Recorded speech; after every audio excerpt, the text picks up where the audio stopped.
So we are today starting our second Rebuilding a Place to Call Home Symposium with our colleagues joining online.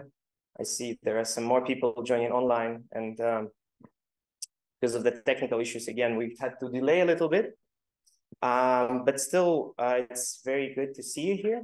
And this is a focused discussion. So we are working with the issues that are quite complicated, that require a lot of attention. First, before I start, we talk with some technical details through. So first, my name is Oleksandr Anisimov. I will be hosting with my colleagues this session. For those joining us online, please choose interpretation in Zoom. We have Ukrainian and English. Choose the interpretation or the language you want to hear down below. For those who join us here, we'll speak in English most of the time. Facilities, you've already seen them. We have a lot of time for pauses and everything, so you can use the space in the meantime. So first, thanks to our team, thanks to our colleagues Pavlo Fedorev and Vita Schneider, who worked for this to happen. Thank you. We're also very happy.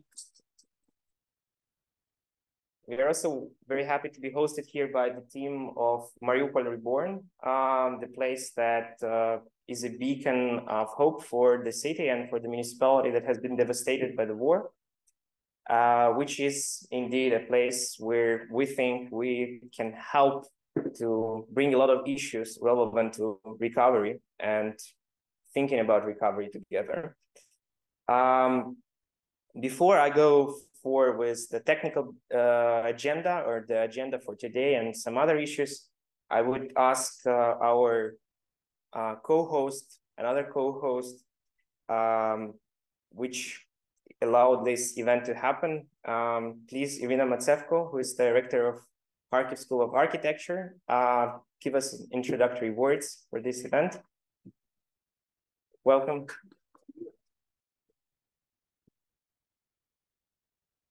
So officially, can you have a seat? Yes. Yeah.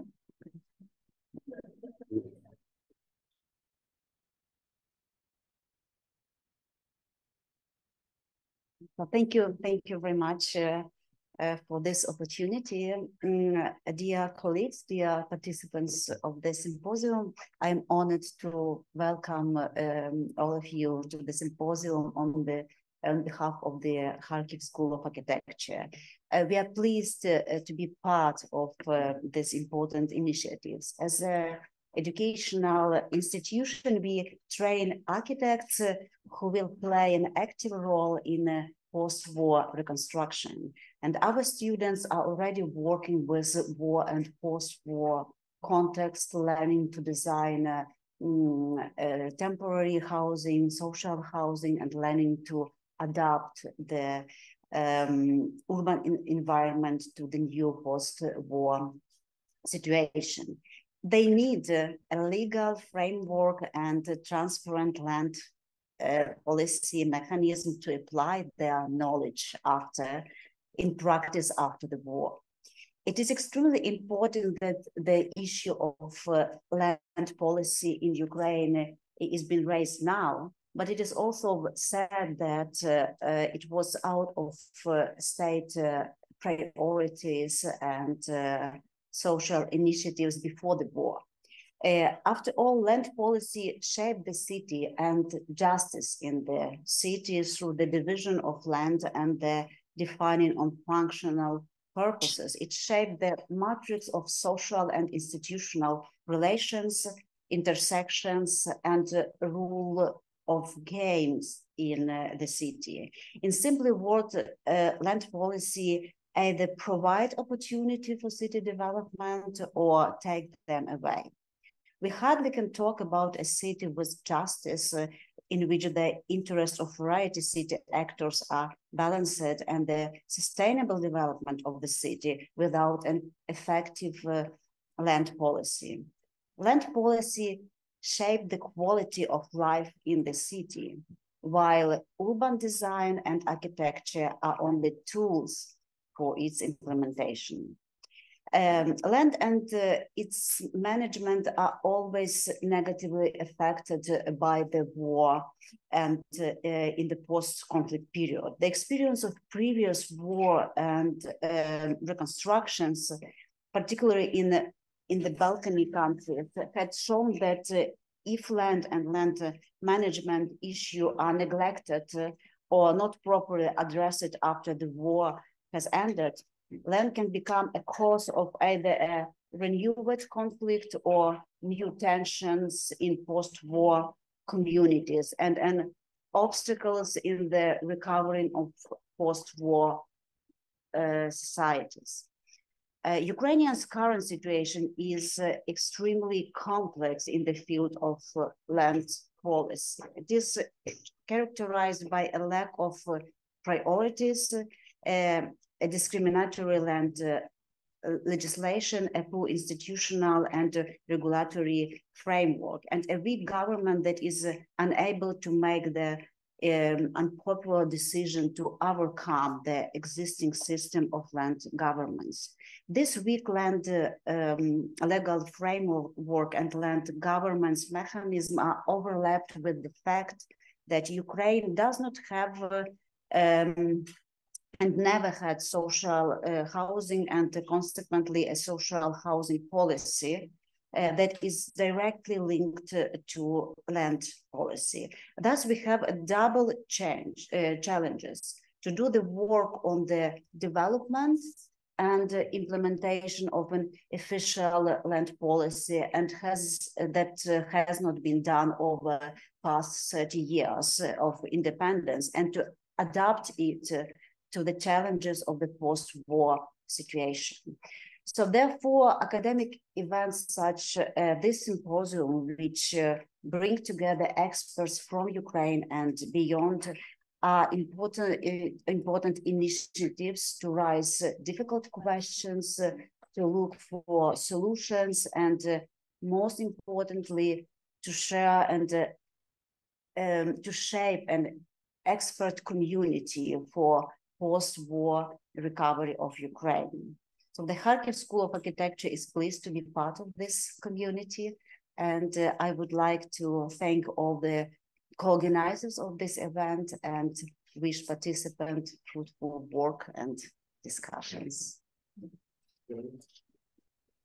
Thank you very much, Iryna. We are also planning to establish, on the basis of the work we're doing right now and planning to do next year, establish a competent organization within the Kharkiv School of Architecture that is going to be able to deal with the issues of land research and housing research. And we're looking forward to seeing that happen, to creating value for communities and for the research society and for other experts who are dealing with land issues, and creating, in a sense, a center of excellence in these discussions and bringing this topic more often to the foreground of the discussions about recovery, which is very much tied to the issues that Mariupol is going to face when the city is liberated, as the city will have to find a pathway of how to deliver an efficient and smooth rebuilding of the damaged infrastructure, buildings that are situated in the land that is still a challenge. And I would like our host, Denis Kochubey, who is a deputy mayor, to give us another introductory word of the position of the Mariupol municipality on these issues and their future challenges and ideas of how they're going to do it. Denis, do you hear us? Так, я вас чую. 1 second, we will bring it to the screen. Вибачте. Yes, I apologize. Denis, did you choose English or Ukrainian translation? There is an interpretation down below. Did you choose English or Ukrainian? Choose the language. If you're speaking in English, then just continue. If you're speaking in Ukrainian, change to Ukrainian.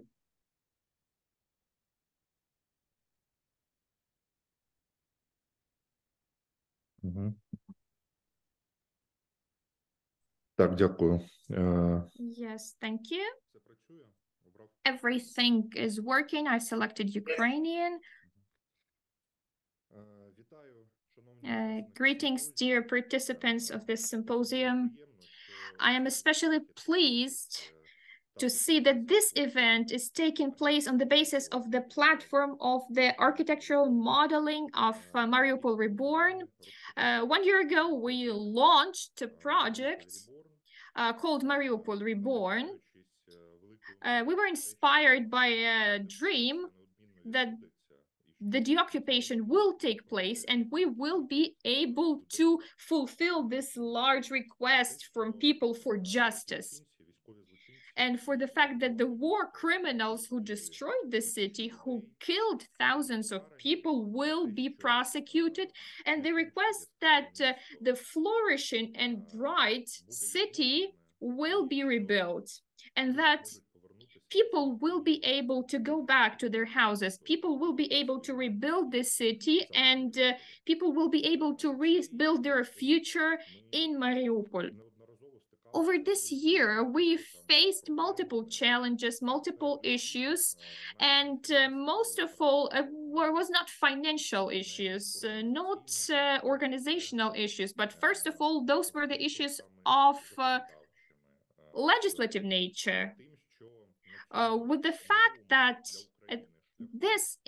on this new way for Ukraine, planning of large reconstruction is a large challenge because we're facing destructions that we have not faced since Second World War. We realized that we lack legislative mechanisms to solve many issues. For example, large territories of Mariupol, large industrial areas of the city, and this very same Azovstal plant, this immense, large Ilyich plant, their size is larger than the size of many European cities. And those plants are basically destroyed.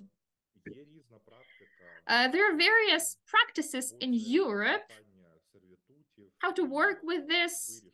It's either solving these issues jointly with the community, solving the issue of what to do with the territories, or this is embarking on a way to restore the plants, or this is embarking on the way when the owner of these enterprises has to decide what to build on these territories.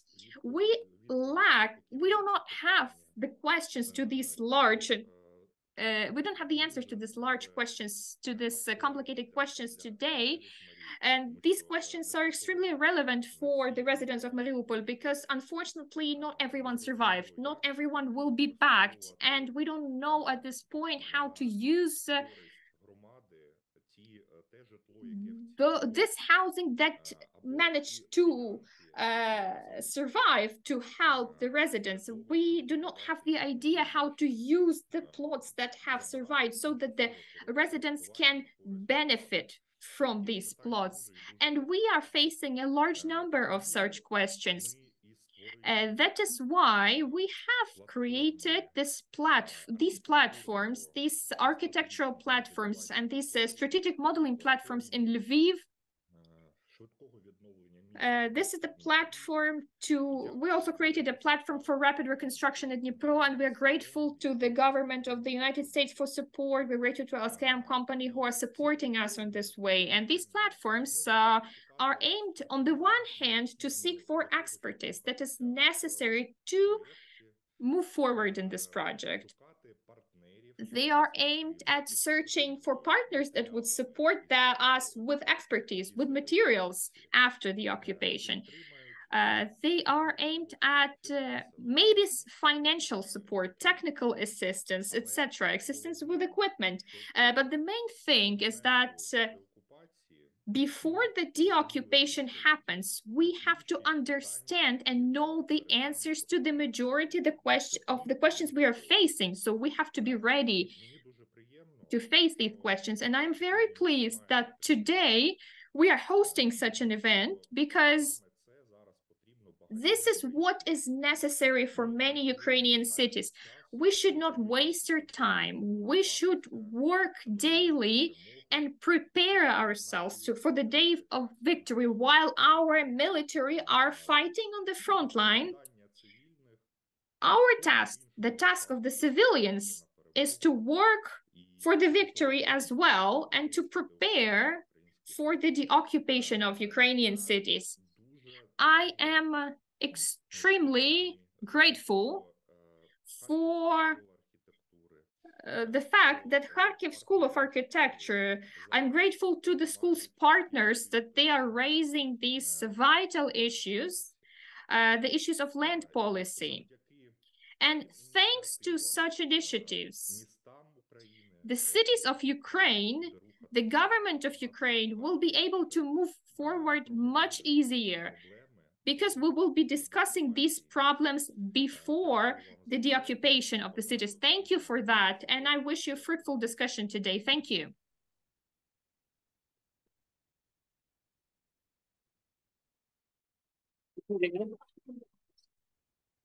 Thank you very much. Thank you very much for giving us this introduction and focusing our attention at the issues that are lying ahead of the recovery, especially in the cities that need to think comprehensively about the issues of land policy.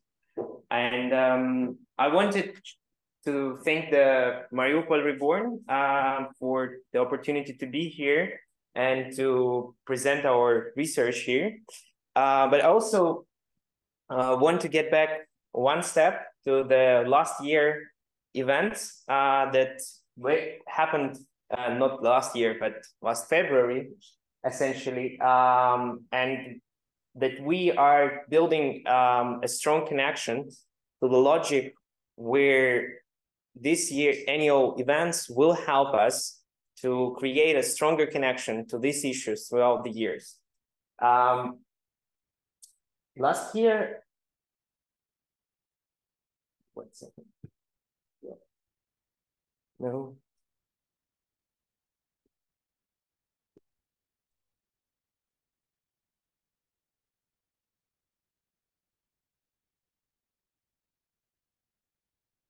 Yeah, so last year we had last February we had a presentation in Den Haag with a lot of participants, and some of us were there, and we were happy to talk with professionals from the sphere of urban planning, from stakeholders which were working in the fields such as housing policies, such as land policies, such as spatial design. BBL was a place where we started this discussion, but we're going to continue it on different platforms with our partners in the years to come.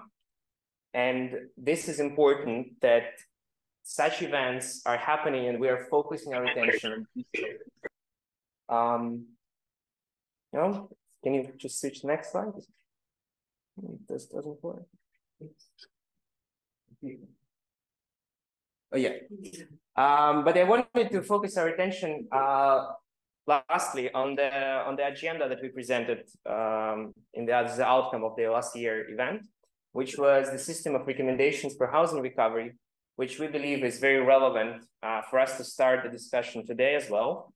What I wanted to talk about is that we found, based on the best available international experience of the recovery since different wars after disasters, that comprehensiveness is the key, and comprehensiveness is a solution itself. However, it's complicated to deliver comprehensive outcomes and the long-term social quality of life in the countries.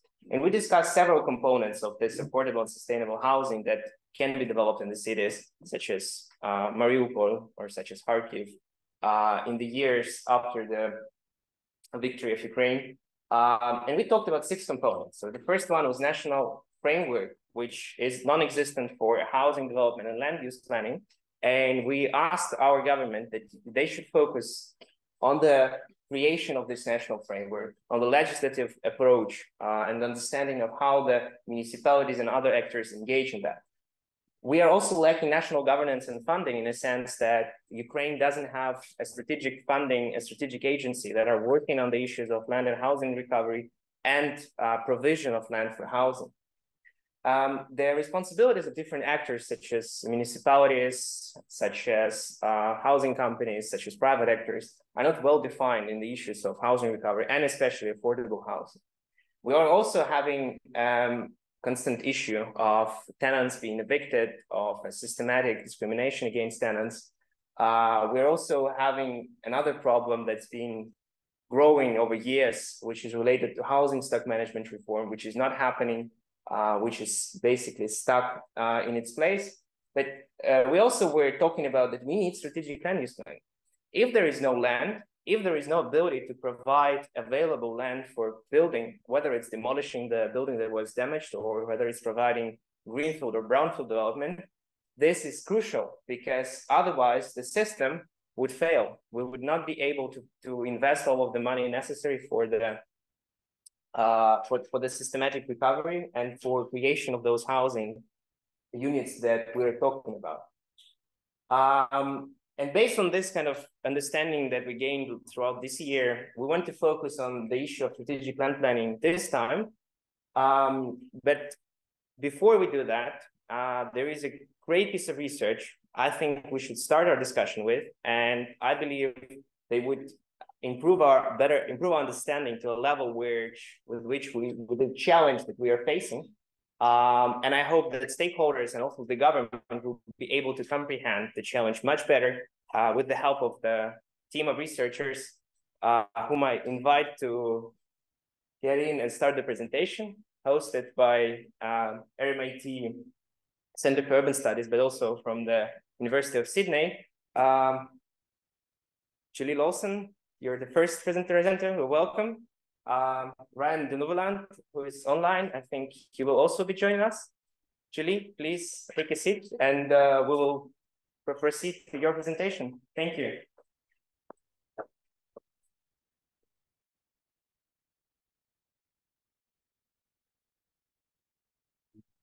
Thank you, Oleksandr.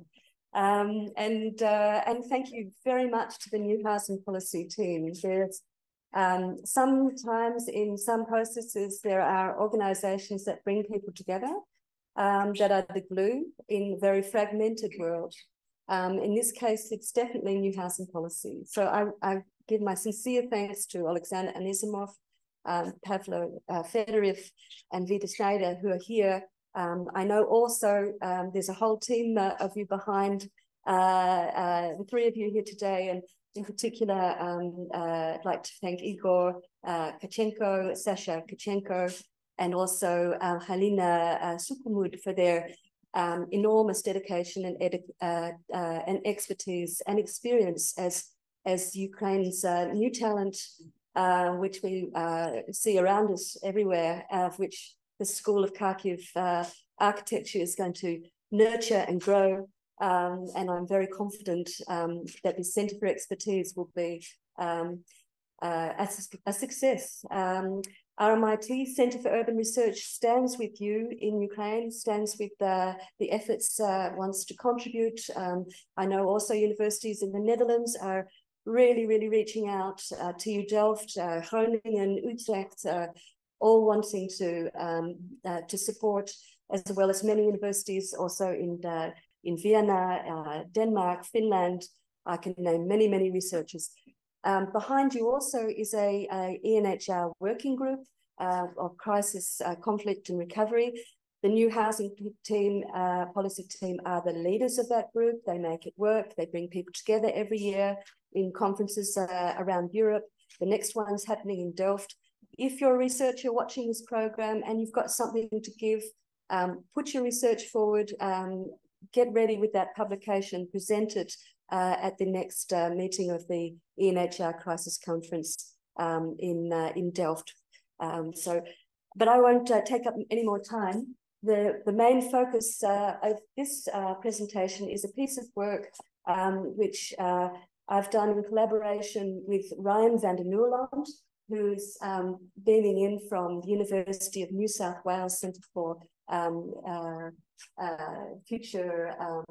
City Futures Research Centre. Also, Laurence Troy from the University of Sydney. And together with new housing policy, they're detailed on the ground, concrete institutional knowledge and finger on the pulse. We've done a piece of research about a needs-based capital investment approach. So not a finance-based capital investment approach, but a needs-based capital investment approach. So welcome, Ryan. Thanks for being online on Saturday night in Sydney. Okay, I'm trying to move forward, but perhaps you could just help me when I point. You could move. Does it work? Yeah, okay, good. Is it okay if I stand here? Can you still see me? Yeah. All right. So this presentation is all about housing need and how to focus investment to where it's most needed. It builds on the ambitions that were already spelled out in the Lugano plan. So if you remember, just a little over a year ago, how quickly and effectively the Ukrainians were in organizing their plan to present to Lugano at the recovery conference there. They had 24 working groups. They produced thematic materials, research that went behind it. They met day in, day out on a cycle of meetings for a very intensive period. I was involved in one of those working groups, the housing policy one, that was one on spatial planning. They combined those that input together in thematic materials, which you can find on the Recovery Conference website. So those materials were presented in Lugano, they were presented in London, they were presented again in Berlin. But the most important thing is that there'd been thought and discussion already on what the housing vision would be. And in there are Ukraine's already ideas. And it's these ideas which we should be listening to. It's also, this report also is aware of the important research that was done bringing together the rapid damage and needs assessment. This is a key report which many people refer to about the level of damage and the costing of the needs with the European Commission, the Ukrainian government and the World Bank working together. We also acknowledge that input and the plan, and that was what the Rebuilding a Place to Call Home conference was listening to.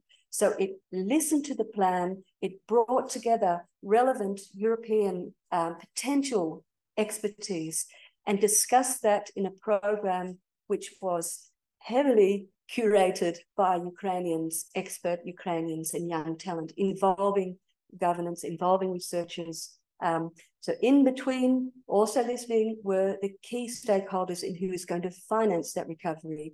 The World Bank was there, the IMF was there, the EIB was there, the European Commission was there, listening to these expert voices from Ukraine.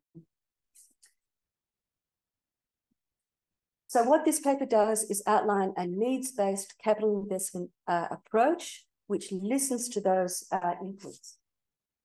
So we know that the scale of the damage and the need and the displacement caused by that damage and uncertainty and risk is enormous, with the flight of people to the west, east, and from the east to the west, we have 6.2 million people who have fled. We have 3.6 million people who are internally displaced. So what choices do those people have? Where are they ending up? Well, most people in Ukraine, since the extensive privatizations, they are homeowners. Many of them, if you like, accidental homeowners. Unfortunately, many of them also very poor homeowners. Homeownership dominates the housing system in Ukraine, 95%. So where do people who are fleeing go? They have to squeeze into some kind of alternative. They can't simply just purchase a home and start a new life without resources, without savings, without a job. So they're squeezed into the rental system here. 65% of displaced people are living in rental accommodation. That accommodation is often just by small-time accidental landlords who might have an extra room, a basement, perhaps on something not very suitable for living. Maybe it's overcrowded, perhaps it's not up to standard. There may not even be a kitchen. So we know that the standards from the research, also from recent new housing policy that's been done by Vita Schneider, the conditions of IDPs in their housing is very precarious, not good quality, and needs, if you like, responsible providers of housing to step in. Unfortunately, there are no public interest providers of housing in Ukraine, unlike the rest of Europe, where at least 1 in 10 dwellings has a public interest provider. When I mean that, I mean a provider whose mission it is to provide adequate, affordable rental housing. That might be a housing association or a cooperative or a municipal housing company. None of those things exist in any size in Ukraine. And that's why, since 2014, it's been so difficult for them to accommodate people who've been displaced. And that's why, even in Lviv, around the corner behind the Forestry University, you'll find people who've been living in containers for almost 8 years now. So what is Ukraine doing? We think what they're doing is too skewed towards a limited imagination. It's going towards these existing landlords who are accidentally accommodating an extra person. It's going to banks, private banks, who are offering cheap mortgages to the lucky few, very deep subsidies to the lucky few, offering 3 to 7% mortgages to, at the moment, around 1,200 applicants who are successful, of a total of 138,000 applicants. Very deep subsidies to very few. We also have vouchers to those who already own a home. So the skew of effort, the resources, the limited resources that Ukraine has are going to one group, and it's not those most in need.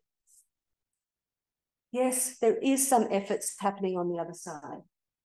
There is work going on in shelters, in dormitories. There are organizations, also small community-based organizations. There are universities who are turning their dormitories into housing for slightly longer term. But these are not the answer for the long term. So there are organizations, they're here today, for example, the International Organization of Migration, who are also piloting, together with municipalities, ways in which new entities or providers of homes in the public interest are working. So they're making pilot projects, and you'll hear more about them later today. But what, of course, we're looking towards is a systematic approach which is able to address the immense scale of the need that's required.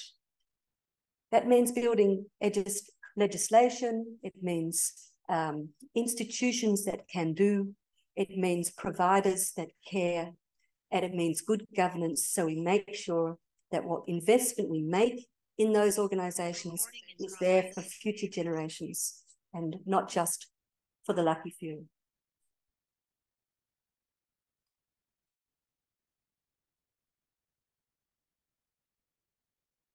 So what will Ukraine build back better? Will it build isolated developments that are fairly homogeneous and far from facilities? Will it keep people living in these containers for another 8 years? Will it make a plan that somehow forget about including housing, or perhaps make it a low priority, and so it doesn't reflect the importance that it has to the economy, to the people who are housed, to their jobs, to their kids' education? Housing, of course, should be central to a recovery of a community. No home, no secure job. No home, no ability to educate the kids. No home, hard to keep the relationship going. So a home needs to be adequate also to attract people to come back. So it is really important that those who are now drafting the recovery plan for Ukraine recognize the important role housing has not only in social solidarity and legitimacy and trust in government, but in the economic stability and recovery of its economy and the good of use of its environmental resources and enormous qualities it has. Land, of course, is key. So are we listening? These are some of the objectives of the Lugano plan. I hope that the key players are now listening to what was already put. Ukraine has ambitions, really concrete ambitions. And you can see here that it wanted to reform its housing system. It's already wanted to reform it for many, many years. And this recovery provides a possibility to accelerate that reform, to make a housing system which attracts people to stay in this country and that builds strong and inclusive communities, not exclusive gated ones for the lucky few. We're looking to that in the need in this paper. So we would like also to challenge the imagination to consider what is a rather narrow view of what social housing is, to expand that view to consider the way it can work and does work in other countries, in Denmark, in Austria, in Finland, in the Netherlands, in much of France, Germany, Switzerland. We see social housing playing a much broader role. It's often not even called social housing. It's called, for example, cooperative housing or housing associations or affordable housing or central housing or my home group. These are the forms that it takes in Europe. And it provides, as I said, at least 1 in 10 homes across the whole continent, but around 22 million homes also. You can see that it plays a very big role in cities where there are more inclusive communities. We know one of the best is in Vienna. The Vienna model is world famous. And why is it world famous? Because of a well-governed system of housing, use of housing investment in a particular revolving model. So we can talk a bit about that later today. We'll hear from Wolfgang Ammon. So moving on. Ukraine's vision is the most important one. It needs to be recognized. It needs to build on the Lugano ambitions. It needs to listen to the young and emerging talent and expertise that's trying to bring things forward. It needs to work on the capacity of those municipalities. Constitutionally in Ukraine, it's local governments now who have the responsibility for this policy area. So it's them which need to be enabled to access resources, to build capacity, to have the expertise. That's where that needs to be enabled, but it cannot happen without a good vision and a supportive legislative framework and necessary funding to support that role. Without that, that decentralization agenda is really it's not honest. Okay, it's not honest if it doesn't come with the resources to actually do that decentralized task. So what we're seeking is actually a transparent, honest approach to decentralization, which resources this role that they've been given. And that requires adequate funding and financing. So in our research, which I might engage my colleague Ryan here. Ryan, are you able to talk?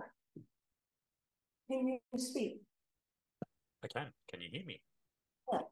So I'd like to introduce my colleague, Dr. Ryan van der Nouwelant, key brains behind the Affordable Housing Assessment Tool, and he's going to walk us through the research and the findings. Sure. So thanks for having me, guys, and greetings from Sydney, Australia. Basically, the tool that I'm describing here was something we developed for the Australian context, but it's something that is fairly universal. We borrowed a lot of the logic from other parts of the world, a lot of the places Julie's already mentioned. Also, there's a Canadian approach to understanding housing need, which is used to inform its investment into the sort of social housing space as well. And so what we've tried to do here is try and apply those same logics, that same approach to the Ukrainian system and the Ukrainian situation after the war. So as Julie said, the idea here is to really start by first unpacking the housing needs. And the reason we want to do this is because that temptation to start with how much money we've got and the sources of money that you might not end up building the housing for the people who need it. You want to make sure it's the right size of housing for the right types of households. You've got to make sure that the form of subsidy is able to cover the costs of the dwelling over and above what those tenants can afford to contribute through their rents. And so it's all about first understanding the people that need the housing, then second, understanding the costs of delivering and managing that housing, and then starting to understand the different financial channels you have to deliver that housing. So the first step, I won't go into too much detail here, but basically the first step, as I say, is to start to do some demographic analysis. And the figures that we've used for Ukraine, we've used the internally displaced population as our proxy for creating a need for new housing. And we've done that because there's some reasonably good data that the IOM have been collecting. It's not perfect, but it starts to give us some insight into the sorts of people, the sorts of households who are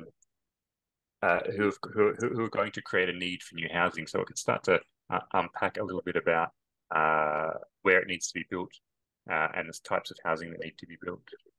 And so we've used that data. Actually, do you want to jump to the next slide, Ollie, if you're driving? Thank you. Yeah, so we've used this population to, like I say, as a proxy, and it's not perfect, both in terms of this population of internally displaced people. It's not perfect because it's obviously going to miss a lot of people who, for example, have relocated overseas as refugees but have an intent to return.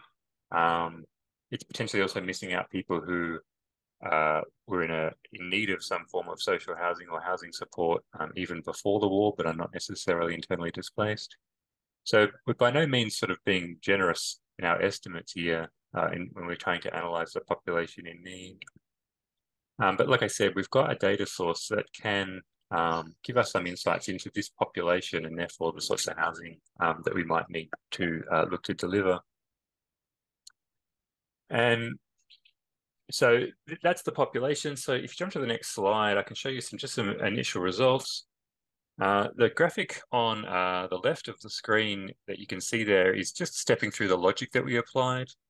So internally displaced households, and I'm going to switch from people to households here because we're building dwellings for households, is, oh, sorry, my daughter's just stuck in, very unprofessional. Good night, Leah.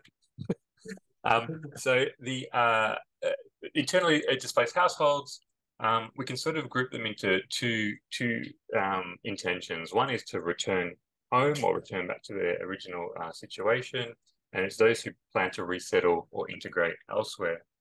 If they're looking to resettle or integrate elsewhere, we're going to assume that that's a need for a new dwelling in that location that they plan to resettle and integrate. And you can see there the orange group there, and our estimates based on the IOM figures of the internally displaced population is that's creating a need for about 340,000 homes across the country. Then we've also got those who intend to return home. Now, for the most part, if you're intending to return home, we can work on the assumption that there is a home to return to, but that's obviously not always going to be the case. And so one of the things that the survey, the IOM, has been asking is people who have already returned after being displaced, is whether they have got adequate housing once they've returned. And a proportion, it's 7% nationally, but that varies quite significantly oblast by oblast. About 7% have not got adequate accommodation upon return. So we can then take that proportion, both those who have returned and those who intend to return, and that creates another figure, another estimate of unmet housing need in that location where they plan to return to. And so again, you can see that's about 160,000 nationally. So we combine them, and the very rough estimate, given the data we've got, is that we are looking at about a need for about 500,000 homes at this point across the country. Again, that is a conservative estimate, not least because, as I mentioned before, that Venn diagram in the previous slide, we've taken a very specific slice of the population to unpack their need. And then the second reason we've been quite conservative, and you can see it on screen here, is that in the east of the country, there's very little data available. And obviously that is quite badly affected, and we would expect quite a high level of need in the eastern part of the country. So thank you, Ollie, perfect timing. So the other thing that we can use this survey data for is to start to unpack some of the profile of these households. And one is to look at the size of the households, because that can then tell us the size of the dwellings we need to start thinking about building. And you can see again that varies somewhat in that bluish chart you can see on screen.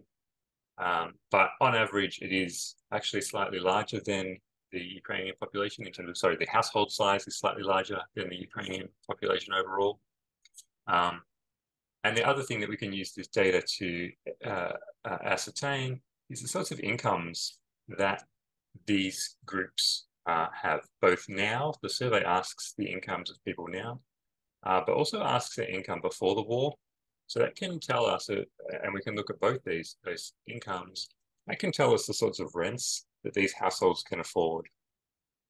And as we get into the second half of it, which I'll come to in a moment, those rents are quite important, because if you need a household that can pay a certain rent for it to stack up financially as a product, there's potentially anyone that earns less than that is not going to have their housing needs met. So this goes back to what I was saying before. We start with the needs first, and that includes looking at the incomes that they can pay. Sorry, the incomes that tell us the rents that they could pay and afford, and then from a project point of view, those rents then become a source of revenue.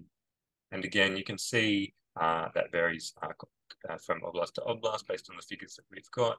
But the other thing you'll see is they are quite low. They're quite low now because of disruptions of the war. But interestingly, these households also reported lower incomes before the war.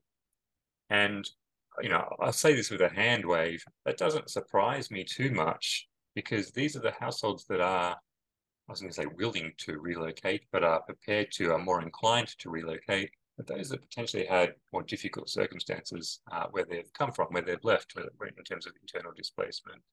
And so these are households that are in need, potentially households that were in need before the war, but certainly based on the income profile of these households, we wouldn't estimate that this is any sense as that final bullet point on the bottom of the screen there. This is not really going to be a temporary need for housing support. So again, so this is the demographic analysis to understand those households, and that's the start of our exercise. So then once we've got the households, I don't know what this slide is, maybe jump. Is that something you want to speak to, Julie? Yeah, I think the question then is, how do we pay for that? Do we pay for that in terms of some sort of capital investment on the demand, on the supply side, some kind of assistance on the demand side, like rent assistance? And you can, the debate is about one or the other. And we also, through this modelling process, explore that to some degree. So we could just go through that, beyond that slide, the next slide, and then to the analysis. So when we look at supply side approaches or demand side approaches, they have advantages and disadvantages. Demand side approaches, where you assist the individual to pay for housing, they work quite well when there is good quality housing available out there, but they simply can't afford to access it. The supply side is useful when there is not good quality housing out there, which is affordable to pay for. And it becomes important that to use that capital investment as a way of driving reform and change. So if you were just to subsidise demand in that situation, you'd just be supporting bad housing, allowing that bad housing to become dominant and never changing the product. Now, of course, that is an anathema to the Building Back Better approach. We don't want to do that. So if we're to really transform the Building Back Better through the housing, then we really have to consider all the levers we can on the supply side. And that's going to include land, it's going to include building regulations, it's going to include also the way in which we manage rental housing to ensure that it's managed in the interests of those who live there and provides a service for those in a responsible way, i.e. that it doesn't exploit them and it produces homes that are of good standard. So why do we use both sometimes? We use both when improvements to supply and improvements to household capacity both are needed, so that we ensure that people have access to good quality homes. So combining those approaches, we think, is probably the best way. At the moment, Ukraine offers assistance on the demand side. We're saying now it's time to combine that with effective supply side and land and responsible providers, working with municipalities to actually build better, build back better, literally build back better is key. So we look at modelling those things to bring those together. So over to you, Van. Oh yes, of course, there are all sorts of other components in building. A very big one is profit. And there are many forms of provision which, if you like, don't require that to be the dominant force. And social housing specialises in those models which are not designed to extract profits through the process, which is usually, 30%, for example, but no, to ensure that it goes to the best quality housing at the lowest price for the tenant. So this is what non-profit or limited profit forms of housing are all about. And you can see what a difference it can make.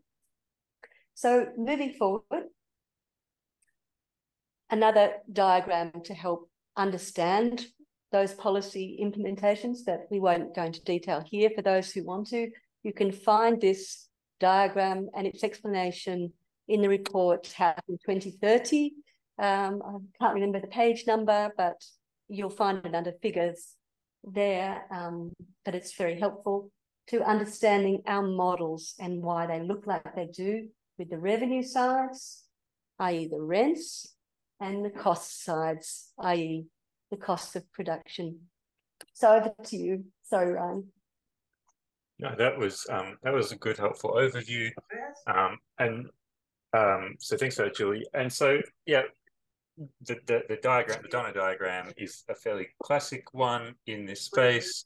By really having a look at where those different costs are coming from, we can have a look at the forms of subsidy or how we can reduce those costs. And really what we're then looking at is how much we can reduce. And you can see this on the screen here, what we've identified as a gap. So this is the subsidy that's needed to make this housing stack up. And so the costs I mean, it costs to operate a housing complex, so there's going to be some operating costs. There are going to be some development costs, and that's primarily land, as well as construction materials and labour. And then you have a cost of capital. So depending on where you're getting your money from, you potentially have to pay back interest on a loan or provide some return on an equity investment. And so we look at 3 different models in this exercise here. And for those first 2 sets of costs, which is operating costs and development costs, we've tried to build on estimates based on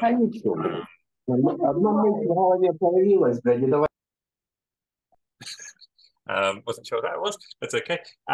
So the operating costs and development costs, we've tried to use some sensible estimates from sources we obtained from the Ukrainian context. And so again, this is why it was important to understand the geography where these households were and the types of dwellings we were looking to build, because that can have an impact on construction costs. It can have an impact on potentially land costs if land is a material cost. Actually, for our models here, we've assumed municipal land. So we've assumed that land will be provided without, free of charge to the project. And so that's how we managed to keep part of those development costs down. And the blue part of this bar is the income. And again, because we've modeled how much, is the rental income for the project. And because we know how much household income the tenants have, we know how much rent they can pay. So we know how much revenue, how much income that the project can generate from the end user, so from the tenants. And so this first model, it's really the key thing to look at here is that effectively your cost of capital is really low. And so this is when you have an upfront capital input. So this is like from grants and donations, and really potentially if you've got a loan facility, it's a for-purpose loan facility with a very low interest rate, a very low expected return on investment. And so you can see here the average, the typical gap through this model is about 60,000 euro per dwelling. So when we compare that to, we can jump to the next slide. If we can compare that to something that has a lot less upfront grants and donations, something that's actually having to borrow money upfront for the development and then pay that back over time, you can see that interest rate, once that interest goes up, that just really means that the subsidy that you need to be providing is higher. So again, you can't get away from the fact that you're going to need some subsidy, you're going to need some input funding. But if that funding is not provided up front at the development phase, if instead you borrow at the development phase and provide some funding, some subsidy throughout operations, you're then also having to pay back some interest. And so you can see the gap per dwelling is higher. And then I think the third model we looked at was really this was just if you are a market developer and so you've got your commercial finance, you've got your profit margins potentially, you've got a whole bunch of other things stacked up. Going back to the Donna slide that Julie had up earlier, this was the highest chart where all those costs were built in. And you can build in all those costs, but it doesn't change that equation on the income side. The tenants' incomes are the same, so the rents that they can afford is the same. But now you can see the size of the subsidy, that gap is much, much larger. This is a very inefficient approach to delivering social housing because, if it's a market delivered product, the subsidy you're having to inject from the demand side is potentially much larger. So this goes back to what Julie mentioned before conceptually, and here it is empirically, is that you really need to be looking at supply side intervention to be getting much better bang for your buck. And when you cast your mind back to the figures that I mentioned before, over 500,000 dwellings that needed to be built, when I'm talking about a different form of subsidy, what I'm really talking about is how many dwellings you can get for a given amount of money. And so, again, this is a lot of text for you to see on screen, But ultimately, you take that dwelling by dwelling gap and you multiply it through all the dwellings we've suggested need to be built. And you can see that for a given amount of money, for a private finance or a demand side intervention, you're going to get far fewer dwellings delivered. Whereas if you have a capital investment model, a supply side subsidy, you're going to get far more dwellings for that same amount of capital input.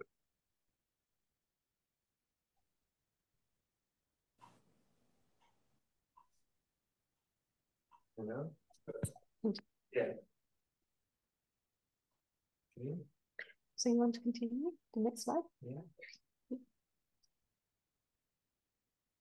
So that's, I mean, there's not really much to add. I've talked to that, and I'm also keeping one eye on the time. We did start late, but I'm trying to at least not make us any later.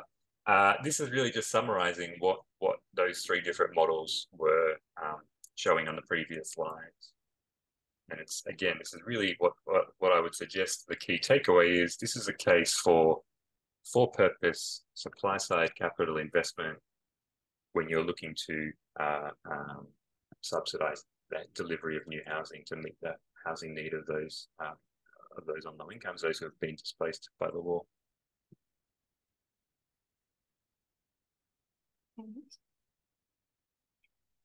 So, of course, what's mentioned over and over is that the cost of capital really matters, and that it's important, and when it's being thought about, that we have some evaluative criteria in mind. So what will be the impact of the financial model of affordable housing on the cost effectiveness of what it is able to produce? What impact will it have on the overall project costs? What impact will it have on the affordability of the rents? Is it going to be an equitable outcome, or are we just going to do projects that work because they're financially feasible? So how are we going to prioritize? And we need a discussion about that. Who bears the risk in this project, and what will be the impact on the capacity of the government to pay for it? Is it the most efficient way? Will it survive a crisis? Will it be good for the long term? How feasible is it to do it? Will it make good, responsible providers? And will it make them stronger for the future to grow their housing stock? So these are top 10 things we need to think about when making decisions on what kind of model of investment. So to continue on to the next slide, this is something which has been put forward in the Rebuilding a Place to Call Home report. It is about implementation.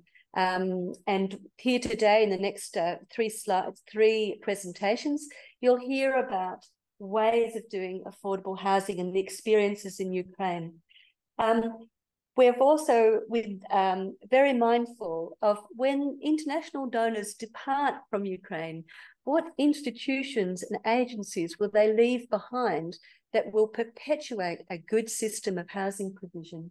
And we argue in the Rebuilding Report about a housing agency to give vision and leadership and build capacity, and a housing fund to ensure that most efficient forms of investment can be allocated to the places where they're needed in the municipalities.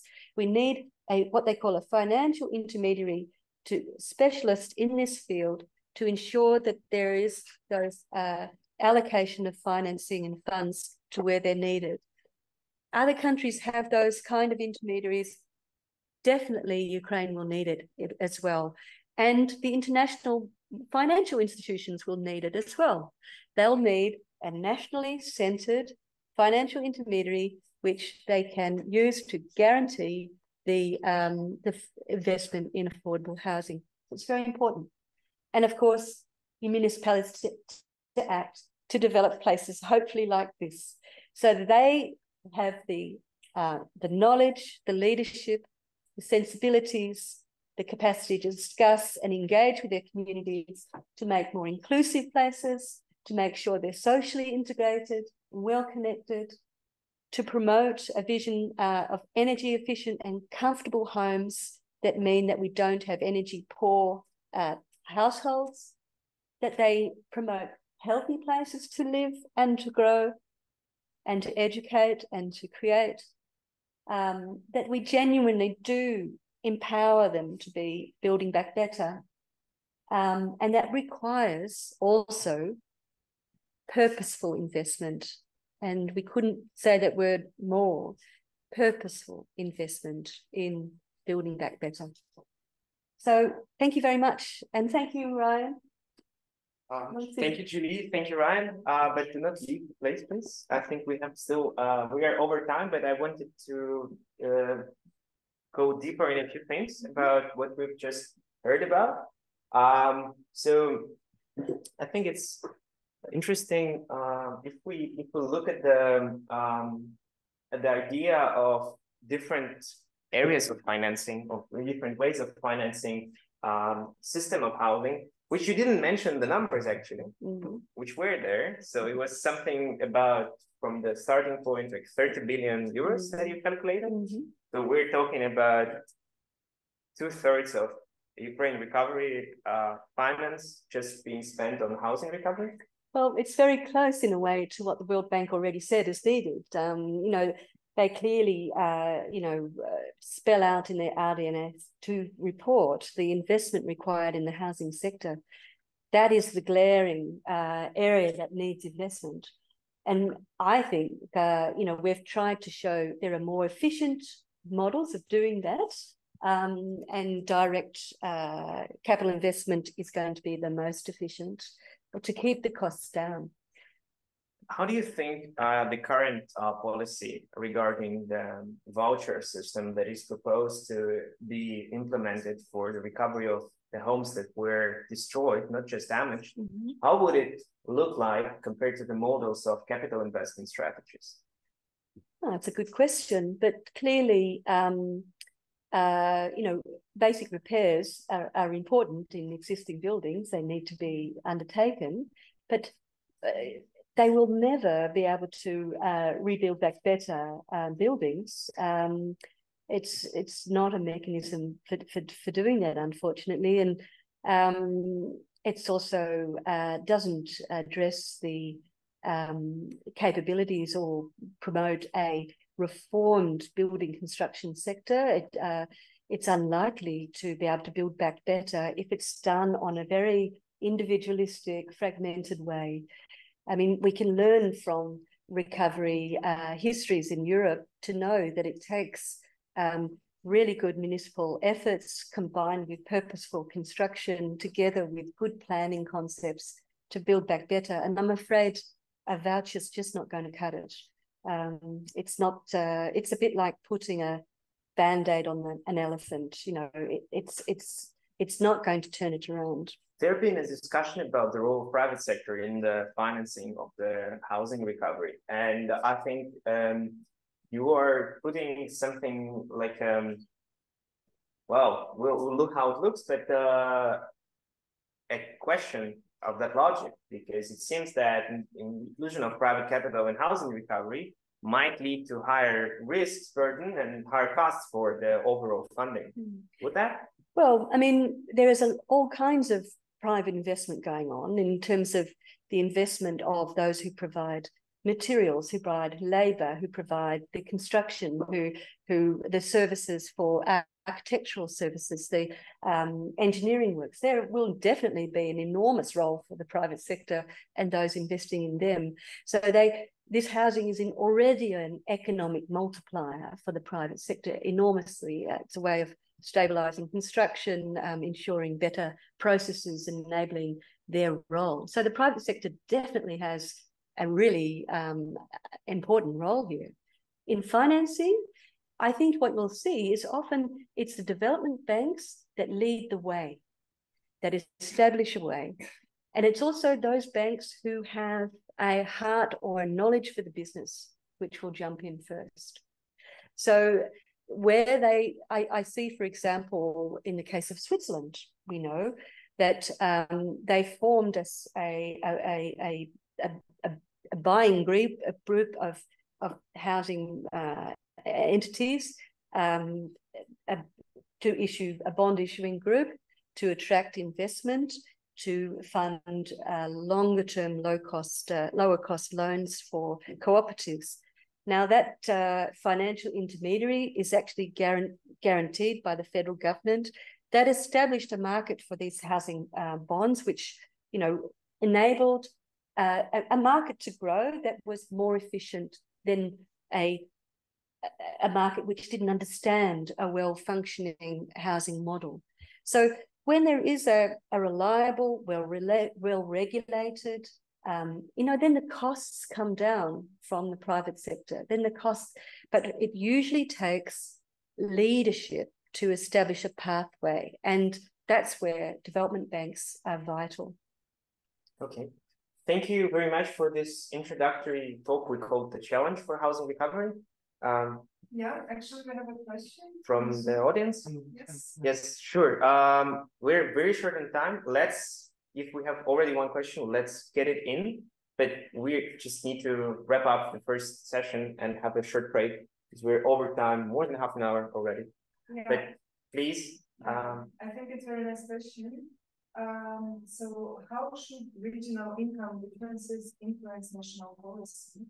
I think it draws from the table. That's a very good question. And so I think what Ryan's work is trying to show is, yes, that sensitivity to the capacity will require of incomes, not is really, really important to be able to then respond on an appropriate way. So then having the flexibility of programs that will be different in Kiev to be different in say, more rural areas. The dynamics, the costs and the rents will, it will be very, very different. So it would be great if the agency that we hope will be established has the capacity to understand those regional differences and work with municipalities to understand what those incomes are, what their capacities are, and to evolve projects that are appropriate to the capacities of those households and their needs. And you see, that does work in different big countries. We see it the way in which Finland also works with its enormous country. People think of Finland as a small country, but it's a very big country, and they have that flexibility. So no ironclad framework. It's the municipalities which need to define and understand their needs best and to communicate that, informed by some national statistics, informed by a housing agency which is listening to them. So it's a two-way process. Yeah. Oh, great. So I think we've established, can you click? So I think the presentation and the input has established an evidence for the need that is enormous in Ukraine and very differential depending on the location, which I think will serve as a background for our further discussions this day. But we need to wrap up now for this session, and we will be back with the online viewers in 7 to 10 minutes and continue our conversation. Thank you, Julie. Thank you, Ryan. Thank you, everybody.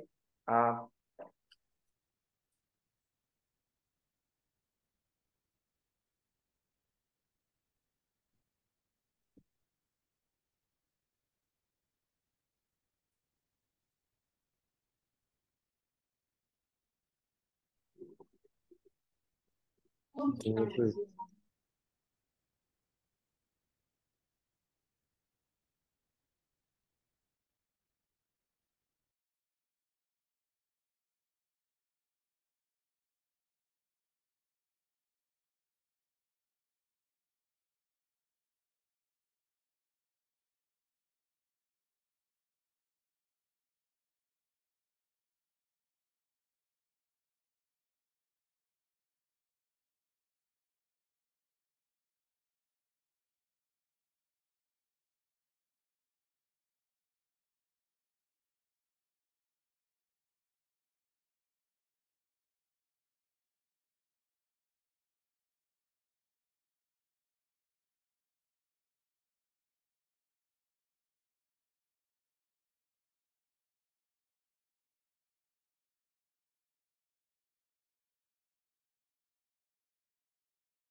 Одна хвилина, воно зараз там пересидить, і тоді почнемо.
Am I joking?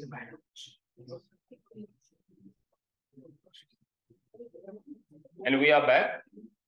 So in the next panel, we are going to expand on what was previously explained as a challenge that is ahead of you. Yeah. My name is Pavlo Fedorov, and I'm a researcher at New Housing Policy and part of the organizing team of this event. I'm glad to be back and hope that all of us that are watching now live are also back. I hope you've grabbed your coffee or tea or water, and we'll join with delving deeper into what lies ahead of Ukraine and what may be the potential solutions to the challenges that Julie and Brian just explained to us in the previous session.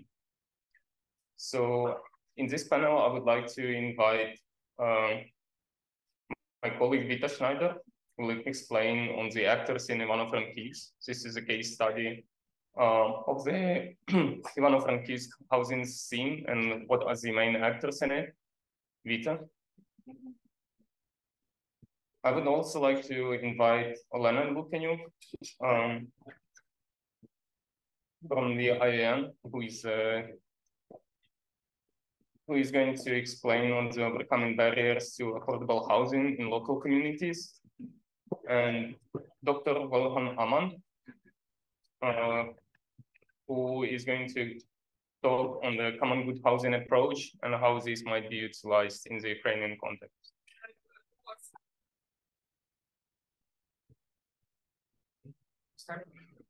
So because you might start, it's a quicker, and I hope everything works now.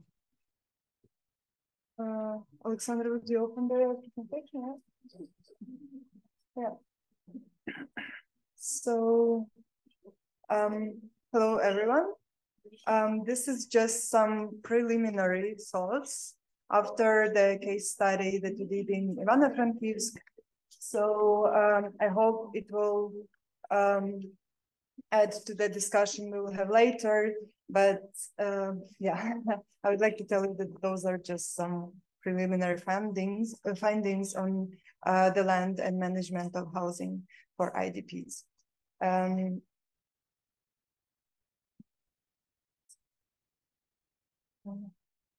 Yeah, so the vocabulary, maybe for people who are not used to such topics. So IDPs are internally displaced persons, and they are different from refugees.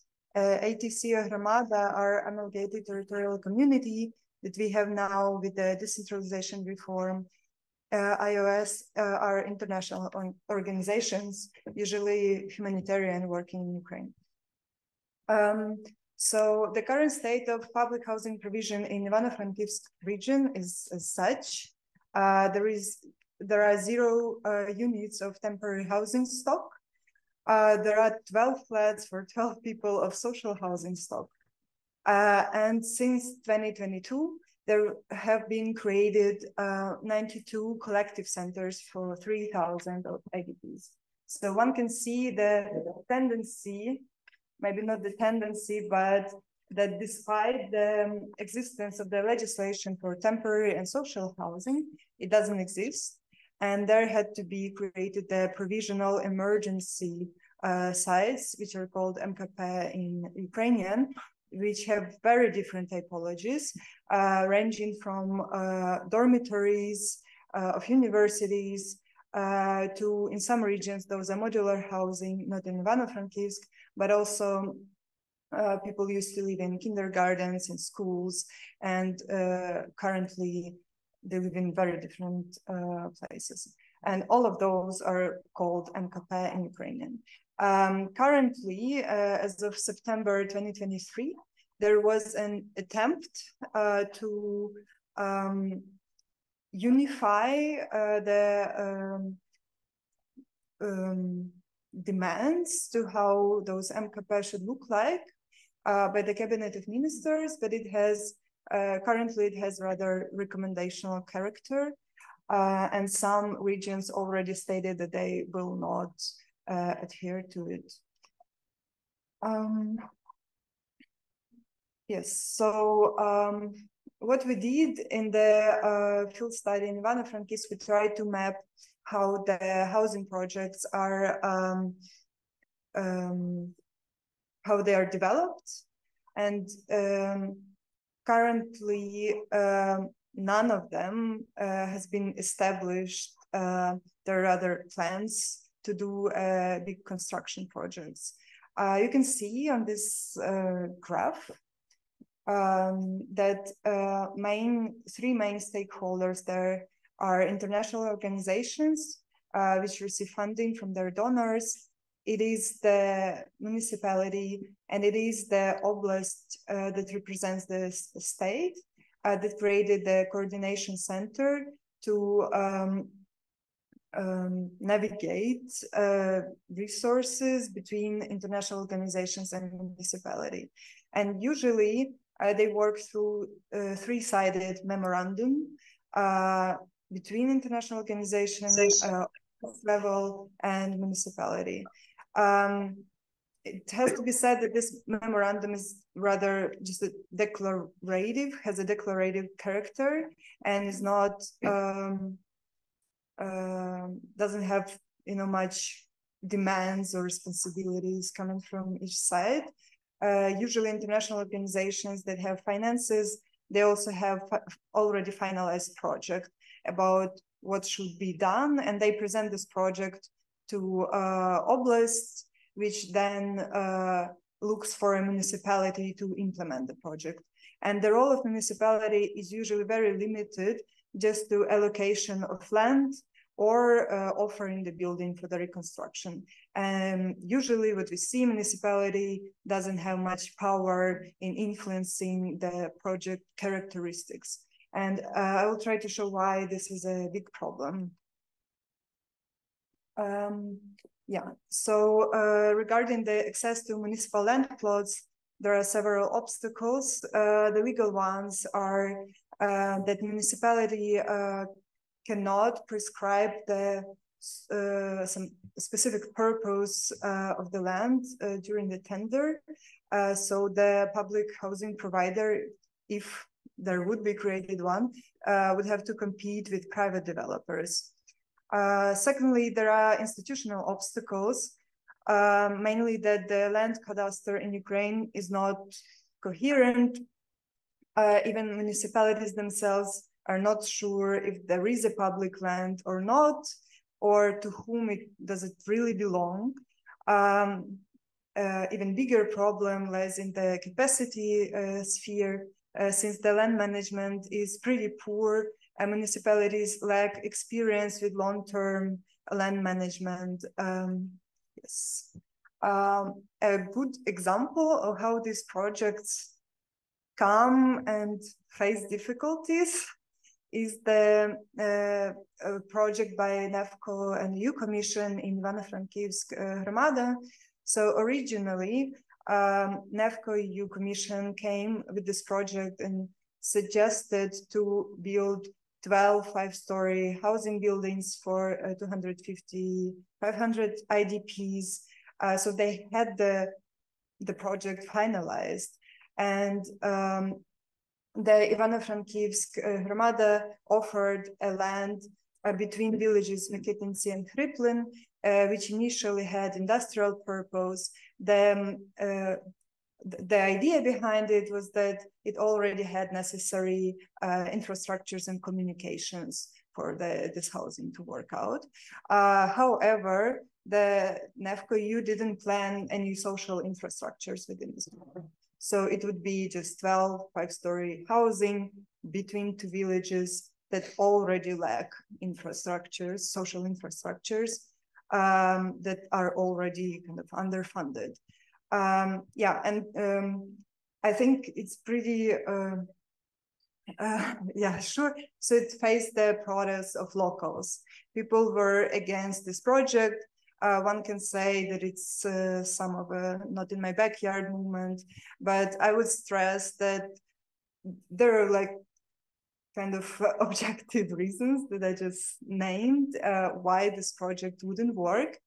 There was a huge risk of creating a gated community. So they changed the setting of the project. They replaced it to Pasishna Street within Ivano-Frankivsk city. It's a pretty dense sleeping neighborhood. And social infrastructures there were already refurbished by NEFCO back in 2021. So they try to deal with the obstacles just by replacing it. Yeah, so we can say that the question of using municipal land plots faces also these integrational obstacles. First of all, original project would overflow the pretty small community, around 2,000, 3,000 people with this much IDPs. There was a risk of creating the gated community. There are overburdening, shrinking, and underfinanced social infrastructures. Also, it was a pretty narrowly targeted group, like only IDPs, and it had no previous communication with locals and IDPs themselves, so it was not participatory project at all.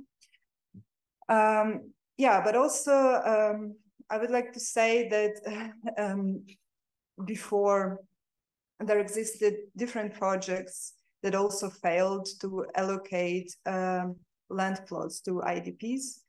So since 2014, there was a program of allocating land in small communities for IDP ATO veterans, and there was a legislation done for it. However, some NGOs that work with IDPs and their needs, they did their research and reports, and they said that it's almost impossible. It was almost impossible to get this land for those households. First of all, because of the limited available land, usually the nicest land plots were already divided between people and held as a capital. Some owners perceived it as an asset to be then utilized when the land sales were permitted. So people just waited for the right moment to sell it and were keeping it. Secondly, there were like formal ownership discrepancies. The formal ownership was divided between various individuals.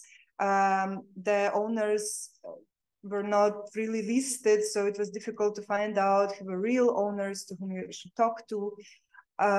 Also, some individuals that acted like representatives actually lacked decision-making because the land didn't belong to them. But also there were restrictions on free plots. People in these small communities in villages, they usually preferred to reserve the land for their local ATO war veterans returning from the front and giving it to some other veterans not from their community. And most of all, there are also ongoing land inventory and usually, yeah, same problems with cadastre, which is not finished. Yeah, but we can say that acquiring municipal land plots can have its own benefits that we already witnessed.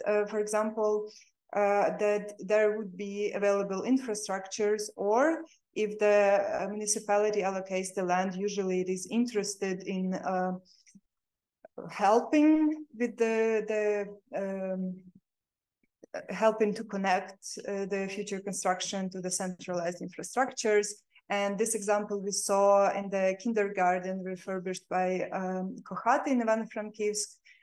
They, because of their close cooperation with the municipality and because of their huge interest of municipality in housing IDPs, they made the process of connecting the building to the water energy infrastructures much faster and easier.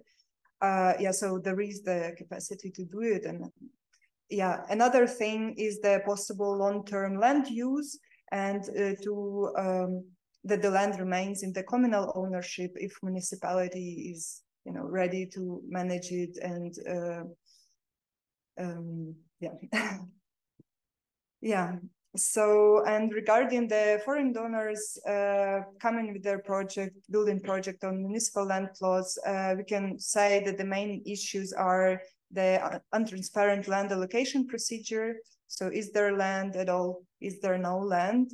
It's usually also communication happening, you know, between individuals. It's not public.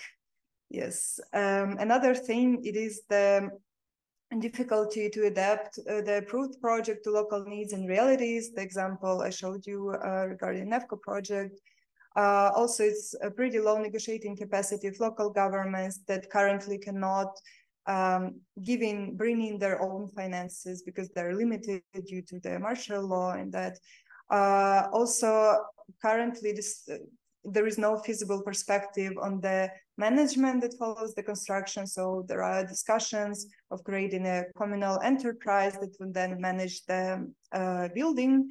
However, it has not been performed yet anywhere.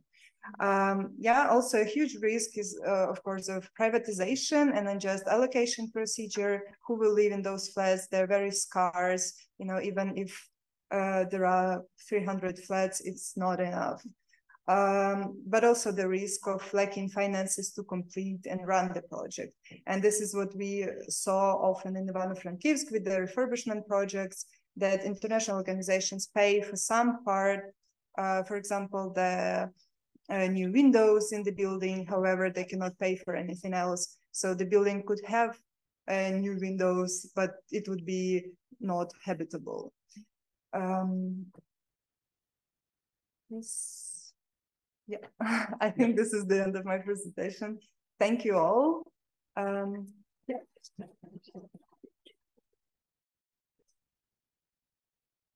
Thank you, Vika. From your presentation, it seems like apart from the huge financial gap that exists, there is also a lack of capacity for municipalities to actually steer different actors and successfully managed land allocation in order for the just and sustainable and equitable outcomes. How do you think this might be, like this lacking capacity might be somehow met, or should the message be that the donors also have to strengthen the capacity of municipalities to work not only with finance, but also with land management and land utilization? I think it is really complicated question because so in some research we see that local governments have limited decision making due to the restricted budgets they have. On the other side, from talking with municipal representatives in Ivano-Frankivsk, they say that, well, housing IDPs is the responsibility of the state, and they influence that the state should give finances to do it, that the state programs should be implemented to do it. And they actually never said to us that the limitation of their own budgets is the problem. So I think it's a bit like difficult power game also between the state represented by oblasts and municipalities. I'm not sure if international donors can just change this dynamics. Yeah. Do you have any other questions, maybe from the chat?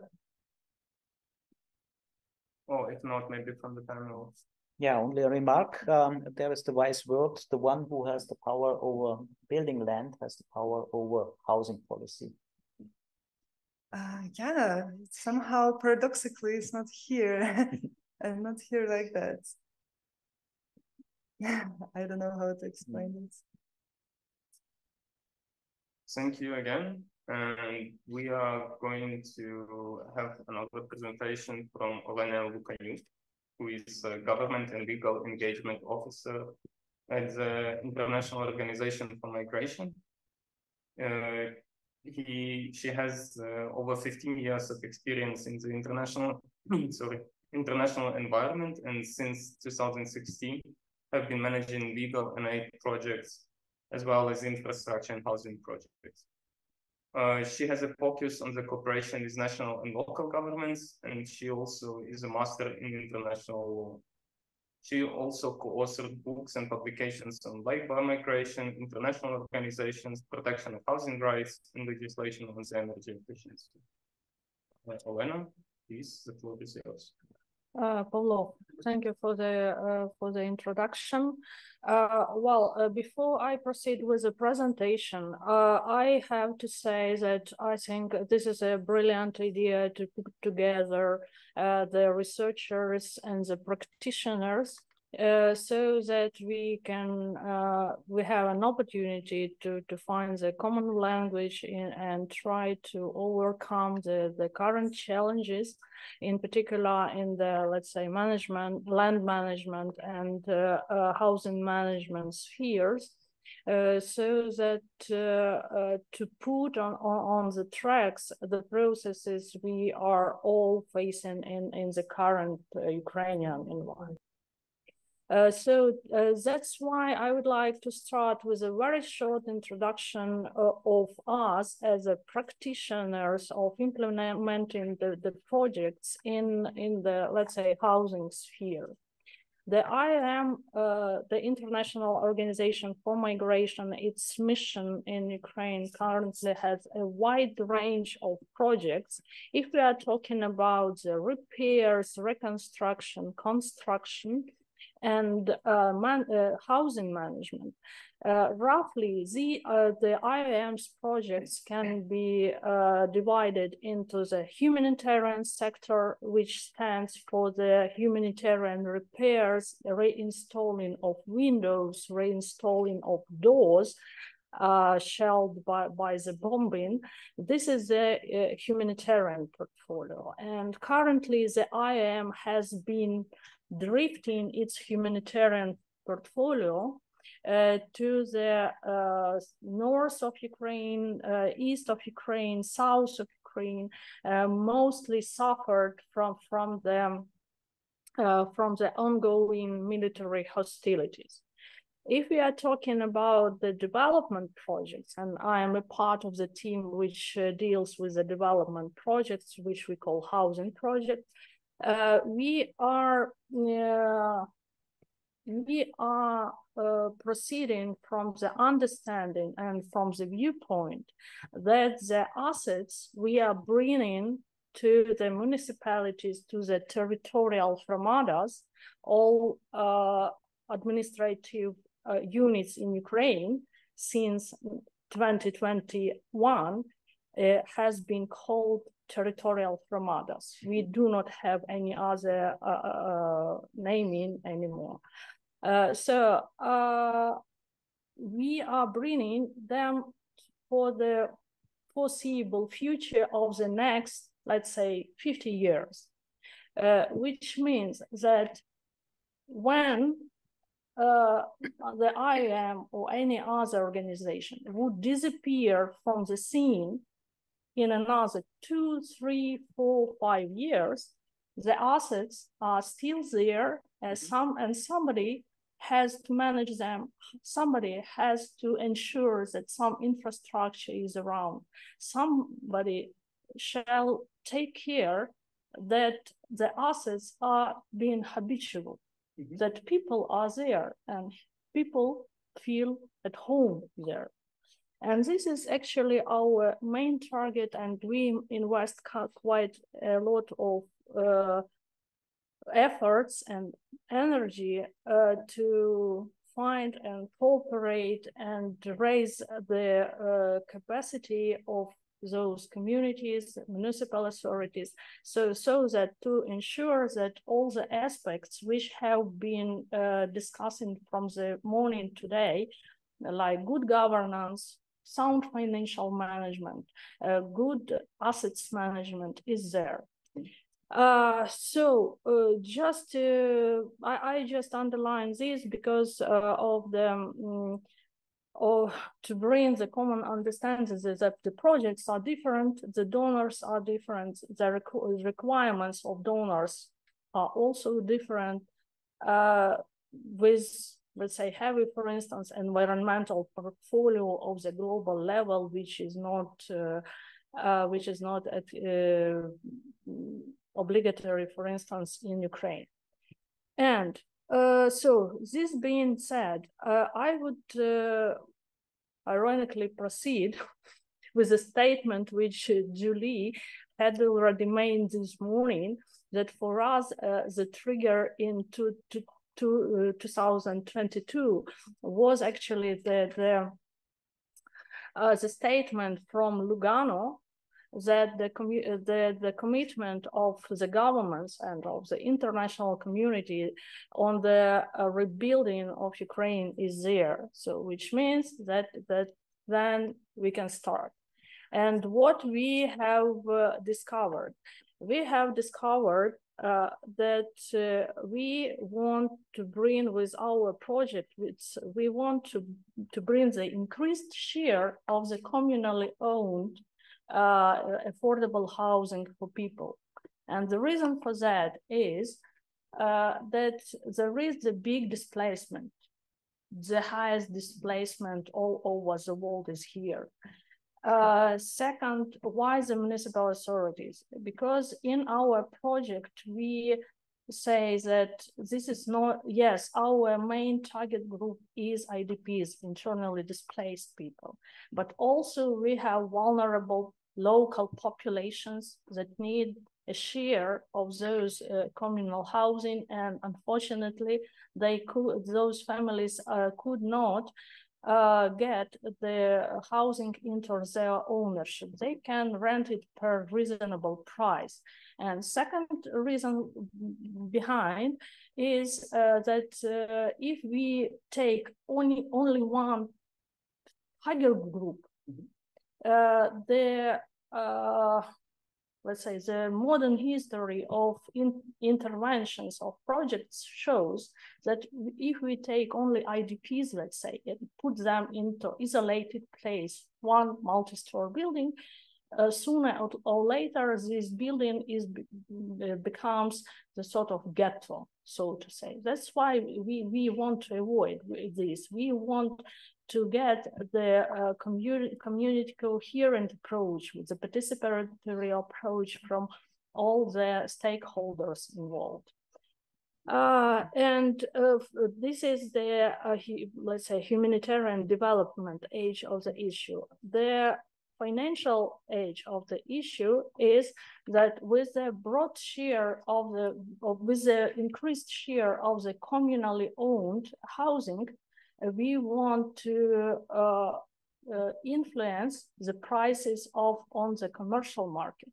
And I think this is the factor we need to underline, because the tangible share of the affordable housing is inevitably serving as a deterrent for the ballooning of prices in the commercial sector. Mm-hmm. And this is what we are being observing daily now. And I'm very happy that we are in Lviv, in western part of Ukraine, which tripled the regular prices on commercial market since 2021. So before February 2022, the prices on the rental market used to be 3 times cheaper than they are now because of the big influx of the internally displaced populations. And we hope that in particular, territorial hromadas of Lvivska Oblast, with the small support from our projects, these prices will be decreasing in the commercial sector as well. Also, as I mentioned in the beginning, we want that when our projects are over, the money continue to work. And we want a sort of reinvestment of those revenues from the affordable rent. This is quite modest amount of money, but still, this is some factor that can keep the ball running for the reinvestment money into the new cycles of construction or the development of the social infrastructure, which Ms. Schneider has mentioned in her presentation already.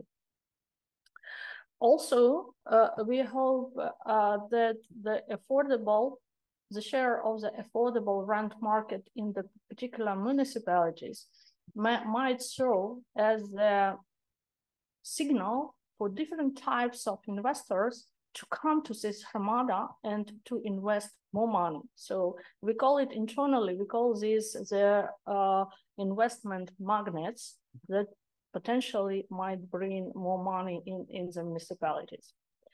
So these are the thinking behind what we are doing.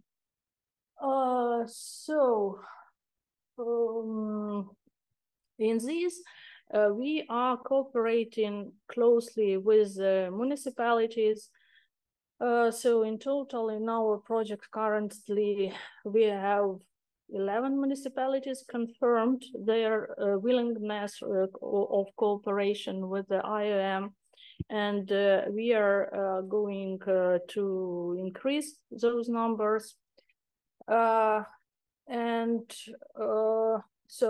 what are the determinants behind the decision of municipalities to start cooperation of such organization as IOM or any other organization?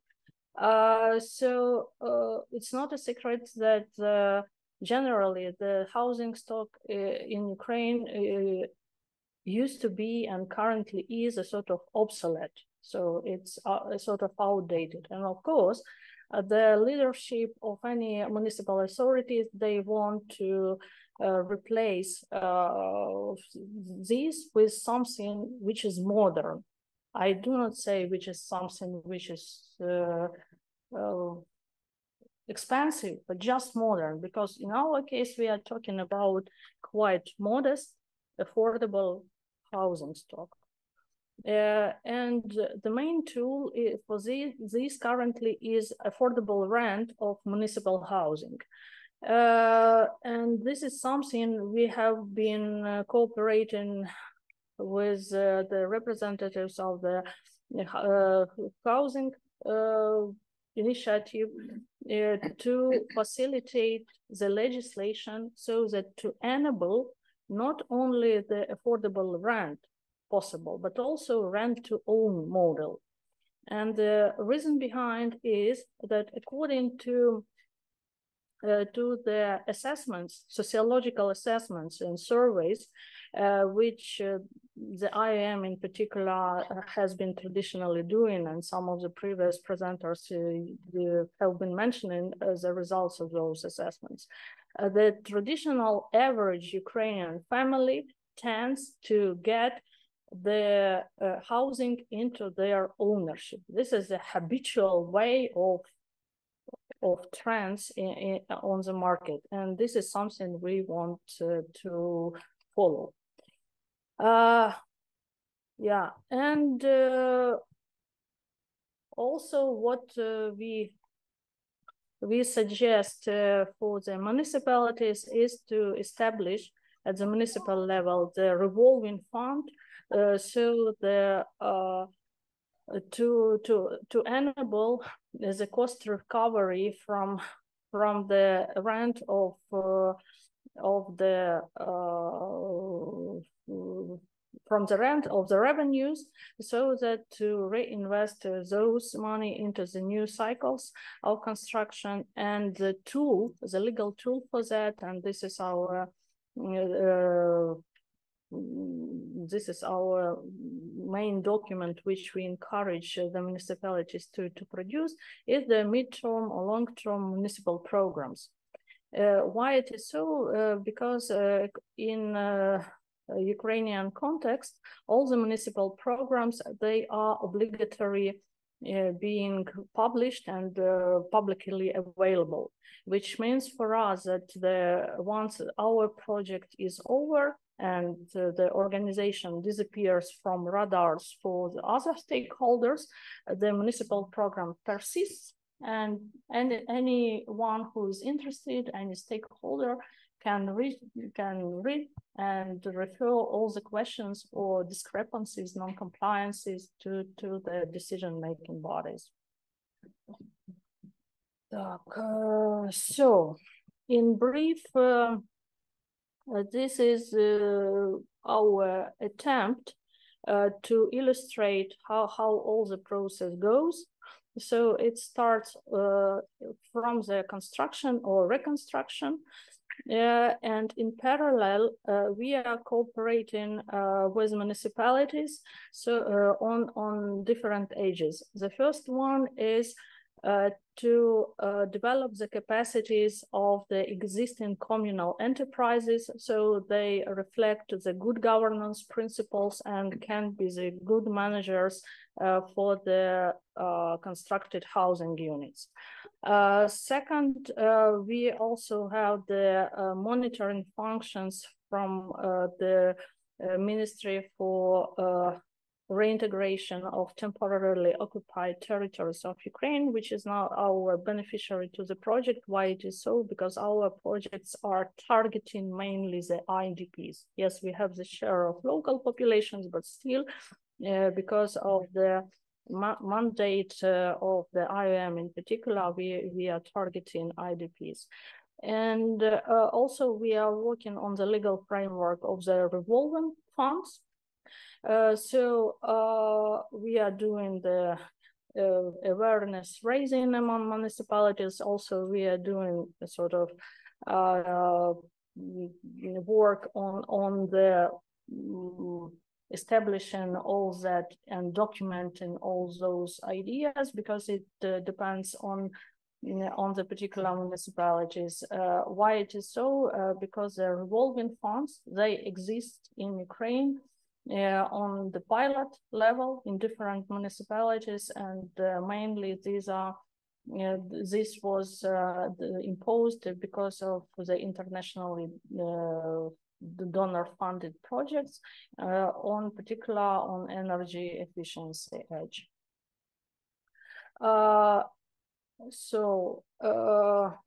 And the question is, what is the local development fund? This is a traditional revolving fund, and in Ukrainian context, this is possible to establish and run if the proper municipal program is approved, and there is a legal basis at the local level to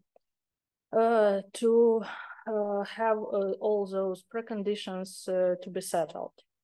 Of course, the facilitation of the revolving fund at the level of the national legislation is possible and would be desirable for us.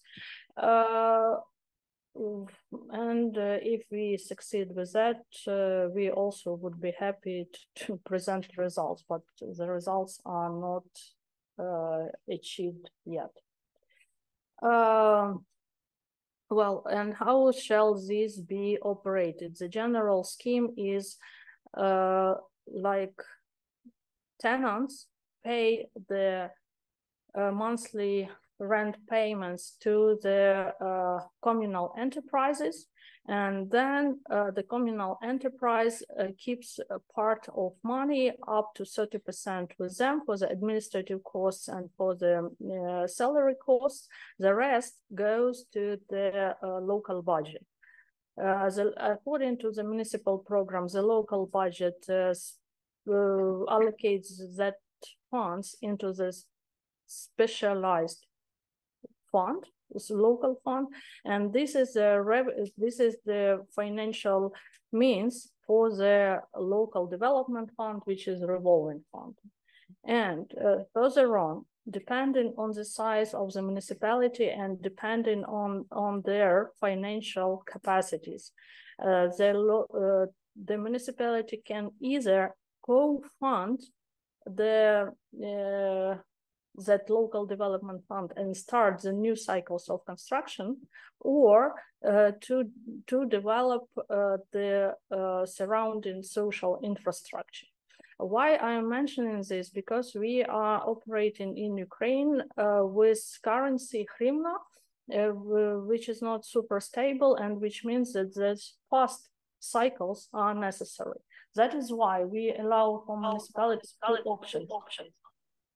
Either the co-funding and the new construction, or the development of the social infrastructure, which can be relatively cheap, or co-funding with other projects funded by different types of donors, private donors, international donors, national government, regional governments, whatsoever.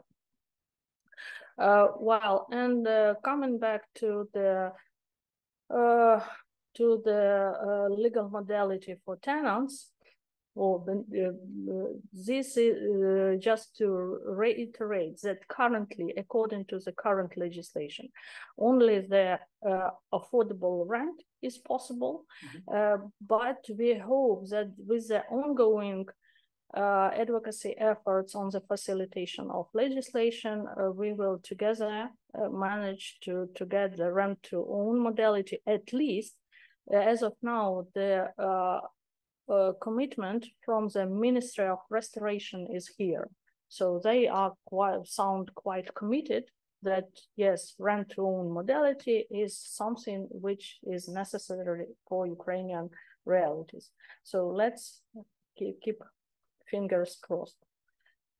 And where we are with our projects. Currently we have covered 5 oblasts. In general, under the current phase of our projects, our target is 2,000 apartments. Now these are 11 municipalities, because we started with what we call relocated project, because actually we started in eastern part of Ukraine and actually started the construction, but because of the year 2022, we relocated the project activities to western and central part of Ukraine, considered by our donors to be relatively safe for their, let's say, potential investments for the next approximately 50 years. I'm mentioning this because I need to say that we can't show right now the constructed multi-apartment buildings. They are in the process on the different dynamic. In Kyiv Oblast, we already started the reconstruction. In Lviv Oblast, we have 3 municipalities, and they have different dynamics. In Vinnytsia Oblast, we have the municipalities where the land allocation process is ongoing, or repurposing of the land plots. And also I have to say that the potential success of the project interventions depend very much on the commitment from municipalities. And here I need to to support the statement of the previous speaker that proactive municipalities are very much invited to for the participation in the project.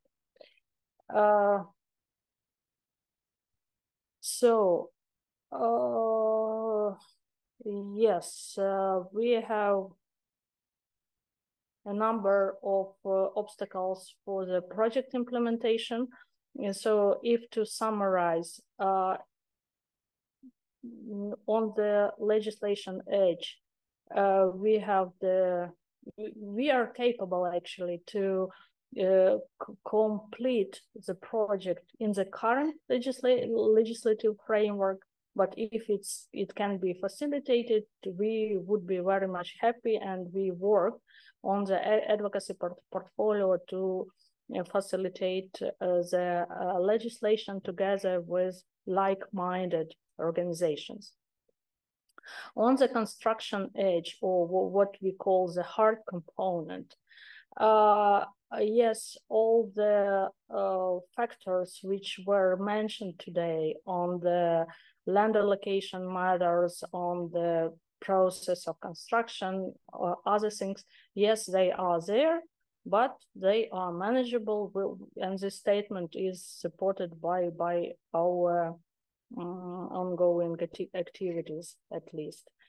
And third thing I would like to underline for this particular audience is that probably we might think about our joint efforts on the compliance portfolio in between the demands, let's say, or restrictions or regulations at the national level and internationally recognized standards, and so that to try to increase the capacity of different actors particularly on the international standards, which would inevitably lead to the approximation of the national framework to the internationally recognized standards of the good practices, good European practices, I would put it so. Here, not taking any more of your time, I would stop here. Thank you for the attention. Thank you.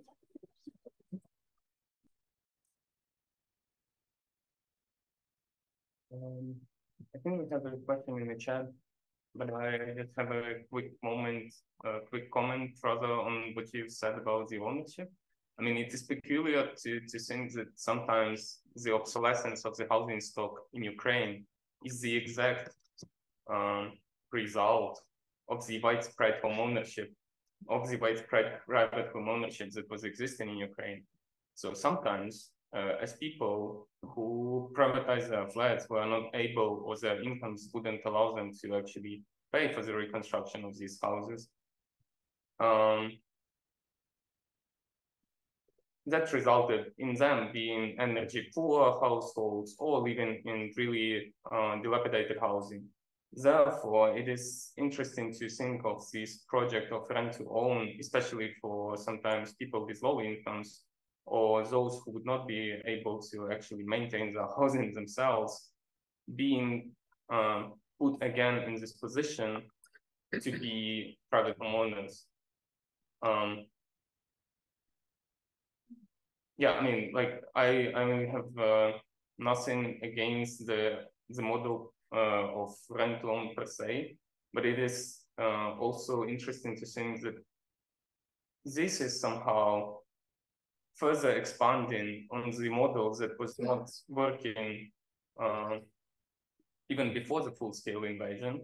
And now when we have millions of people being displaced and the situation in the housing sphere has changed dramatically, like the renting is now widespread and many people would never become homeowners ever again. That's, I guess, might be the reality in Ukraine for the next generations, that this rent to own is somehow built within this this potential model of operation. But we also have a question from a chat. Well, on the part of the proper maintenance of the common spaces of the multi-apartment buildings, I think we are talking about this part, and also about the territory around the multi-apartment building. So I would say that this is a combination of reasons, which are the era of the free privatization, during which people in Ukraine got used to thinking that something should just come out of blue as their property, which is not the realities anymore. And that's one branch of potential discussion.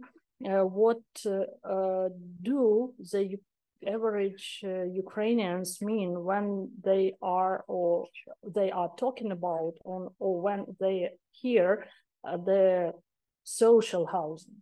For the average Ukrainians, this means the free housing, which is again the discrepancy from what we mean, at least here, when we are talking about the social housing. That is why in our project we tend to say the affordable rent, the affordable housing, affordable rent to own.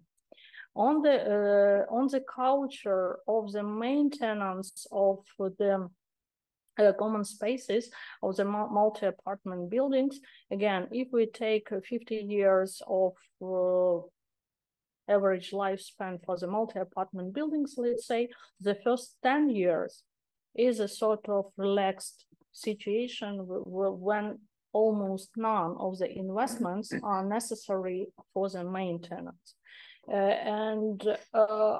So what we want to bring with our project interventions is to concentrate on the construction on the new housing, just to show in the relatively small territorial communities that better housing conditions are possible. And if properly maintained, this lifespan of building can be prolonged to longer period. And we also invest quite a time and energy into what we call community engagement initiatives. For instance, what we practically did. Once the land in one municipality, once the land allocation was done, it became obvious that certain amount of trees need to be cut. And we actually replaced those trees on the other part of the neighborhood, and we engaged the local IDP communities, the local residents for the planting of those trees, which was just an action which showed that first, it can be done by the local resources. It's cheap, relatively cheap, and this preserves the surrounding environment. And the same community engagement initiatives are also planned for the period when we hopefully finalize the construction, and we will do the same just to develop actually develop the greater culture of maintenance by the tenants. There is also a small question, two questions from the chat. The one from Jan Morgan, who is asking about the local development fund. So are these straight payments going straight to fund to cover both operating expenses and administrative expenses? Is the surplus funds going to the municipal general budget? And the other follow-up question from him is, the 2,000 units seems like a small amount in the context of the Ukrainian housing market and IDP-led housing demand. What would it take to scale up the project to deliver more units? Okay, for the first part of the question on the money flow. In the current legislative framework, what we can do is that the rent payments are collected by the managing company. In our case, we, in cooperation with municipal authorities, the best option is to use the capacities of the communal enterprise. The communal enterprise is the entity which is bound by the local regulations. That is why as I mentioned, part of funds stays with them, with the communal enterprises, and parts goes to the general fund of the local budget. This is the provisions of the Ukrainian legislation. We can't amend anything here. And to extract those money from the general fund of the local budget, we need, or the municipalities need, to do the municipal programs. And according to the municipal program, once it's approved, the money goes to the special fund of the local budget, which is in fact the revolving fund for the purposes of the new cycles of construction or the development of the social infrastructure. I hope this is more or less the answer. I hope so, that's sufficient. But on the other question, like what would it take to scale up the whole thing? Actually, here I need to refer to in my initial statement. Being the representative of the IAM, I can say that we are the practitioners and we are contributing to the general, let's say, Lugano process as much as we can. The bigger group of practitioners can come and scale up the general efforts, the bigger results we would in theory have. Do you have a short question or rather a longer one? Yeah, just a short remark. In terms of right to buy, I would strongly recommend not to apply this giveaway privatization, which was done in the past and is, in my point of view, not the right strategy, but to apply replacement prices, so that privatization may take place if the price is as high that a similar apartment can be newly built. Here we are in one basket because in our opinion, the era of the free privatization was a sort of continuation of the Soviet Union period and brought some sort of impact, which we feel even now. That's why this what you are mentioning is exactly the idea. When the investment costs into the construction are paid as a cumulative payment of the rent part of the maintenance cost and the part of the price of the apartment, then it becomes the property of the tenant. Not good. Not good. So there is a gap between this replacement cost and the initial investment cost that was done, say, 15 years ago, right? Yeah, so in practical terms, this is a discussion for the period when the construction is finished and when we exactly know how much is the investment cost. Mm-hmm. So now these are just estimates, and we have the estimates, but I did not put them into the presentation on purpose, just not to open the super theoretical discussion. Okay, thank you again. And now in our panel is a talk from Dr. Volkan, who is a housing expert at the Institute for Immobilien, Bauen und Wohnen in Vienna, and he is also an expert on limited profit housing associations and that kind of housing approach. Thank you, Pablo. Thank you to New Housing Policy to invite me to this great place. I am reporting from a project which we are executing together. So a new housing policy is helping us in executing a project which we are doing, commissioned by the Austrian Ministry for Climate Action. It is to develop the Austrian contribution to the new European Bauhaus initiative on rebuilding Ukraine. So our approach is to develop, to explain the Austrian business case of limited profit housing associations as a possible model for the Ukraine in re-establishing an affordable housing infrastructure for your country. So the need for affordable housing in Ukraine is obvious. It's not necessary to go into detail in this. We have seen several disastrous pictures about this in the past. Orientation towards international good practices in affordable housing policies seems to be one strategy for the Ukraine to avoid some detours. So it took many countries, many decades to learn how to settle different models, how to avoid inefficiencies. And I think orientation on best practice, which is already in place in Europe, is a good idea. But what we can see in previous experience, I tried for a long time, for 15 years or so, to promote our system of limited profit housing to other countries with quite limited success so far. So what I have learned, copy-paste does not work. It will be necessary to reinvent such a system in the framework of the Ukraine, not only in the economic framework, not only in the social framework, not only in the institutional framework, but more than all in the legal framework of this country.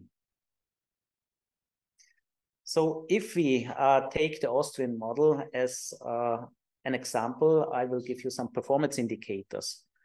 It is a private sector, so it is not municipal, it is not public sector, it is something in between. We say sometimes that it is the private sector to provide public service obligations. The sector has executed some 1 million housing units over the past couple of decades. It is some 45% of total multi-apartment stock in Austria. New construction is quite substantial with 15,000 to 20,000 housing units per year, which is roughly 40% of total multi-apartment new construction. We have in Austria a generalistic approach, which is not actually the main stream on the level of European Union. It is to say that big parts of population have access to this sector.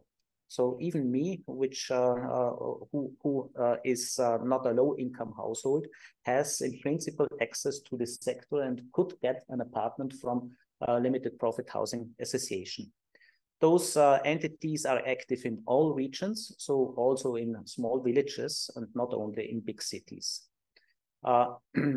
Quality is quite surprisingly, actually. The cost-benefit ratio is striking. Indeed, I will show you some pictures afterwards. So both in terms of quality of apartments, both in terms of quality of architecture and in terms of ecology. Regarding financing, over time, but this depends very much on the age of the housing associations. Some of them have quite substantial equity ratios of up to 50–55%.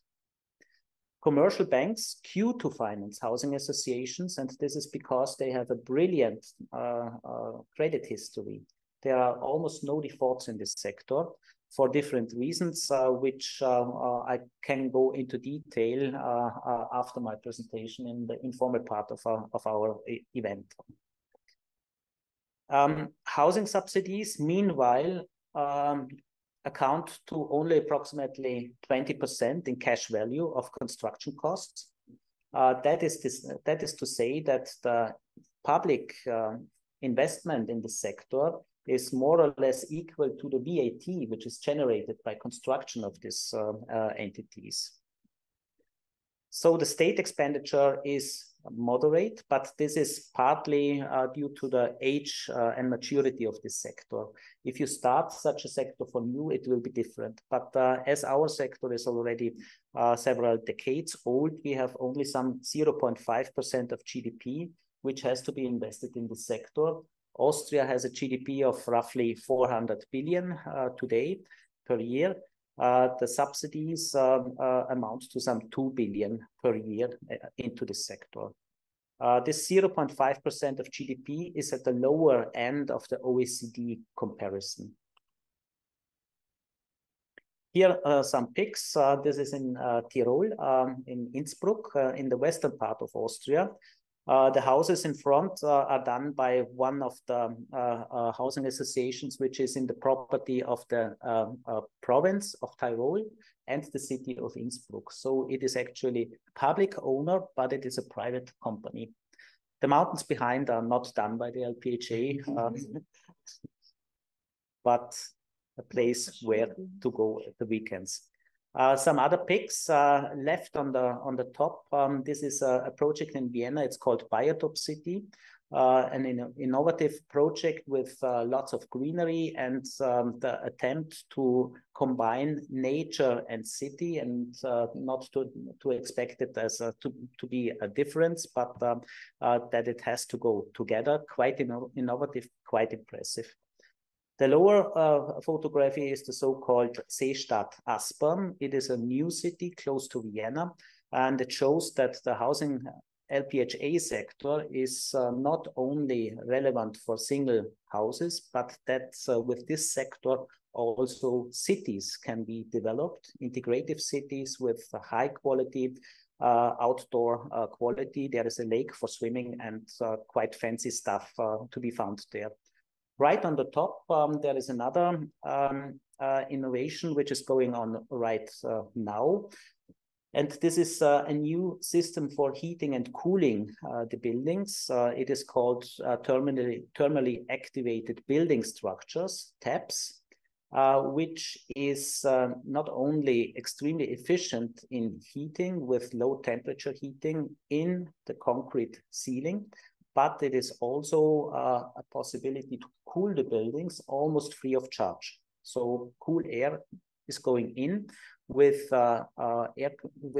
heat pumps, which are run with photovoltaics. And here in this photography, I'll show you a robot which is established newly close to Vienna, with a production output of some 100,000 square meter of ceiling, of activated ceilings per year. So main pillars of this sector are cost rents, so not need-based rents, but cost rents. The housing associations are allowed to account rents which are not higher than their own costs, but at the same time not lower than their own costs. So housing associations are prohibited to make losses, actually, which is quite original. Surpluses have to be revolved, so it has to go in construction or in land banking.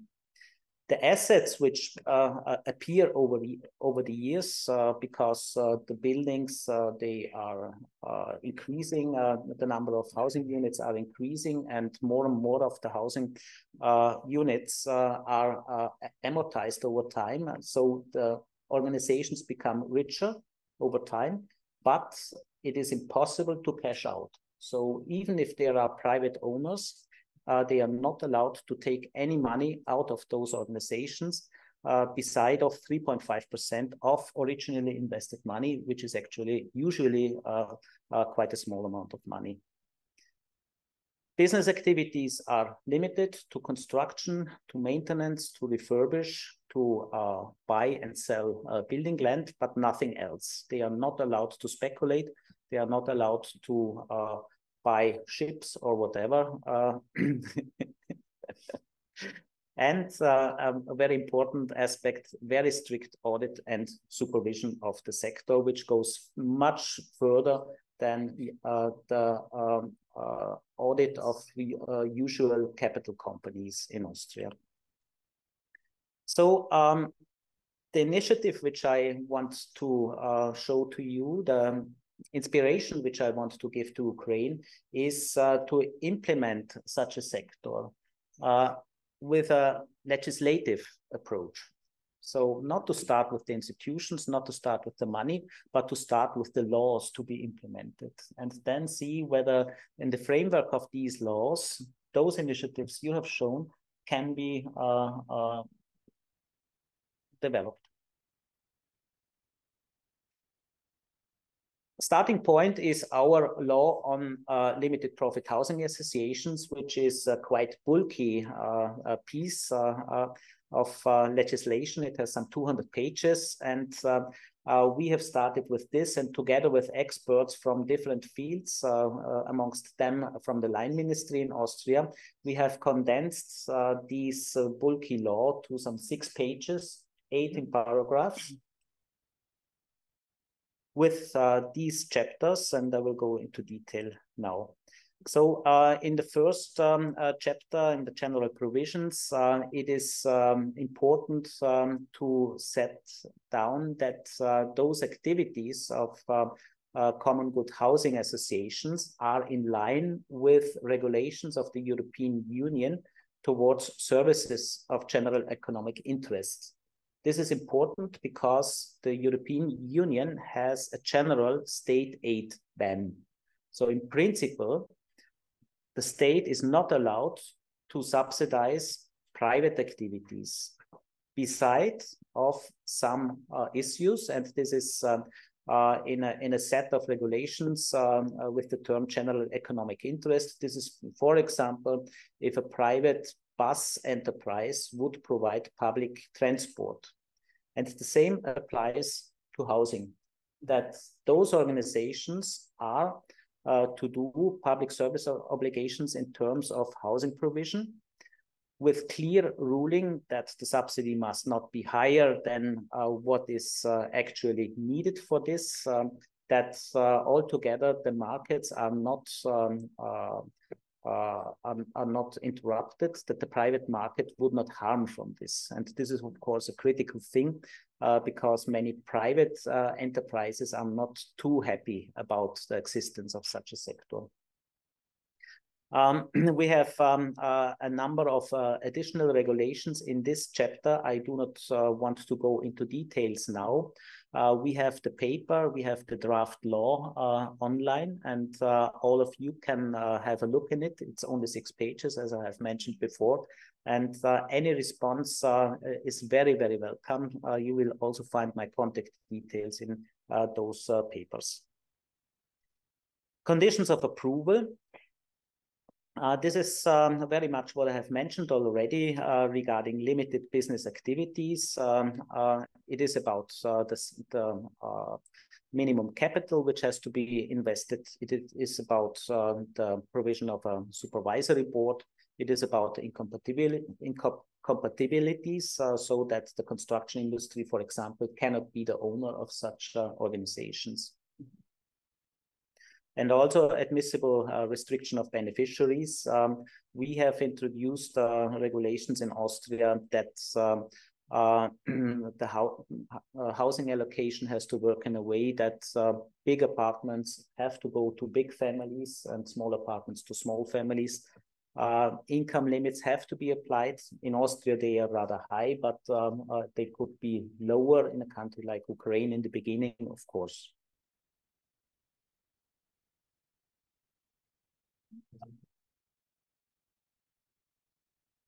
Regarding selling prices and rents, I have mentioned before, they must not be higher and not be lower than own prices. And again, it should be possible that also rent-to-buy schemes may be applied. Our housing associations, they are keen to keep their apartments under rent, because in the long term, it is a better business for them. They have a much higher return on equity and can achieve equity ratios which help them to become more stable and more mature. So from a business point of view, rental affordable housing is much better than owner occupied affordable houses.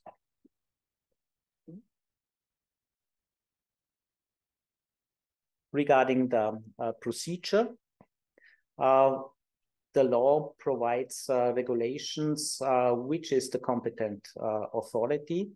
So we think that the local financial authority should be responsible for approval, refusal, and withdrawal of a common good housing entity. Revocation should only be done by court order, not by the common good housing entity by itself.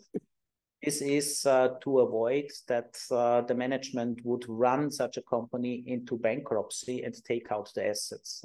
So there are many of those regulations dealing with Recording in progress. That wait a second. Sorry, I think there's somebody joined without microphone. That there are strong interests, there may be strong interests of the management or of the owners of such organizations to cash out the growing assets of those organizations, and ruling about this issue to safeguard that in a generational perspective, the equity and the value of those entities will be for common good. So intergenerational orientation on common good. Rules of withdrawal are set and ruling about information the public, and of course sanctions, and a very important issue. One sanction is when the failure are minor, that the organization maybe would get no subsidies for 2 years or so. And the final sanction is revocation of the status of a common good housing. And this would mean that the entire assets, the entire wealth of this organization would go to another limited profit housing association. And the owner of this organization would have no chance to cash out and to take the money and run, so to say. So this is a very important thing, because real estate is about big money, and it has therefore a strong tendency for corruption and misbehavior, and regulation in this respect is immensely important to avoid all of this. Auditing and supervision. The regulations in Article 11 is about setting up an auditing association. This also can be on a private basis. It should be licensed by the Minister of Finance. It should also have include provisions in the case of liquidation of such an auditing association. Then we need quite bulky bylaws for the auditing association. It is about how it is established, what is the volume of supervision, in how far do they go into the details of the business conduct of the companies. All this has to be regulated in detail. We need a highly regulated sector to work properly. Mm-hmm. Regarding audit and supervision, one detail only, there is no approval of the annual accounts without a positive audit. So the company cannot close its books if the auditing association does not give a consent and tells that everything is okay.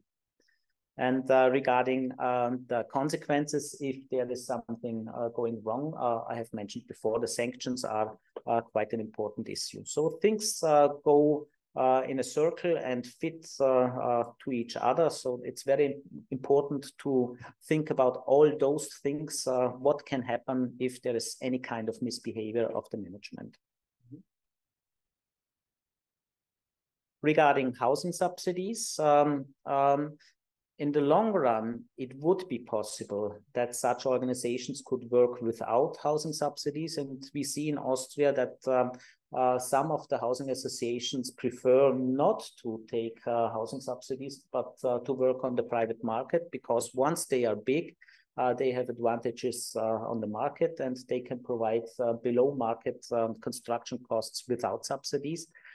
I personally think it's better if they stay within the subsidized scheme, because via the subsidies, you have big potentials to steer the development of those organizations and to tell them where to build, where to contribute to urban development and all those things. We think, therefore, that they should have a privileged access to housing subsidies for new construction and renovation. And we think there should be also an exempt from corporate income tax. Not more, not less. That's it for now. Thank you. Thank you, Wolfgang. Do we have any questions from the chat? From the chat, yes. An excellent question for Mr. Aman. Should I? Yeah, go ahead. The Austrian KhSA system does appear to be very successful. If you could hypothetically fix the legislative system in Ukraine to allow such a system in the coming years, what do you see as other structural milestones that would need to be in place for such a system to work? E.g., the existence of state entities to provide subsidies, the existence of the new ecosystem of LPHAs. Yeah, there are several issues which have to be done, and all should go in parallel, that we do not talk about decades to implement such a sector, but only about years. Vita, you have worked on this issue. What has to be done in the legal framework of the Ukraine? Maybe you better answer this question. Yeah, so we are currently at the initial stage of developing those precise points, what should be changed in the legislation. But the main things are, of course, the land. It's the land use, so there should be a clear cadastre and clear responsibilities on this. Then it should also be established the auditing, big auditor, yeah, and the licenses from the financial ministry, as you said before. So the auditing supervision are the key that has to be done. But also we have to deal with this problem that in Ukraine there is no such thing as a low profit entity. So it's either non-profit or for-profit, and we have to think of bridging this gap somehow too. But of course also about directing the, if such entity is established, then of directing the subsidies and tax exemptions to that entities. So yeah, I think those were the main things we talked about before. Yeah, but I hope we can give updates later, actually. Absolutely. When the project is finished. The project is in progress, and we intend to finalize it in a few months. And this issue will of course be core. Which regulations in the Ukraine are sufficient to implement such a sector, and what has to be reformed most urgently? Maybe we find a solution that not everything is adopted to a sector which is similar to the Austrian one. Maybe there is a light version at the end of the day. We will see. But let me highlight on two things. One is the regulations on audit and supervision. I think this is not only crucial for an efficient and sustainable affordable housing sector as we have it, but for the Ukraine, this could be something very beneficially also for other issues. Whenever you receive donor funds, or if you have organizations which work in the medical system. For example, in Austria, we have the Red Cross, and those quite big social support institutions, where several of the regulations are applied, which are actually designed for the limited profit housing sector. So regulations on audit and supervision could be very helpful for other fields of economy and recovery of the Ukraine also. And the second issue I want to highlight is once a decision is taken that such legislation would be implemented, it seems very important to me that universities of law all over the countries are strongly involved in this, and that a biotop of legal experts all over the countries would appear who are familiar with this law, who start to further develop this law, who would compete in innovation, and in particular, if some failure is detected, and there will be failure always, every time. So in Austria, we have reforms of the law every year, basically, because one clever guy finds out how to cash out those companies, and and it's very important to react quite quickly. And for this, you need a big number of legal experts to further develop and further adopt to the specific Ukrainian preconditions. Mm-hmm. Thank you, Lawson. Thank you all. Thank you to this panel. We've had a great opportunity to hear about different approaches and potential models that are about to meet the housing needs and challenges that Ukraine is now facing. I really liked your response on the need for the whole ecosystem of research and understanding of how to regulate housing sphere in order to produce sustainable and equitable outcomes for the people, but also, response from Vita that the land is vital in understanding how we can, basically land these policies in the physical space. And for that, we are going to have another panel on the land. Do we have it? How to account for it? Where do we find it? But that is going to happen, I guess, after the break. Yes. Thank you all. I just wanted to catch up on the schedule changes that we are going to have. So we are going to have a shortened version of the second session, which is going to start in 7 minutes. We will try to be ready with it by 2 o'clock that we have. So we have now a short break, and we will move one of the speakers from the session number 2 to the session number 3, which is Edwin Butlar, who will be presenting after the lunch. And our Ukrainian speakers will be presenting in several minutes. So who is listening, watching the stream, please keep tuned, and we'll get back very soon with the session number 2. Thank you.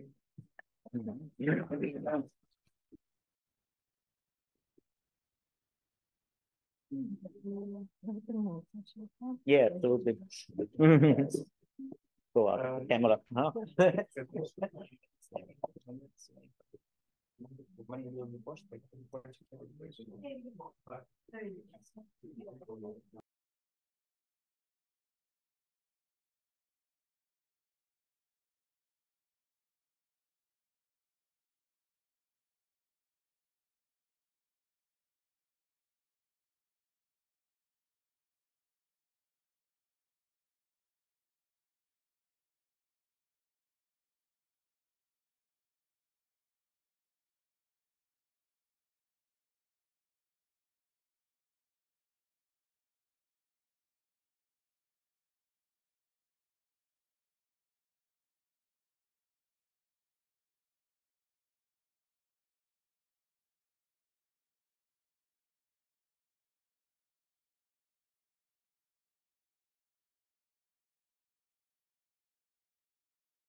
Начинаем журнал.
Мене чутно? Do you hear me in the Zoom? Do you hear me? Yes. Yes. Okay, great. Thank you. Yes.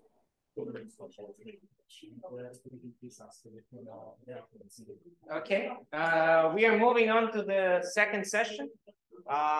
And I'd like to ask everybody to pause for now.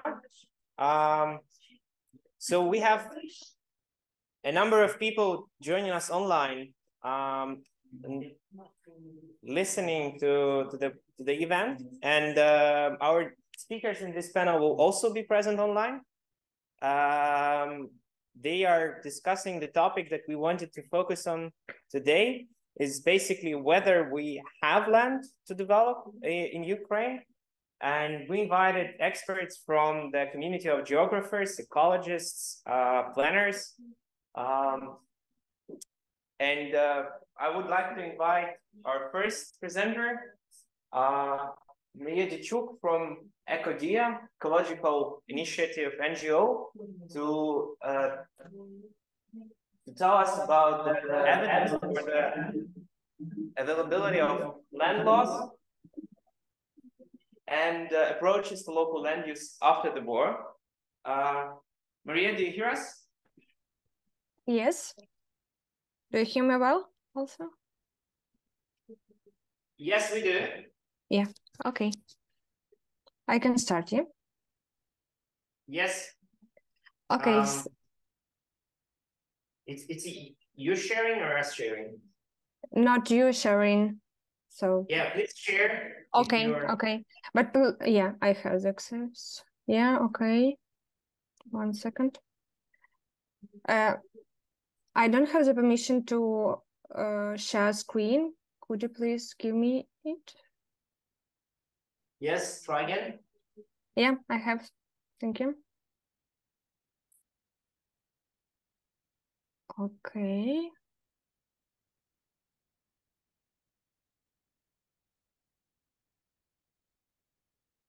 Do you hear my screen? Yes. Yeah. In the non-presenting view. Not presenting, yeah? Yeah, we're just seeing the whole PowerPoint. Okay. I have some. I have the problem with it. 1 second.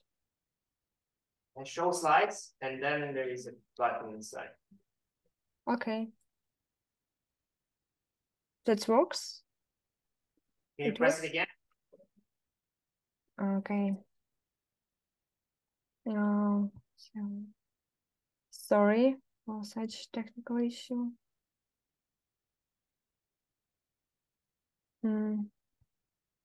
Maybe you will share and it will be like good. I will tell you like next slide and everything.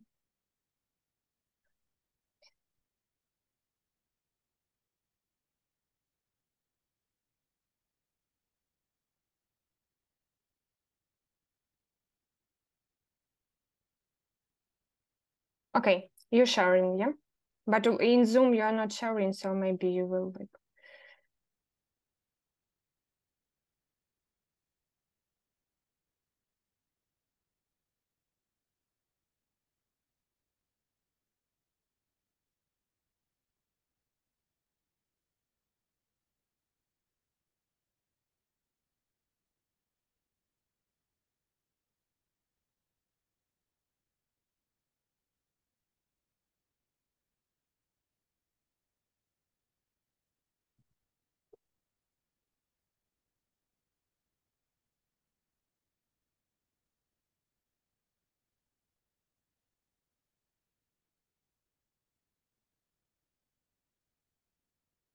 Yeah, do you hear? Okay, yeah. Sorry for such problems, technical. Yeah, so I can start.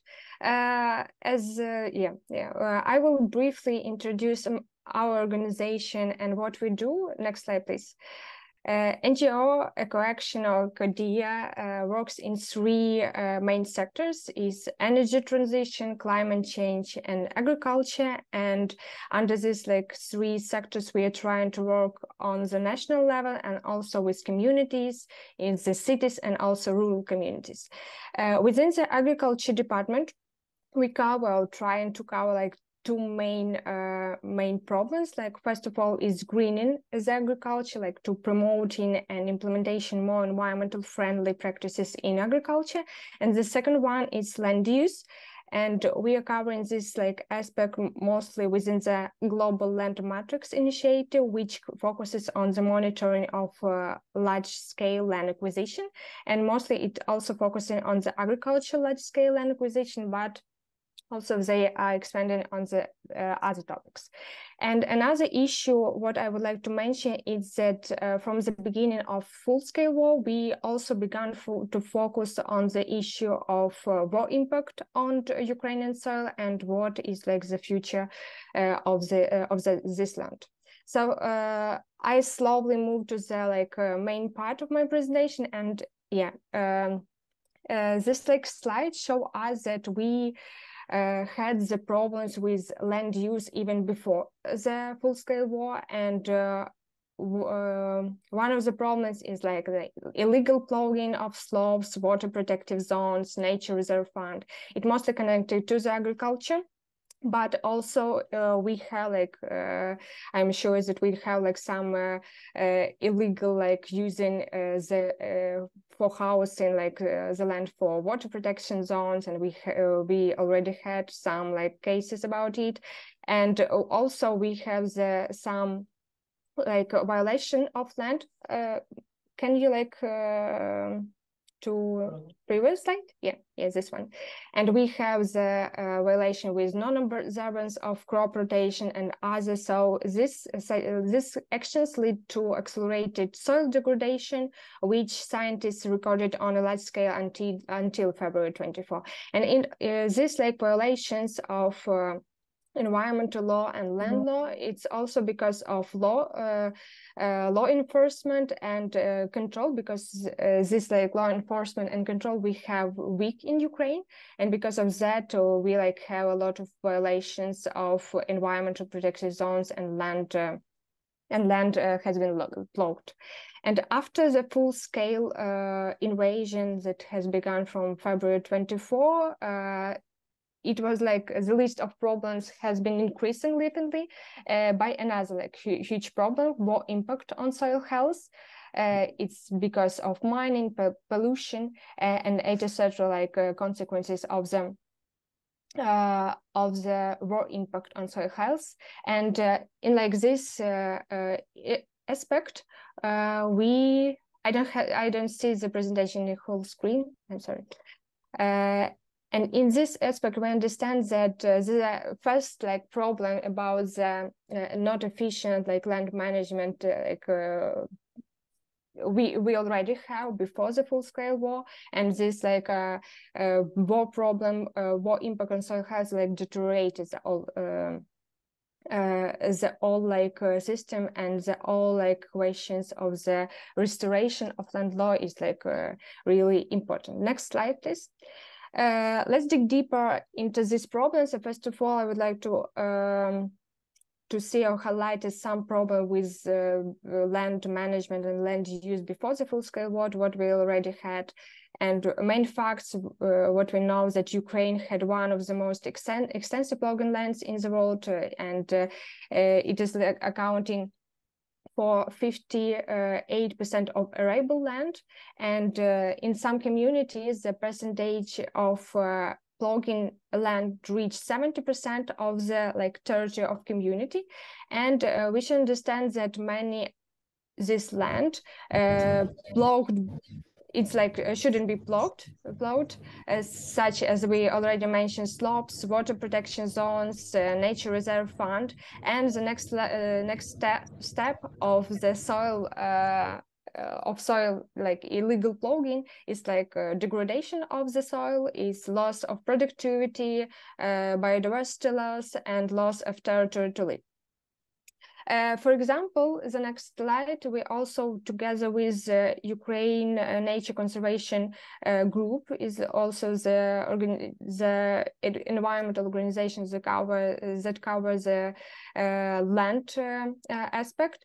Together with this organization, we have researched like environmental and land legislation violations by big agriculture companies, and within this research, we identified 1,004 plots that have been developed for agriculture purposes with violations of environmental and land legislation, and these violations were identified in by 9 different companies, and within the four regions: Lviv, Zhytomyr, Ternopil, and Khmelnytskyi regions. And you can see that most of the violations is connected to the ploughing of the nature reserve fund. Also, a lot of violations connected to the slopes over 7 degrees, and also violations in water protective zones. Next slide is like example in the Lviv region, and you can see like the image from the satellite image and ploughing on slopes over 7 degrees, and also from field visit. And that's like the just cases that we monitored and we identified, but we understand that the number of these cases can be like increasing, and after the full-scale invasion, we understand that the possibility to public monitoring from NGOs and control is really weak. And before the full-scale war, it was weak, but now it's like more weak as we had. So these like violations and violations of environmental and land law has been increasing over the years. And next slide, about the war risk and what we have now because of the full-scale war. We understand that 30% of the territory of Ukraine are considered potentially contaminated by mines and unexploded ordnance, and under them some 4-year plan provided by the government, we have the priority to restoration of some agricultural land, but we understand that not all like contaminated land can be returned to the cultivation or to other economic purposes. And under our research, according to the results of our research, which we conducted together with scientists, next slide, please. For example, in the territory of the Kharkiv community, it's Vilkhivska community, we have found like plots with a catastrophic level of pollution, and in this image, you can see that the dark one plots really like have the catastrophic level of pollution, and that's plots like the best option for these plots to restore, and it is like conservation to return not to economic purposes, but mostly to the nature, and like in this territory it can be like conservation, afforestation. For example, in Donetsk region, we also like have the same research. We have another like conservation method, it's step. So for this like plots, we understand that these plots cannot be like returned to them to the other like social or maybe economic reason, but mostly for the nature territory. So summing up this like two like perspectives that we have before the full-scale war, and now we understand that we should understand the land shortage and limitation, and this like border which we couldn't like cross.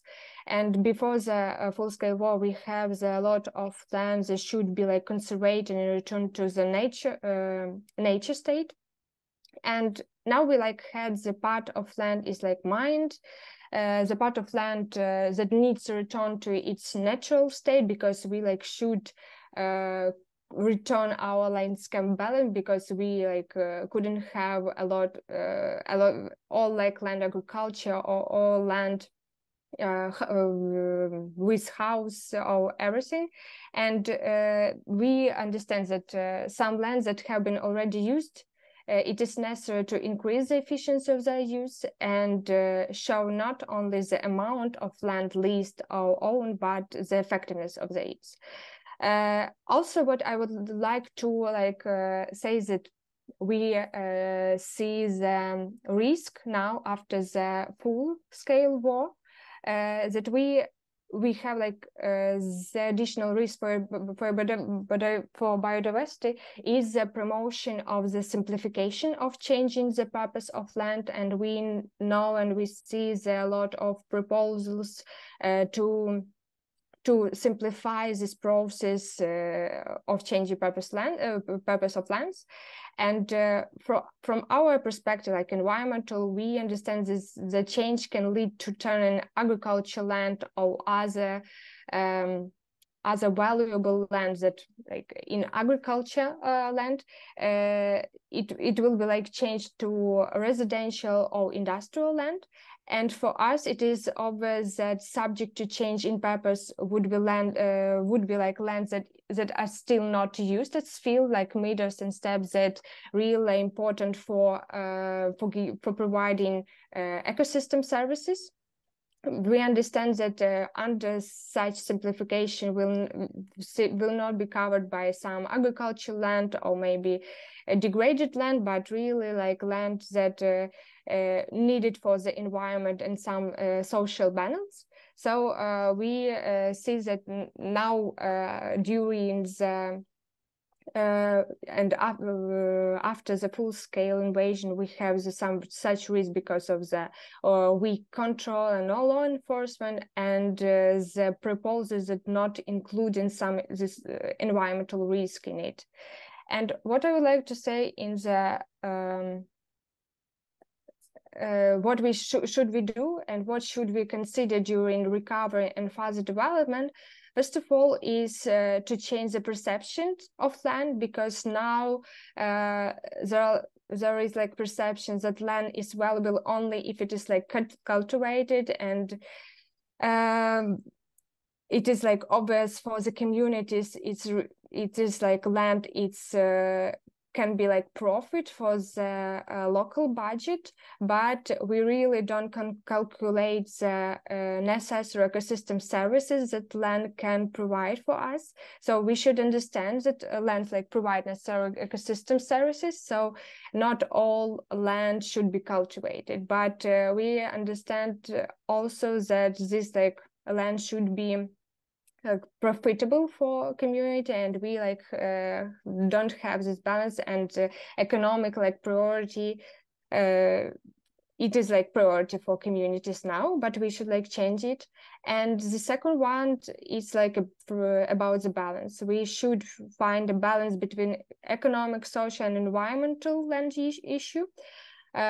We can see this balance maybe in strategic documents or other documents like what not implementing but providing by the national level or local communities, but we don't see this balance in fact in a land or in a ground itself.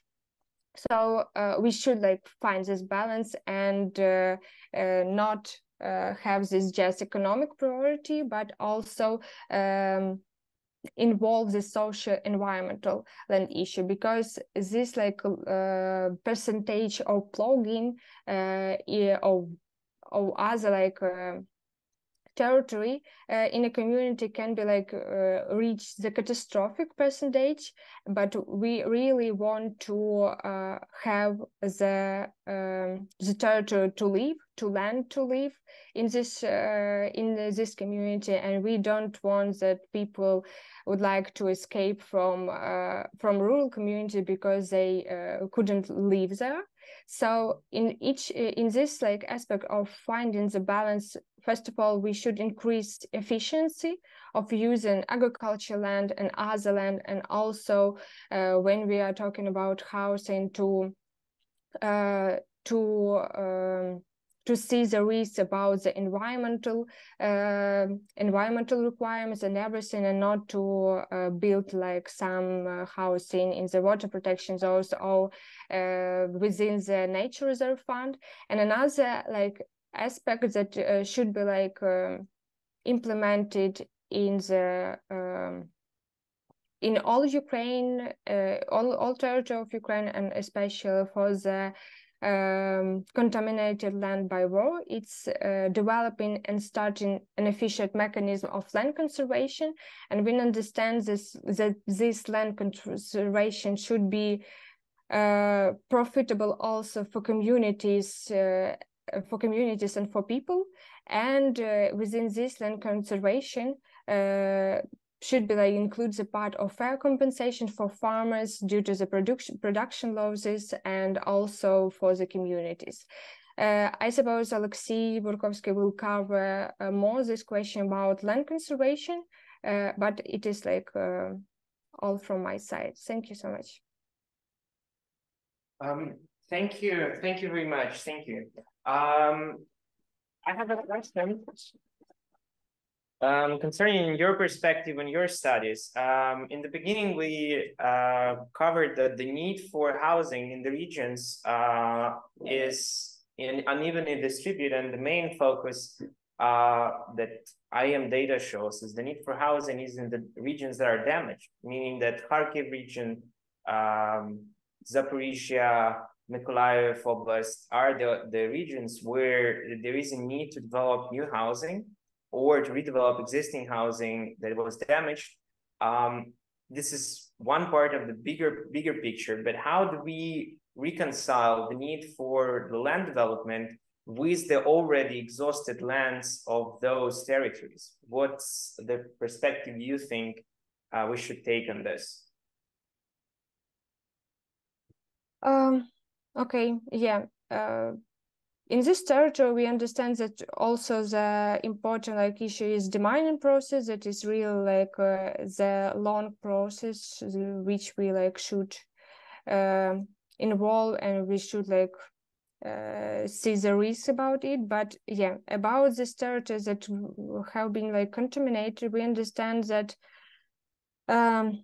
some part of it, like the catastrophic level of pollution, should be transferred to nature, a natural state, and really we need to have this to find this landscape balance, and trying to support and trying to maintain and increase the territory with nature valuable zones or nature conservation fund. Yeah, but for example, the territories with less catastrophic level, we understand that can be like implement some recultivation processes, so these like territories can be returned to some economic or for housing housing purpose. Yeah, but it also like not such a quick process, and we understand that first of all it should be like demining process, and another like assessment process, what like contaminators the land has, and then we like should like have the potential measures that could be provided for the land, and what in which like purposes it can be used. Thank you. There is another question that I think is interesting, is the question of demining private land and demining public land. As we know that a lot of social housing projects demand an access to in-kind contributions in form of land, thinking about regions that have been mined or have been damaged by shelling or lost their productivity, is there any perspective on how will the private or public or any other kind of land be used after it's demined, in a sense that what's the difference between those forms of ownership in regards to potential further use, and should the public land that has been demined potentially be brought to other uses other than agricultural?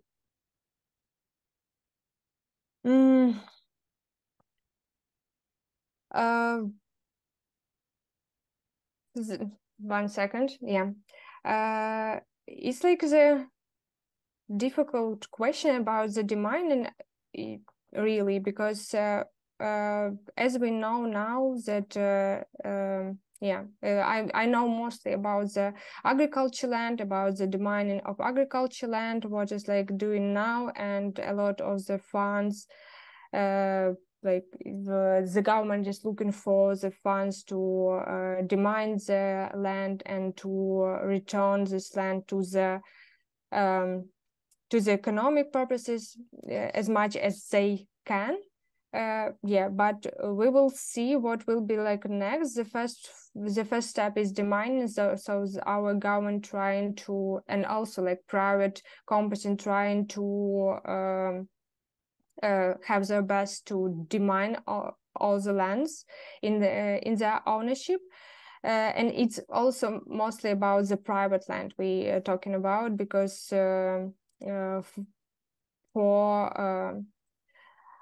I haven't heard about some communities like that they have in their ownership, and they like have the priority to demine this land.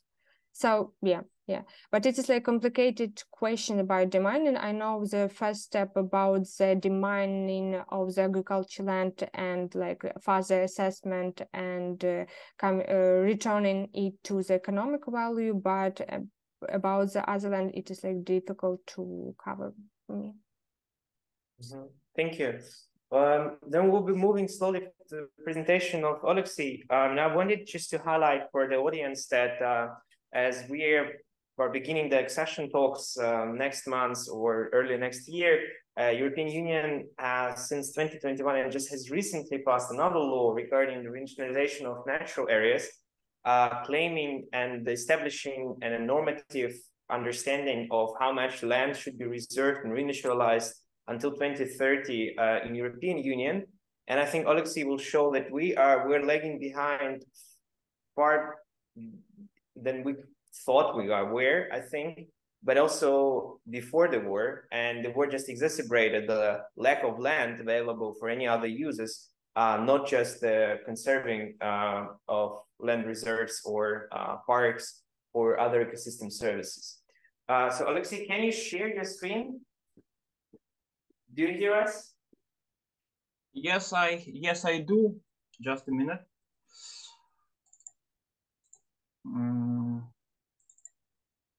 Do you see presentation now? Not yet. I think you should share the screen from the Zoom.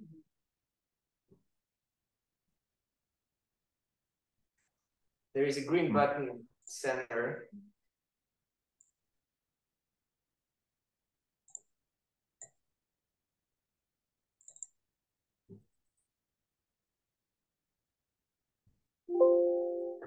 Don't you see? Not yet. I'm sorry. Ooh.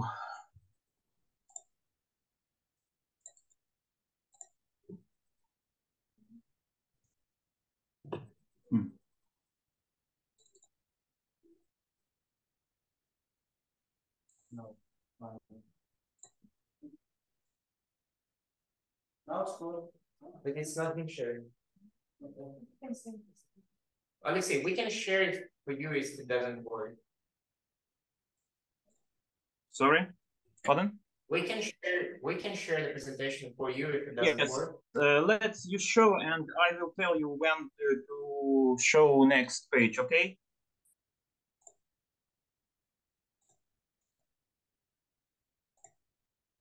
Can you show my presentation? Yes, second.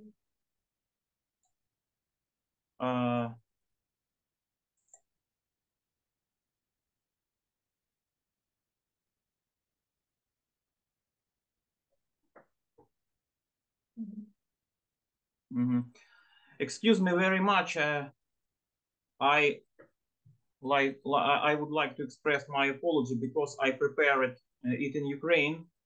Because first of all, I am not sure in my juridical language because I will tell a lot about Ukrainian legislation, and that is why I prepared it in Ukraine. And the second, I think it is first of all problem of Ukrainians, and I would like to express my opinion as better as possible for Ukrainian participants, because it will be our problem and our task to solve the problem of Ukrainian legislation. So excuse me, I will tell in Ukraine, okay?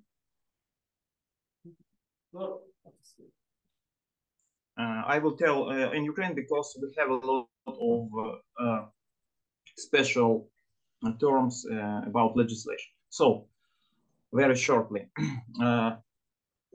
Розпочну спочатку. So I will start from the beginning, from the general provisions, why natural ecosystems are important for us, because they are part of our life on the planet as such, and we are some of the key factors of geological and geochemical factors that make the planet habitable.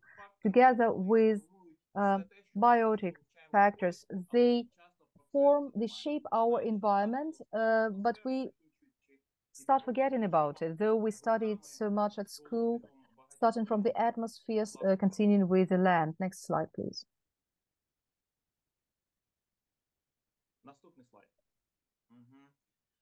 Okay. Talking about Ukraine, the deficit of natural ecosystems is the key problem for us. And it is impossible to resolve this issue technically by technical instruments, because ecological problems are not created by technogenic factors. They are anthropogenic, starting from the demography, continuing with the consumption practices. So the key instruments here should be economic, administrative, and legislative, and educational. Believe me, we could pave the whole world with photovoltaic panels, but we will be living on Mars without any nature whatsoever, which forms our environment. So the conceptual reasons for the deterioration of nature in Ukraine. First of all, our economy is agrarian, and we are ruining our nature to export as much agricultural products as we can and raw materials. Secondly, Ukraine is dominated by interests of the agricultural sector and land policy. Here I emphasize one important issue.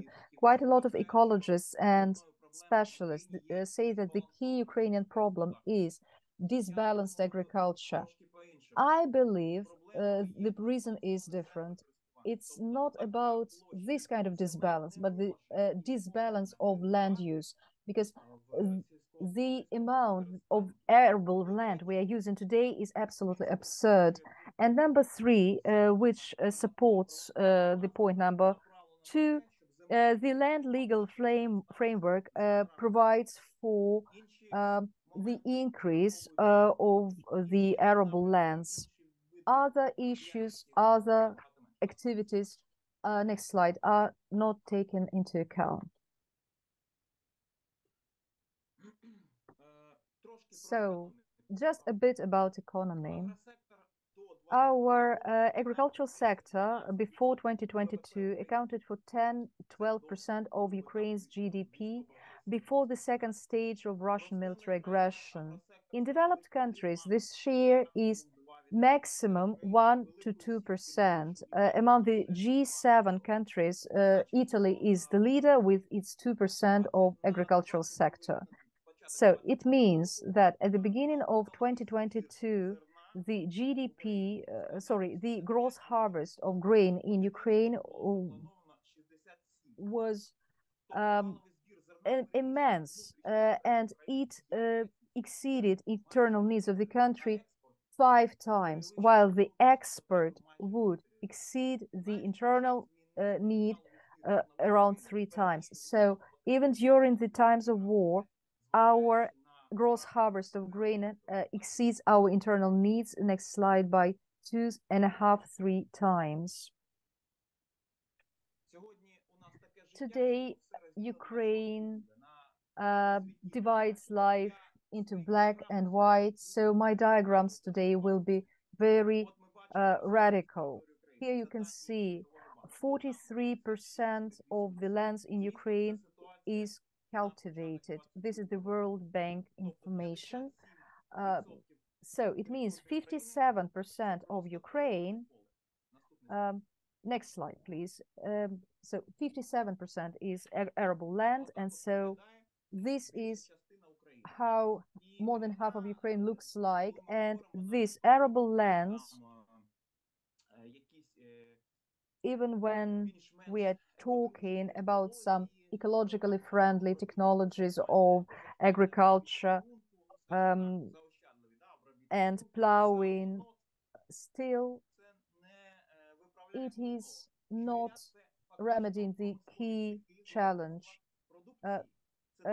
Agriculture means that these lands have no natural growth, no natural vegetation. They are poisoned by pesticides, and this is the factor, arable lands, which is the driver to aridification, and this leads to problems with water supply because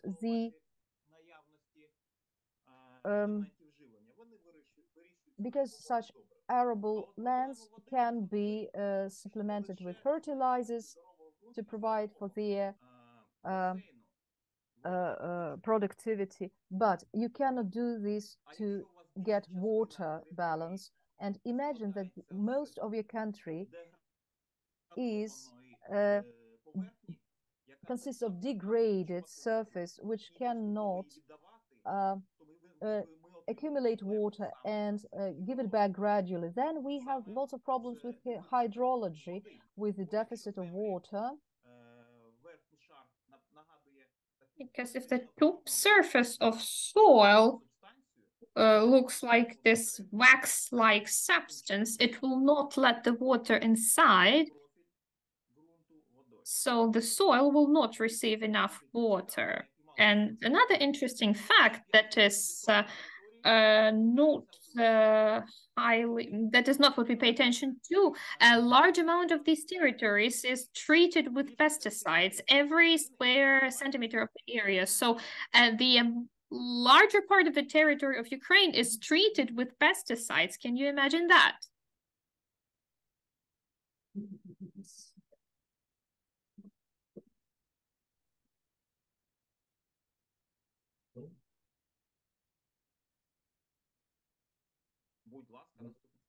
And next slide, please.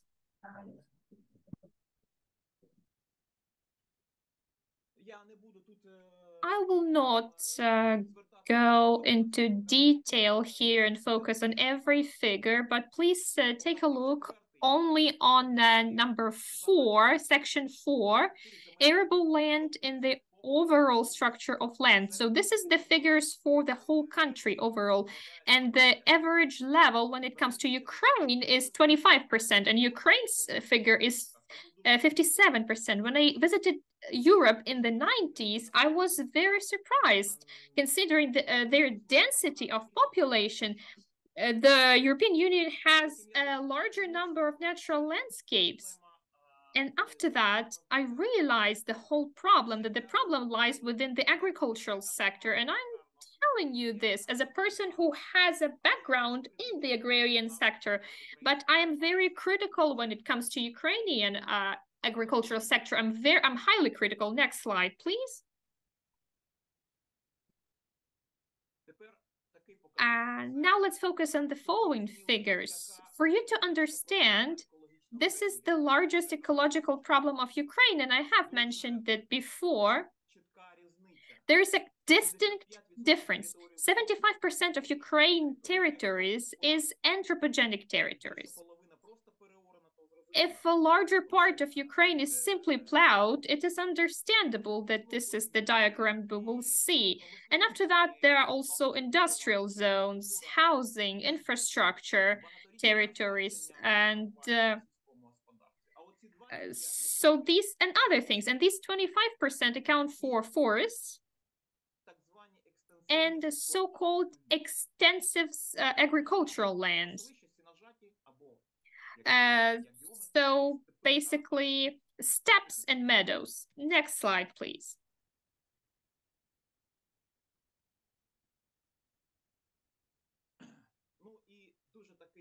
And then moving on to the sad part of my presentation, the European Union plans to increase the number of protected areas for up to 30% until 2030.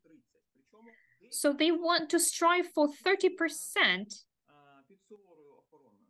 And 10% of this territory will be under strict monitoring. This is what we call natural reserves. So this is the territory where any agricultural activity, any economic activities will be prohibited except for tourism. When it comes to Ukraine, only 7% of Ukraine's territory accounts for protected areas.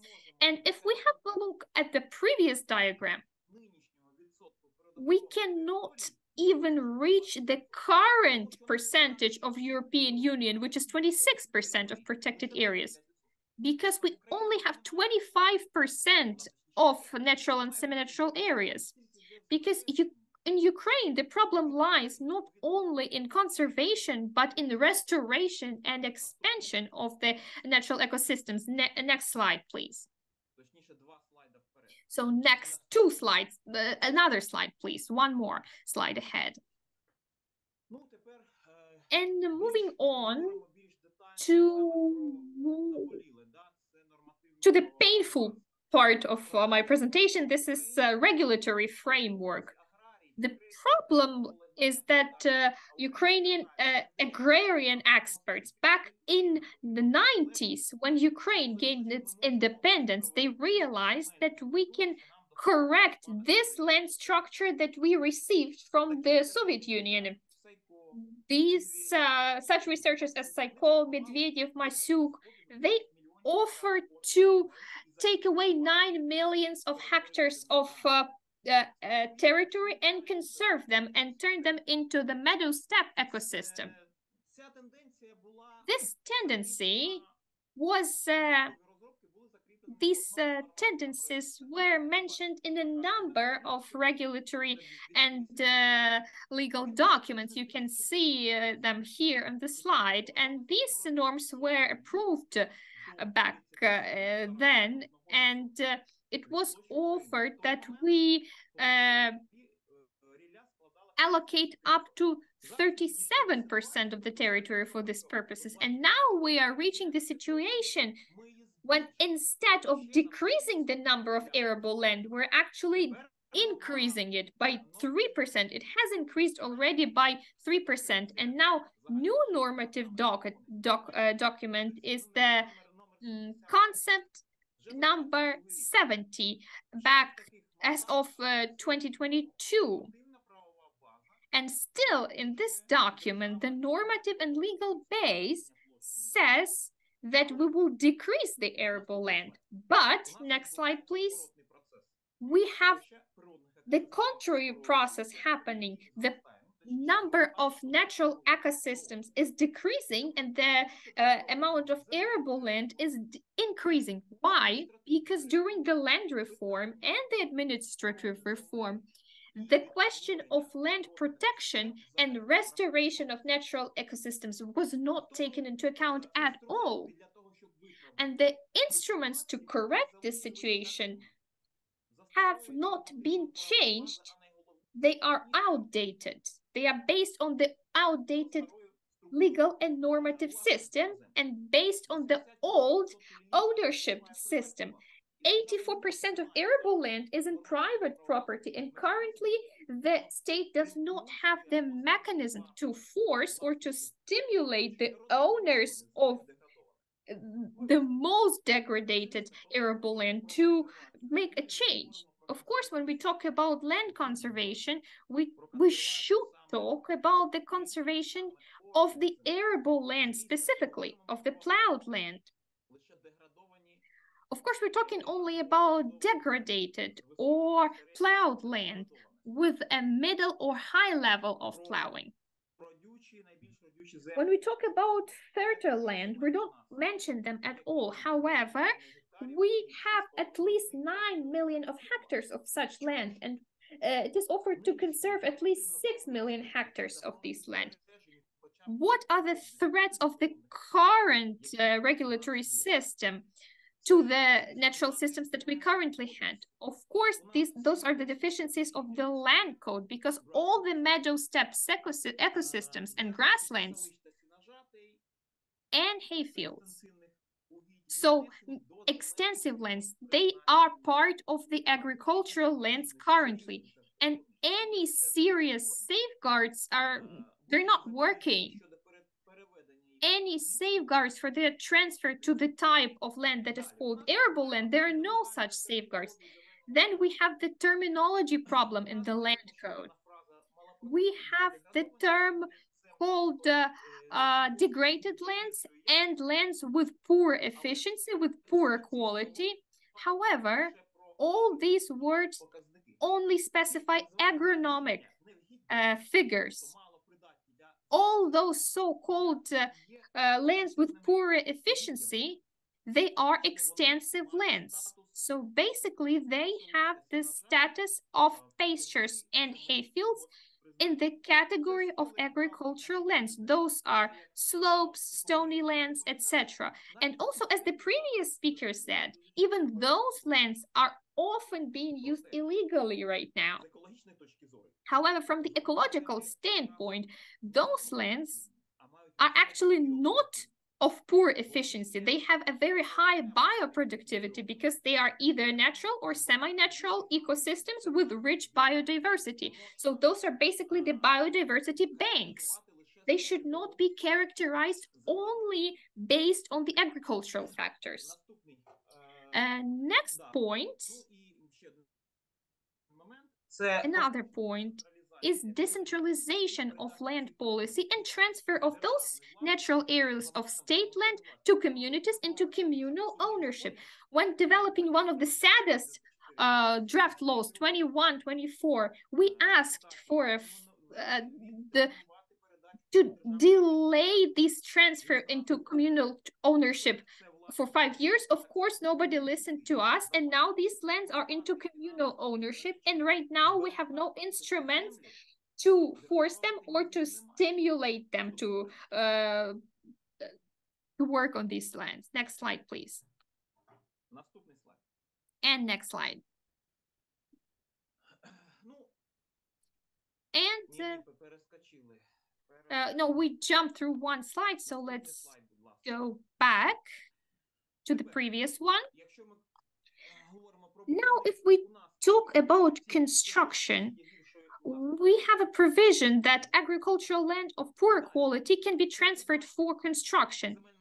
And then Article 23 of the Land Code, Article 20, I apologize, says that when the designated purpose of the agricultural land is changed, there is a compensation for losses provided. So if any construction company purchases land or the land is given to the company and the purpose of this land should be changed, the company should pay for this so-called compensation for losses of agricultural production.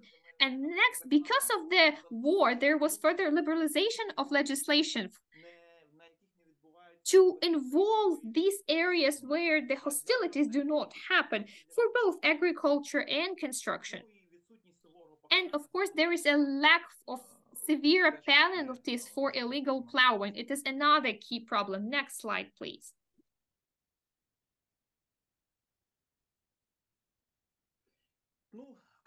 And moving on to conceptual changes that are needed, we have to abandon the agrarian and raw material economy.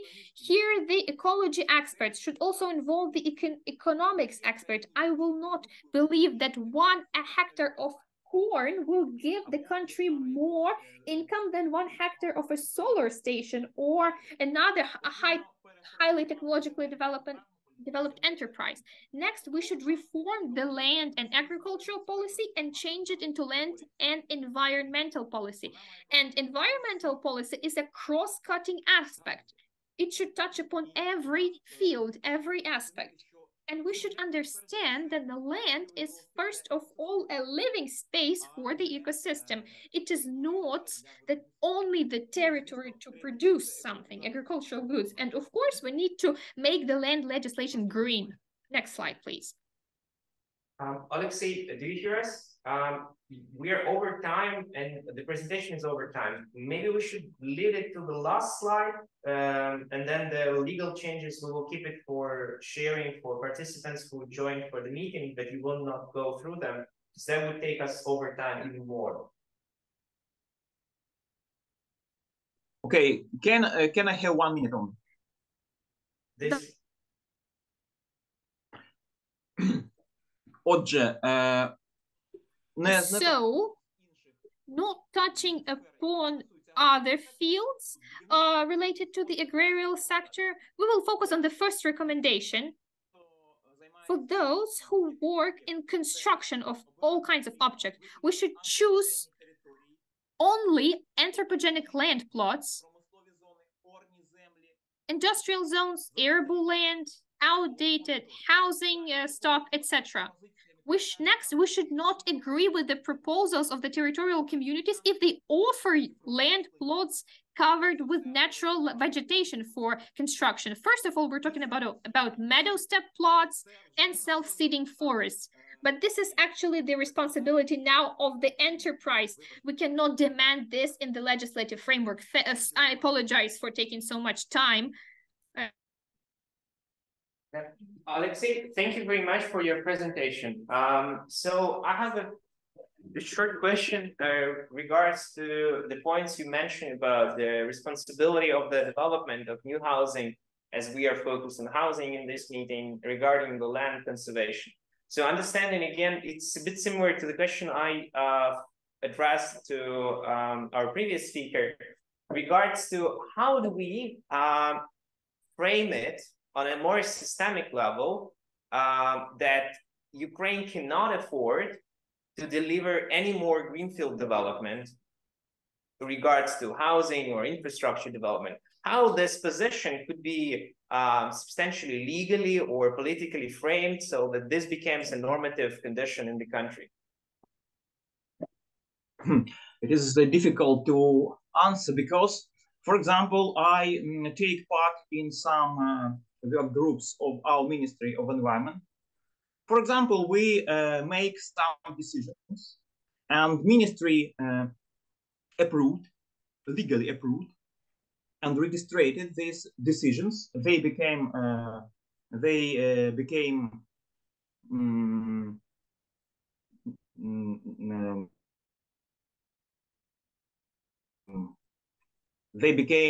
not legislation, but legal decision. Unfortunately, other state body can refuse it. And we had some situation. It is very difficult because we have a lot of lobbyists, do you understand? Yeah, in the parliament. And it is difficult to develop environmental agenda in our legislation. I think, first of all, we should concentrate our efforts on land legislation. And we need very great changes in it. For example, we proposed it before second part of this war. We proposed to give our government to give possibility for buying lands, buying of degraded lands for their transformation into natural ecosystems. We proposed this in some of a project of law. This proposition was refused, but now we have a lot of lands destroyed or degraded because of war. So in any case, our parliament will have to return and to come back to this proposal, but it could make this decision before. So we also are late in all changes which we have, and that is why we need first of all closer communication with our government, with our parliament, and I think it is one of the main tasks of non-governmental organization, environmental non-governmental organization in Ukraine. So we need very hard work in legislation together. Thank you, Alexei. Thanks to our two speakers who've been focusing our attention on the broader scope of issues related to available land in different communities across Ukraine, which I think comes and leads us to the third session, which we're going to have after the lunch, which will be focused on the available municipal land policy instruments in Ukraine that can shape further development and degrade or conserve land that is reserved for maybe housing or agricultural use or natural reserves, because those instruments and those lands have been transferred to municipalities since this transition reform, and municipalities are solely responsible in most cases for the use of that land and the ability to maintain the efficient balance of land use in their territories. And we would also wish that the best practice and this understanding that it was brought by Alexei and Maria in the first in these presentations be something of a reminder to municipalities. They are now in charge of decisions that affect the whole landscape of the country. So I'm thanking everybody who was with us. We will pause the translation, pause the meeting for the time being. We meet at 2:30 Ukrainian time, again, with the session dedicated to land use policies. And I hope you stay tuned, and we will welcome our international guests and Ukrainian researchers again.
Hello, do you hear me? Is the sound okay? Can somebody tell me? Yeah, it's okay. Okay, dear colleagues, we're slowly starting our second part of the symposium dedicated to the role of land policy in post-war Ukraine.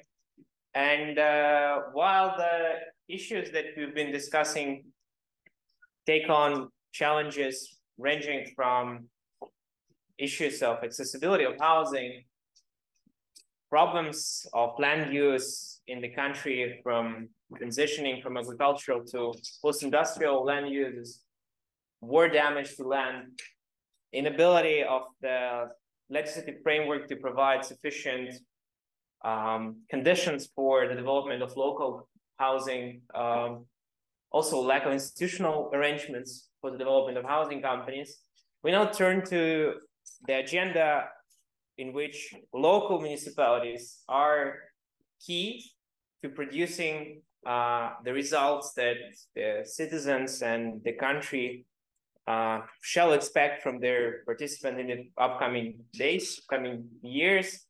And this range of issues can be summarized in our discussion as the land use tools and policies for recovery, because here we are focusing on those instruments that can be or should be employed by the municipalities and can deliver efficient results for the recovery of Ukrainian homes and rebuilding of the cities that we want to see, but also tackling issues of the rural housing development and the interconnection between rural and urban functions. We have shifted a little bit, and we have now different number of speakers and different organization of speakers for the session number 3. But I would like to start with the presentation by Edwin Buitela, who is our colleague and professor at the University of Utrecht, with the discussion about the land tools and land policies that are employed currently in the Netherlands and that we should think about when trying to engage Ukrainian municipalities in developing their own land use policies for housing development. Edwin, do you hear us? Can you share your screen? Yes, I hear you. I will try to share my screen. They say I cannot do that. No, try again. Yes. Now this should work. Yes, perfect. Is it also on presentation mode? No, it's on the, now it's on the presentation mode. Oh, good, good. Well, and I see a lot of you in my screen, so I need to get rid of that. Yes. Okay, thank you very much. Thanks for the invitation. Thanks for being present, at least online.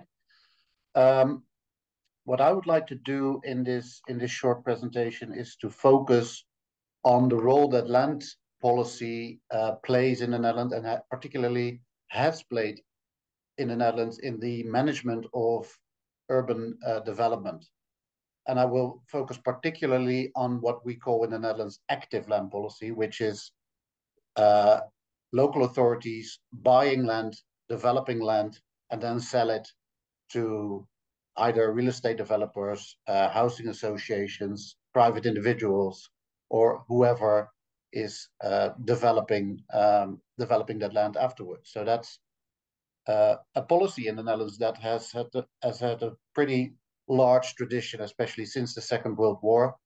And well, I noticed that in the discussions about Ukraine, this type of policy is also being advocated. So I thought it would be good to reflect on this type of policy from the huge tradition that the Netherlands has had regarding this. So I will try to put it in a historical context. And at the end of the presentation, I will try to draw a couple of lessons that I think might be relevant when considering this further in the course of the post-war recovery of Ukraine. So just a bit of basics. The Netherlands is often referred to at least by international colleagues, as the planner's paradise, because apparently the Netherlands has been able to guide urban development in a rather coordinated and planned manner. So Some have referred to this as a very strong planning doctrine. Andreas Vludi, an Austrian planner, at least from Austrian descent, has referred to the Netherlands as such. Healy, professor from the UK, has referred to the output of Dutch spatial planning as leading to a high degree of spatial ordering. And Barry Needham, another Brit, has said about the Netherlands, it looks like a manicured environment. And I think the picture sort of tries to capture that notion. Why has the Netherlands been able to obtain that reputation? I think that is because there has been a very strong planning doctrine, as I referred to in the previous slide, and that doctrine consists of two elements.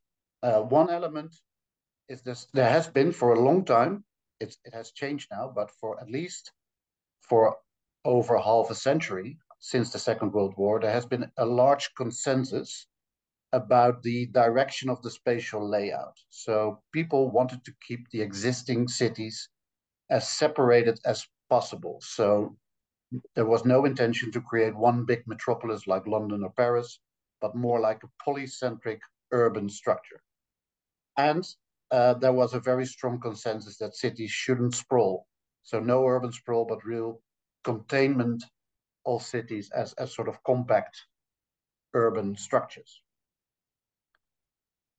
And the second element is there to achieve this consensus, or this policy consensus, is a strong set of policy measures, in particular land policy. And to refer to this map that you see, the gray line, the thick gray line is the boundary between the Netherlands and Belgium. Belgium is south, the Netherlands is north, and I think you can clearly see the difference in the urban pattern of both countries, where in Belgium there is a lot of what they call ribbon development. So quite a lot of urban sprawl and more compact development in the Netherlands. And that is the result of this planning doctrine. So there's strong consensus about the spatial layout and strong policy measures to achieve the ambitions. And as I said, active land policy has been a large part of that. In the Netherlands, we make a distinction between active land policy and facilitative land policy. Active land policy, the government is really actively involved in the land market. It buys land, then develops it and sells it again. Or in some cases, it keeps it and then gives it out in land lease. And the opposite is facilitative land policy, where the government is not actively buying land, but is simply regulating the land and trying to influence and guide particularly private actors in a direction that is desired. In the case of active land policy, the government uses private law, sometimes supported by public law when they want to expropriate land. And in the case of facilitative land policy, it's primarily public law that is being used. And to complete this, active land policy is mostly through amicable land acquisition, so voluntary land acquisition, whereas in the case of facilitative land policy, there's usually some form of coercion to make sure that things go in the direction that the government, the public, wants. So to put this active land policy in a historical context, it has really flourished after the Second World War. Here you see an image of Rotterdam from the 1960s, where there is already quite a lot of new development, because just after the war, only this old church and the old town hall were still standing. The rest of the whole area that you see now was completely wiped out. But just an illustration of this, there was what has been referred to, there was a golden triangle of housing production of post-World War II reconstruction, with three important actors playing their role. In the Netherlands, we have housing associations that are not for profit. They build the homes. National government provided the subsidies, and local governments provided the land, and they were obliged to do that at a very low price, a fixed price. Central government fixed the prices, and local governments had to obey those norm prices. And this model has led to the production of millions of homes in the second half of the 20th century in the Netherlands. So this has been a rather effective production model. You could call it like that. And it was combined by a very strong central, you could say, facilitative land policy. So one example of that is that we used to have, in the Netherlands, we used to have buffer zones, which are zones between the big cities, between Amsterdam and Rotterdam, between Rotterdam and The Hague. Utrecht is one of the bigger cities. And those buffer zones were meant to make sure that these cities would not get attached to each other, so to keep them separated. And that policy has been in place for quite a number of decades. The same with national landscapes. Pretty strong policy to keep areas that have particular nature qualities, natural qualities or landscape qualities, to keep them from being developed. So to keep them open. But that's basically history, because over the turn of the century and in the last 20 years, this whole planning doctrine has started to erode. And you could even say that this planning doctrine has largely vanished. And that is because of a couple of developments. First of all, this consensus that used to be present and that I explained to you, this consensus about keeping cities separated, keeping open space open, that consensus started to deteriorate over the last 30 years, I would say. And that is the result of a couple of processes. One of them is that the Netherlands is an increasingly pluralist society with lots of different opinions and much less consensus in general in society, which is then also reflected in the spatial planning debate.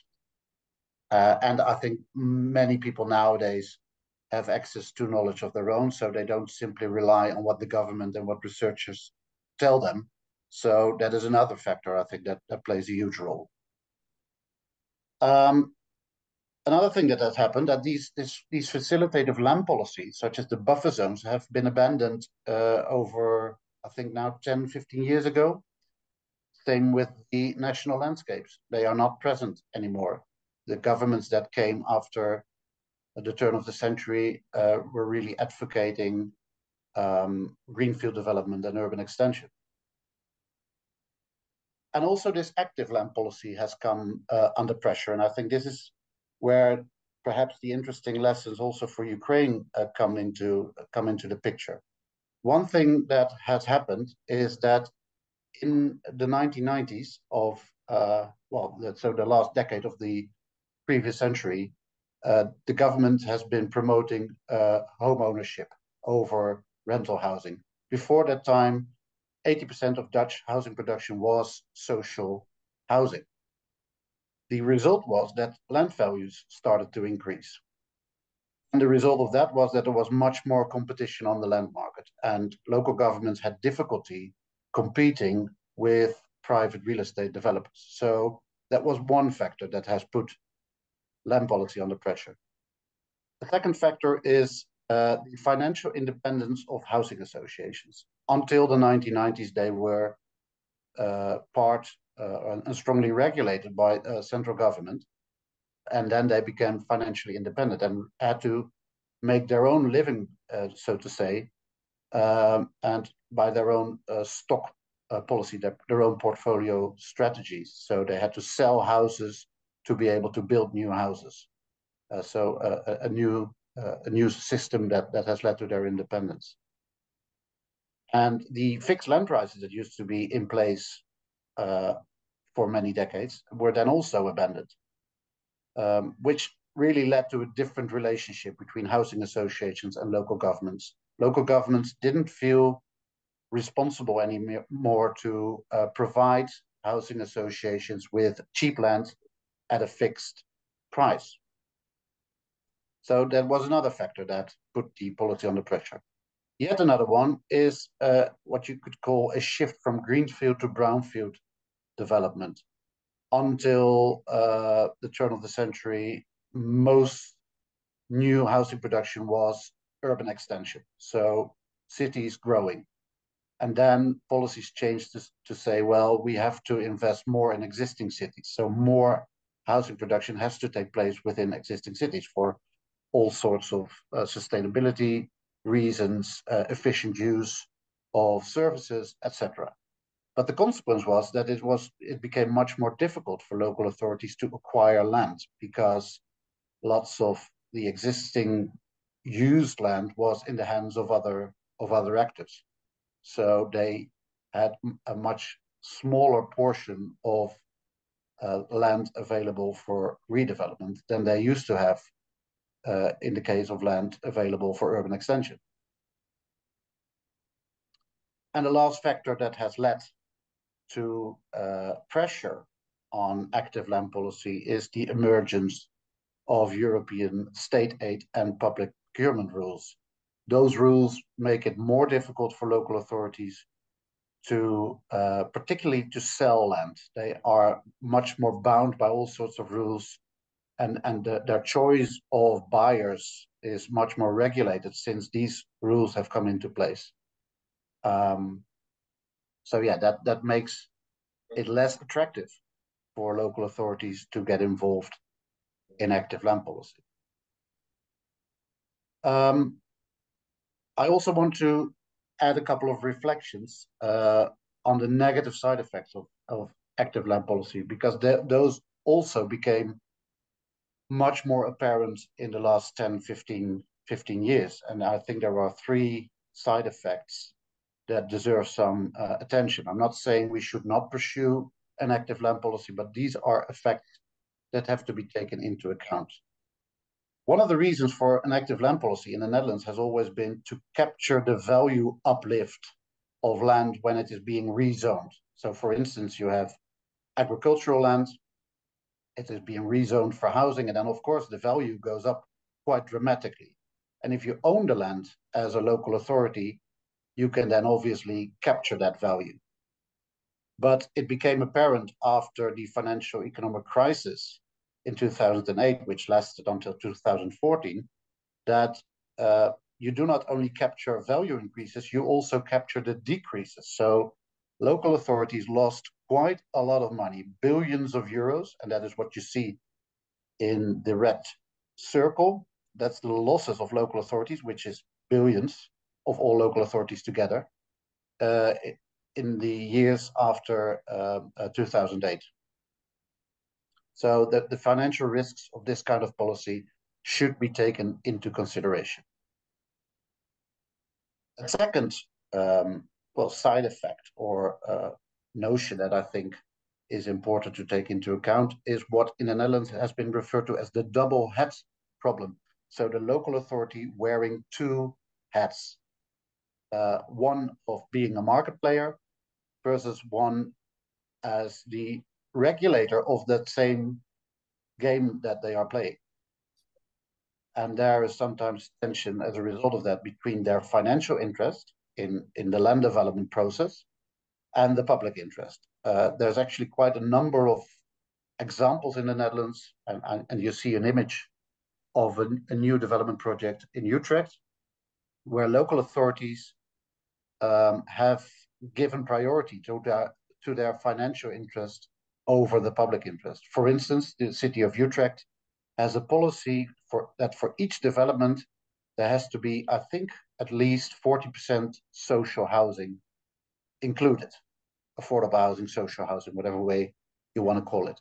But this is an example where the local authority said, well, if we include 40% in this project, then we will have a loss on this project. So let's take out the 40% social housing and build only market rate rental housing and owner-occupied housing.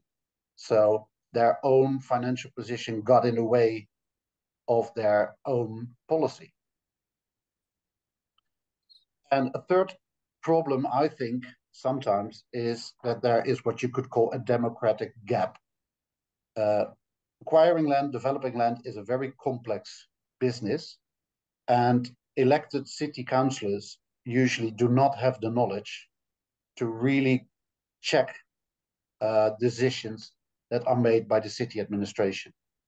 They don't have the time and they don't have the capacity and the knowledge to be able to perform their role as a check and a balance of the local decision-making process. So I think that is also something to take into account.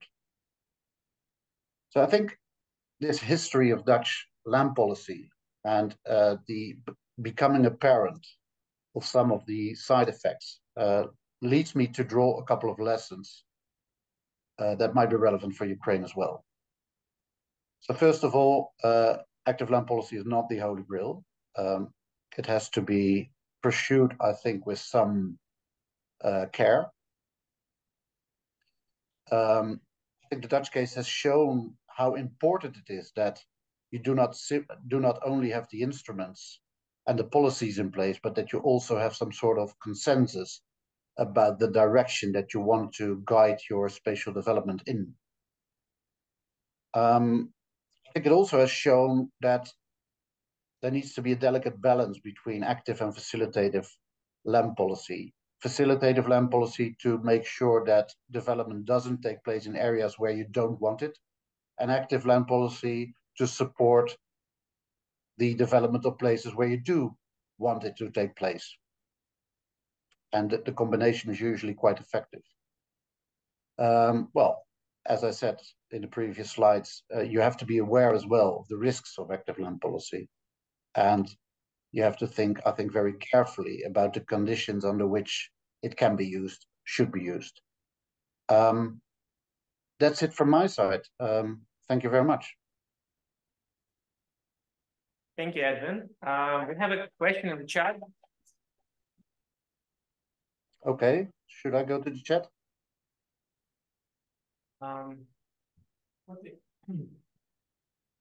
Natasha is asking, what is your opinion on reasons of housing deficit in the Netherlands? Do you understand that active land policy if it ceased to be effective? Well, it hasn't ceased to be effective completely. Still, over 50% of all houses in the Netherlands that are being constructed on land that was owned by local authorities. So it's still a pretty huge chunk of the housing production is done through that mode of development. I think the housing shortage in the Netherlands it's a very complex, it's a big shortage, but it's a very complex set of factors, and well, a couple of them. Incredibly high construction costs at the moment. They have grown rapidly in the last 5, maybe more years. A shortage of locations for construction. That's another one. Huge rise in house prices. So lots of speculators have come into the picture, who are just sitting on the land and don't want to do anything with it. Just wait for the value to increase. And there's lots of other factors. So it's a complex set and not really one cause that explains the housing shortage. I hope that answers the question satisfactorily.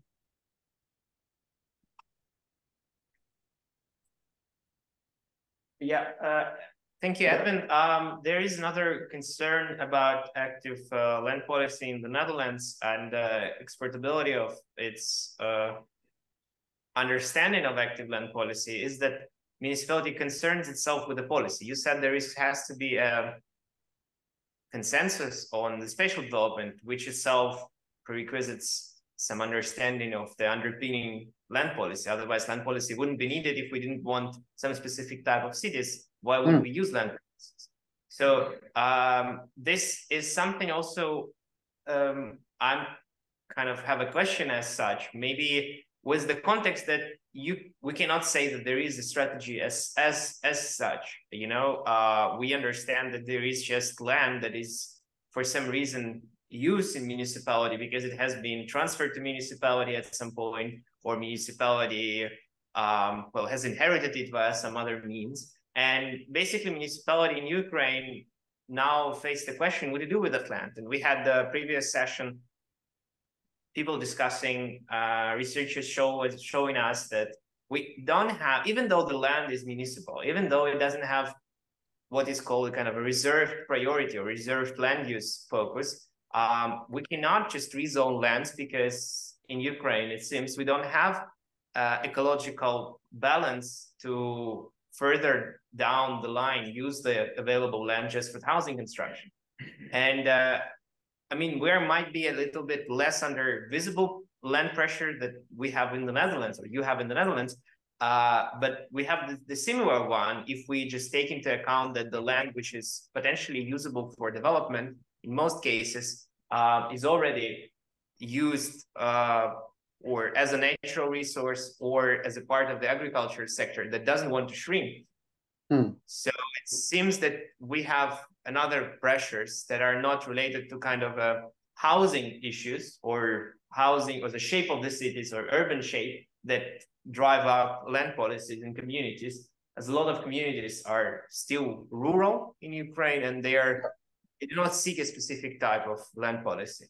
But I think I forgot to perhaps mention that, but agriculture in the Netherlands is also one of the big reasons why for a long time both central government and local governments didn't want to develop outside cities, because the Netherlands is believe it or not, for such a small country, it's the second biggest agricultural exporter in the world.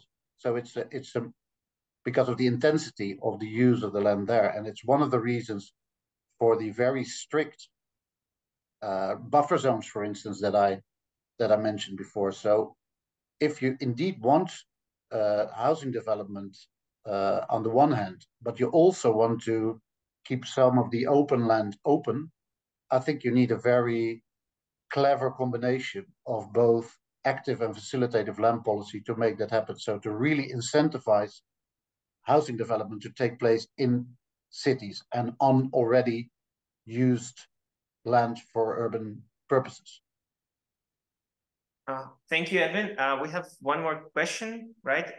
From Wolfgang Mann here. Wolfgang, please. Yeah. You can wave a hand. He sees the screen. No, this camera. Okay. Edwin, I think it was one of the success stories of the Netherlands then when you have acquired land from the sea, that this was not privatized, but kept in public ownership.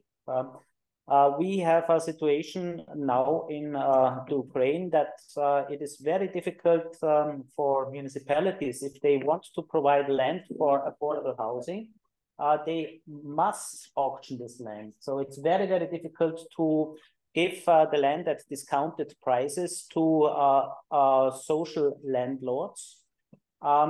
How did you manage this in the Netherlands? What is your advice for the Ukraine in this respect? Would it be easier if land would be given to social landlords on the way of land lease? Would land lease be a tool which you would recommend? Yeah, it's a good question. I think there's a couple of things that you can do to make sure, or to improve the likeliness of having land available for social housing. One thing is, in the Netherlands, it is possible to zone land for social housing. And I think if you do that very explicitly and clearly and for a very long time, then land values will automatically drop, because the worth of the land is less than if you were to dedicate it to owner-occupied housing or private rental housing. So I think zoning way ahead of development would, I think, have a sort of dampening effect on land values. And indeed, once you have acquired land as a local authority and you want to make it available for social housing, in the Netherlands, in many cases, local authorities decide to give it away in leasehold, so that they still keep some control over the use of the land for a longer period of time. So that seems to be quite an effective policy. Particularly the city of Amsterdam does almost always do it in this way. And zoning is still zoning for affordable housing or for social housing is absolutely in line with EU regulations, isn't it? Yeah, that is absolutely in line. There is nothing against that. But it is actually a policy that has been put into place fairly recently, 2008. Before that time, Dutch local authorities could not zone land specifically for social housing, and now they can. Yeah. In Austria, this is introduced also in Vienna, for example, and we know examples also from France and from Canada. No? So inclusionary. Yep. If you want to speak, just inclusionary zoning is in my point of view, absolute core initiative to solve this issue of land. There is an interesting book by Nico Calavita and Alan Malek. They did an international comparison on inclusionary housing, inclusionary zoning in different countries, which is, I think, quite interesting. There's a lot to learn from that. Great. Thank you, Edwin. Thank you, Wolfgang. We are moving on. We're gonna have two presentations still. You have to share the screen and share my presentation.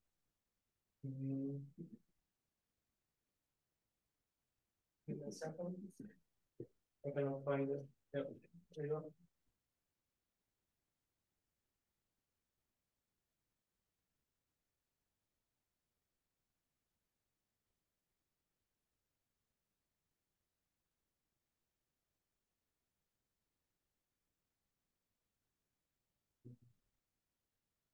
Lawrence.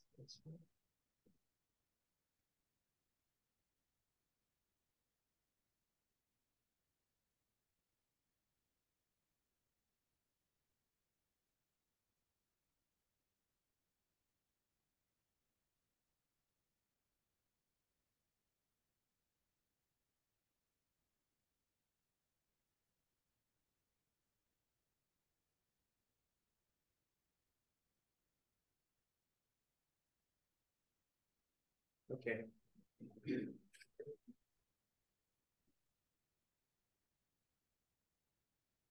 Okay, great. Yeah, sorry for the short interruption. So we're all set for another discussion on the land policy. So with my supervisor Dominic Stead, who's been working on developing comparative studies on spatial planning, his research concerns also the policy tools and the level of policy design for understanding all of the available tools that municipalities and authorities can use in spatial planning. And we thought to think further along these lines about policy tools of land in Ukraine. And it's, I think, of utmost importance today in the context of decentralization, and exactly the point that I mentioned earlier, that municipalities are now solely responsible for land use and land use planning. So I showed this slide almost a year ago in the PBL presentation. And I think next year I'm going to show it once again. And then the next year, because what we've seen in Ukraine, maybe I will change the picture, but it will be the same content. Because what we are seeing in Ukraine happening concerning the war or not is that spatial planning does not provide for any coherent system of settlements, the one that we've seen in the Netherlands. And it also very much reliant on available greenfield development. And it has not yet developed any serious focus on instruments of local infill development. And the concerns that I've mentioned again at the PBL symposium last year in February, where the huge greenfield land take or the lack of the facilities of public investment, both transport, social facilities, and infrastructure. And it was also a very little concern for housing issues that I'm going to focus right now. There was basically, and there is no basically, tools and interest in communities in developing any other types of social housing rather than market housing for investment. Question that we would think we should concern ourselves is why? Why does that happen? Because in most of the cases, it's not that it is illegal development. It is legal development. It's been regulated by some general plans and detailed plans in the Ukrainian context. Even the zoning in some cases where it's available. And so the lands are converted by a legal instrument that has been developed in one way or another, approved by local councils. And what I want to think about is that what's there beyond spatial planning itself, or beyond spatial planning documentation, as it's often called in Ukraine. And it's the issue of how land is used in more comprehensive view. So one of the takes on this problem is the report of governance of land use from OECD. And they try to summarize some of their ways of thinking about land use. And they see that spatial planning is one of the at least 8, it's a minimum of at least 8 components of how the land at the end of the day is used in the certain specific context. And they think of the 4 policies that are steering land use. So we are talking both about facilitative and active land policies at the same moment, which are environmental regulations, building code regulations, land use planning, and spatial planning, which are all in a sense facilitative because they rely on the public law, they rely on the public coercion. And this is about permitting land use. They also talk about, there are a lot of different policies that are not usually thought about or talked about when we talk about land use, which are taxation, fiscal policy and intergovernmental transfers, agricultural policies, energy policies even. And this informs individual incentives and business incentives to use specific lands in the way they do. However, this does not really show us the picture of how municipalities engage in land use planning and engage in land use strategies. What I've thought of focusing right now is determining the land use for housing, not for every other use that we can think of, but focusing on the housing concerns. And that there is still a lack of understanding of what's the interaction between spatial planning, land use, and housing needs, and how those housing needs can be met by specific land uses. What I wanted just to shortly show you is one of the work in progress from the research we're doing based on the ASPON Compass project, which examines diverse instruments and their implementation in Ukraine of spatial planning.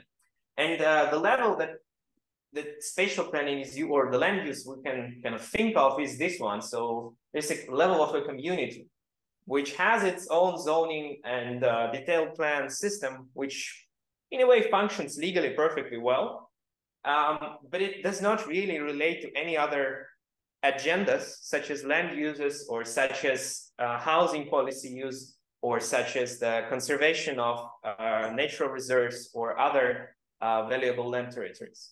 So they are implicitly included, but implicitly also not realized. And thus going beyond, trying to think beyond the spatial planning tools as such. So what are they actually the tools that we have to expand our thinking about to concern the land use? And there is an opportunity for us to think in different ways. So what is a tool that we can call a policy tool? So it's an instrument that a local authority or a state authority can use to achieve specific policy objectives. And those tools, more specifically, can be described in several categories. So those categories are nodality, thinking about the policy tools that use information or use the ability to transfer information from different stakeholders to share the information, to gather information as a policy tool to bring some change. There is an authority, which is a classic use of regulative powers, such as plan making, allowing municipalities to create their own municipal plans for spatial use and so on. There is a treasure or fiscal tools that are not often discussed, which are tools of taxes and tax exemptions, which are used as tools that we can fine or we can subsidize We can think about increasing or decreasing interest rates. We can think about a lot of issues that treasury mechanisms can enforce and be involved in land uses. And also organization is basically the activity which can be related to the active land use policy in a sense, because this is the activities the government employs to achieve some of the policy aims, in our case, the land use policy aims. And the other way around, we can also think that there are tools that aim at the designing of the process. So how we involve stakeholders, whom do we involve? Who are the kind of interest groups? How do we deliver those policy goals? How we structure the implementation of those policies? And those tools are often concerned procedural ideas. So how do we build up a procedure that develops that policy? And there are substantive tools that actually impact the realization of those policies. And the system that Dominic has summarized in this table is about thinking in all of these directions at once and seeing the idea that we can expand our imagination. Microphone, I'm not. So we can expand our imagination about how the policy tools can be used for public land use.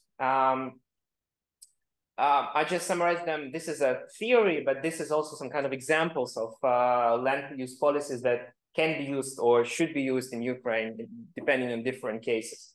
So in all of these categories, starting from information to regulatory concerns, to treasure, to organization, we see that there is a number of tools that are already in use in one way or another. So we have spatial environmental compatibility, which is a spatial environmental assessment system.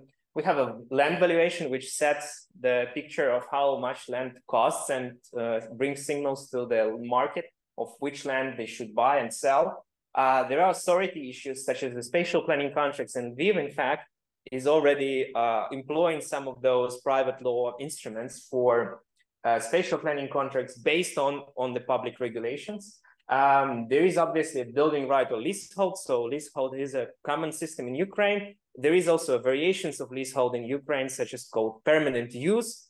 The treasure system and the property tax and tax relief, municipalities have a fiscal autonomy in defining their property tax and tax reliefs to a lot of extent.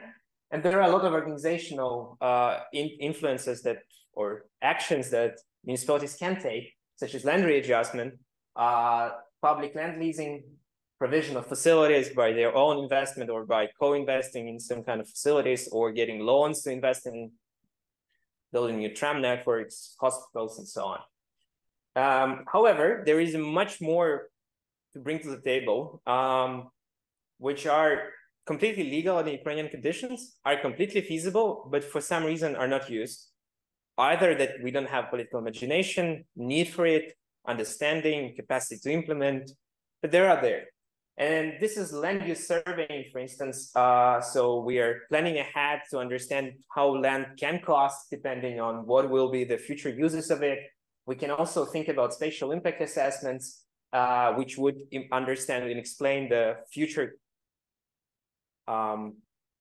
repercussions of specific development to the neighboring buildings and neighboring values of land and quality of life. Public exhibitions of land use planning or planning instruments, we've not been really using them. Land use guidance, obviously, is one of the nodal tools where you can tell and explain what are the beneficial or what are the desired land uses that we want to have in the community. There are also things that relate to the kind of reacting to the market conditions, because we often have some kind of land zone that's a very low density development and they are not being densified, even though that would not even lead to the loss of green coverage or the coverage of vegetation. We don't have any reason not to do it, but we often don't do it. So the rezoning is very rare in that case. Rezoning surplus building land into reserve areas, which is clearly an issue where the building land is just staying there.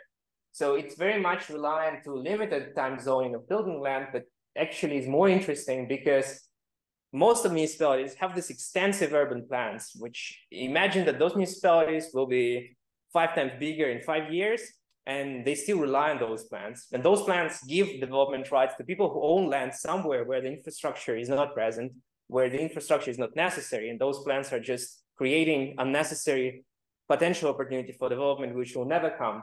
An ability to rezone that land back into reserve areas and to create the reserves that Oleksandr was talking about, for instance, is, in a sense, possible via land use tools in Ukraine. So soil protection is a very weak instrument that can be used in Ukraine. I mean, weak in the sense that it's legally positioned in Ukraine, because you can cut off the part of the fertile land in Ukraine and bring it to another place, which is not a very efficient instrument, and the soil should be protected by itself.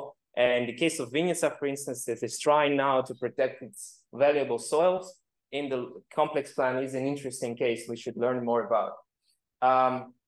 Developer competitions, I will dive into a bit deeper in the next kind of stages. So land use fines, the vacant land taxes. So land use fines, obviously, when you when the developer, the owner of the land, has overcome the regulations or has breached the law in the sense of the permitted land uses, and how you effectively and efficiently fine that and bring back value of that mistake to the community to resolve it, and the ability to tax the vacant land separately from the land that is being not used but already zoned. And important things that have been mentioned by Edwin, for instance, is the public land banking, that is, in a sense, the main instrument of the active land policy, which allows municipality to create those land reserves and systematically build up the plans for the land releases for necessary development. This is related, in a sense, to planning committee and to understanding how to link up the future land uses to existing land supply, and bringing back those instruments. Comprehensive neighborhood planning is non-existent. European examples such as ISAC, so the German program of integrated urban development, has tried to implement it in Ukraine, but on the level of the whole city, which in a sense a little bit depreciates the quality of this instrument, and thus we don't have its relation clearly to the land uses as today. And there are some non-available instruments. I think we can maybe keep them away for now, which would require significant legal changes to be implemented. So the modality tools that are available, I've already kind of went over the questions that I wanted to discuss here. So these are just some of the ideas of the instruments that are either available or that can be available if the municipality is able to use them properly. And so in sum, we are using maybe 1/3 of the available instruments in each of the municipalities related to the possible use of land and increasing the municipal. For instance, these treasure tools are often related to the ability to get back the funds from the land rezoning. As Edwin said, it's a risk. If municipality owns too much land, then it can depreciate if the war starts, for instance, or if the land markets start to fracture. But there is also an ability to use another kind of instruments that allow to capture that land value of being when it's being developed. In sum, my kind of concern is that Ukrainian municipalities can do better, and that instruments that are already available, but it can be used in a systematic manner. And what I wanted to showcase you on the basis of a case study is that the instruments are not used in vacuum, but they can be used or should be used in bundles or portfolios, which we can take on as examples of a land use strategy implementation. So what are kind of land use strategies beyond the active and facilitative land policies? I wouldn't go over all of them, but Ukraine often falls into the 5th category, private development focused land policy. Basically, the objective is unclear. So what is the objective of land policy municipality? I think nobody can say. Whether it's more housing, more investment, more money, more budget allocations, more competitiveness, preservation of land areas, of some kind of valuable natural reserves, I don't know. Majority of new housing is about cooperation, allocated to privately owned land. Thus, it means that land is sold before the land development. So it's not lease, it's not it's not controlled, the quality of that development, and then the use of the land is responsibility of the landowner, which is private landowner. Public land allocation is not emphasized because there is no active land banking, which I just mentioned. And basically, the economic incentives for the municipality or for the actors is that municipality tries to minimize the fees for the private landowner. And this is the thing that has been happening because of the lack of other instruments. Municipality has been on its back feet in discussions with the private developers, is that they don't want to create more obstacles in the development of new infrastructure. However, in the European categorization, which I adopt from Paula Quinskoll, who is my colleague at the Alta, is that it's focused on infill development because that is the general trend and the permissible kind of land use policy overall, maybe spatial planning policy. Ukrainian is not the case. We would have something like system of infill development here. So this is one of the cases in Ukraine. I just have it on a separate example, but this is the things that we had. And in a sense, it's no longer there. It's the case of Pitbull's home in Lviv. And I would compare it to Aspern Deshtat to see how those land use tools were implemented. So there are 4 stages that we can understand in the land development.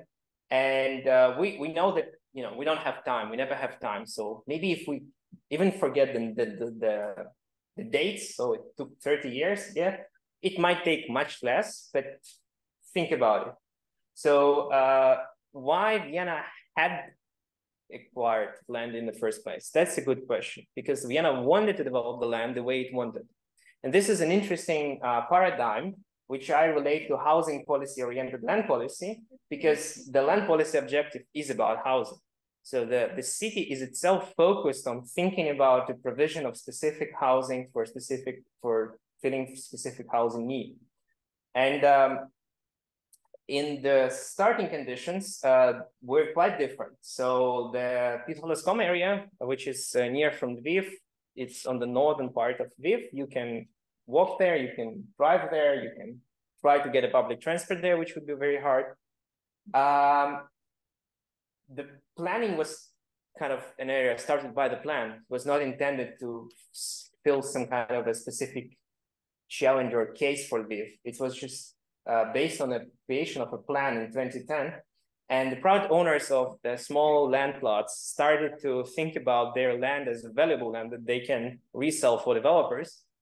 However, in the case of Aspern could have been thought of a valuable land investment, but it was acquired as a big comprehensive chunk of land from the very beginning by Vienna. And it laid low for 15 years until Vienna actually has started to draft the master plan with the aim to develop the area. So Vienna was able to keep the land frozen, in a sense, for 15 years before starting to actively develop the land. However, in Ukraine, it took just 3 years for private developers to see the potential of that land and to jump from general plan to detailed plan to allow them to develop that land and buy up the land from the dacha cooperatives. And in a sense, just in a year after the detailed plan was approved, they started to develop physically buildings on according to that detailed plan in the area. However, we see that there are much more stages that the land was taken through to get to the point where it is now. And the construction phase is a very different one. So we're not just talking about the legal part of the story, so the land development and land development rights allocation, which were based on the land use plan, but we're also talking about how construction was handled. And here, the development competitions are the key instrument employed by municipality to create the development municipality wants. Because here, not a single development competition was held. Just one architecture competition was held for a school, private school, which has to be transferred to public use. And the ownership of land is mostly private, as is the real estate. And in the case of Deshtat, yes, the land was sold out in most cases, not every land plot, but it was based on the strategic investments and strategic time planning by the municipality.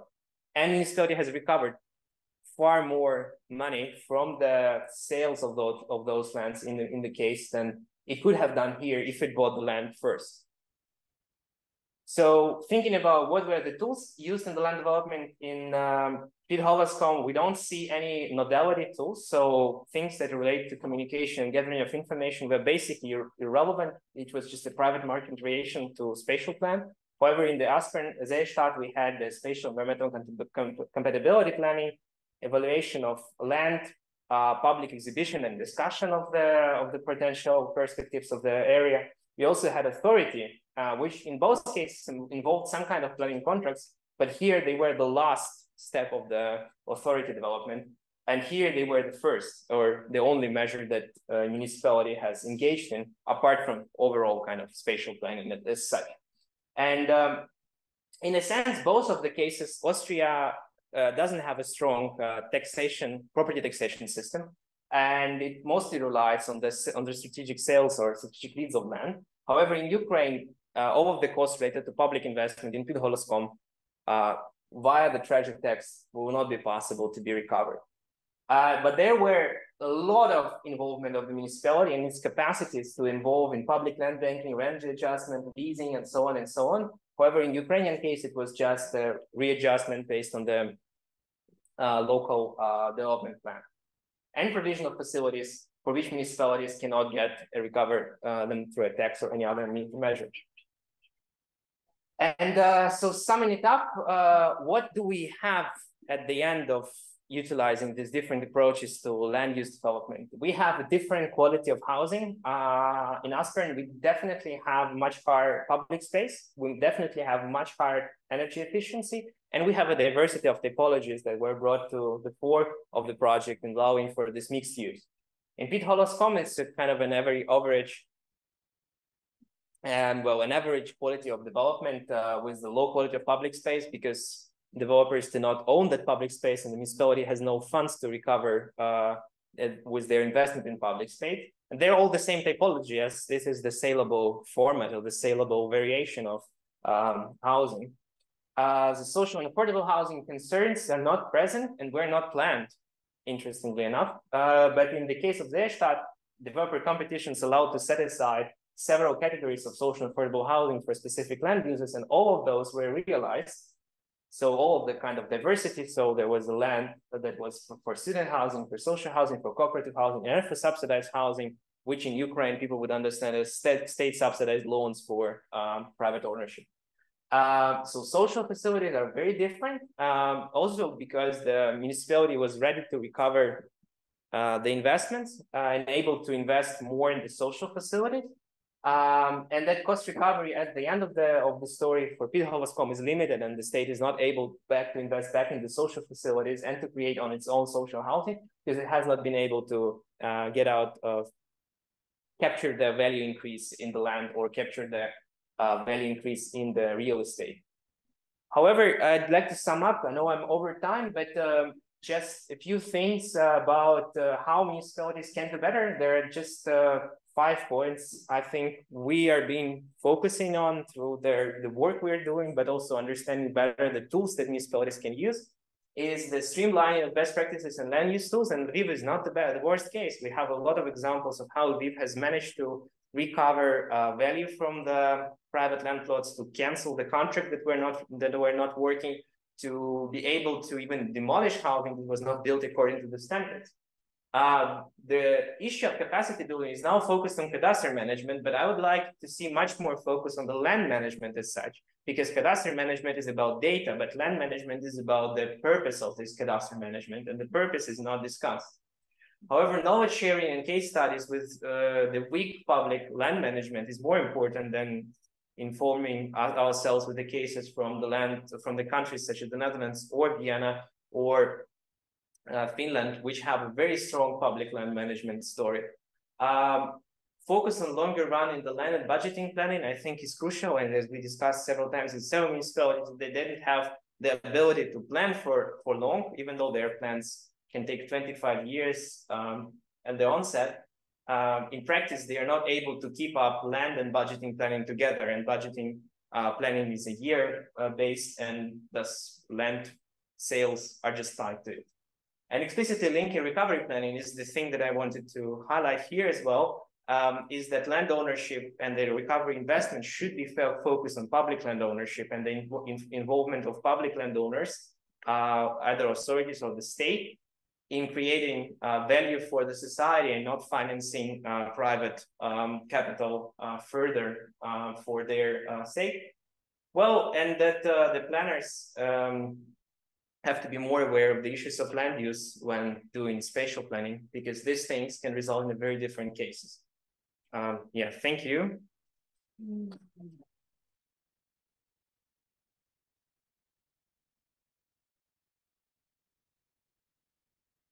Do you have any questions?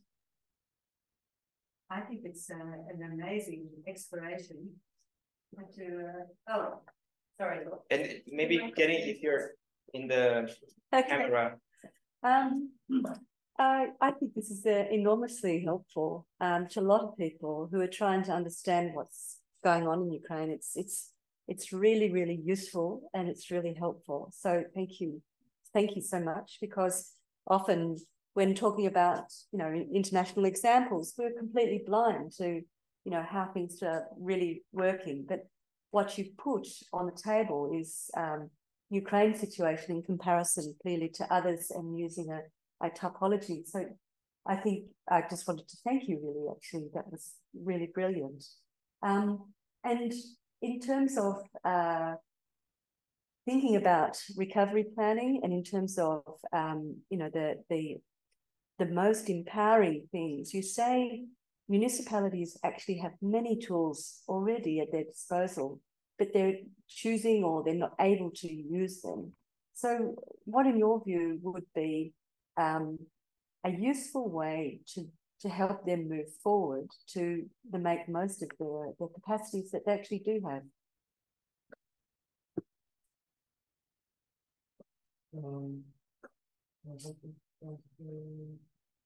Yeah.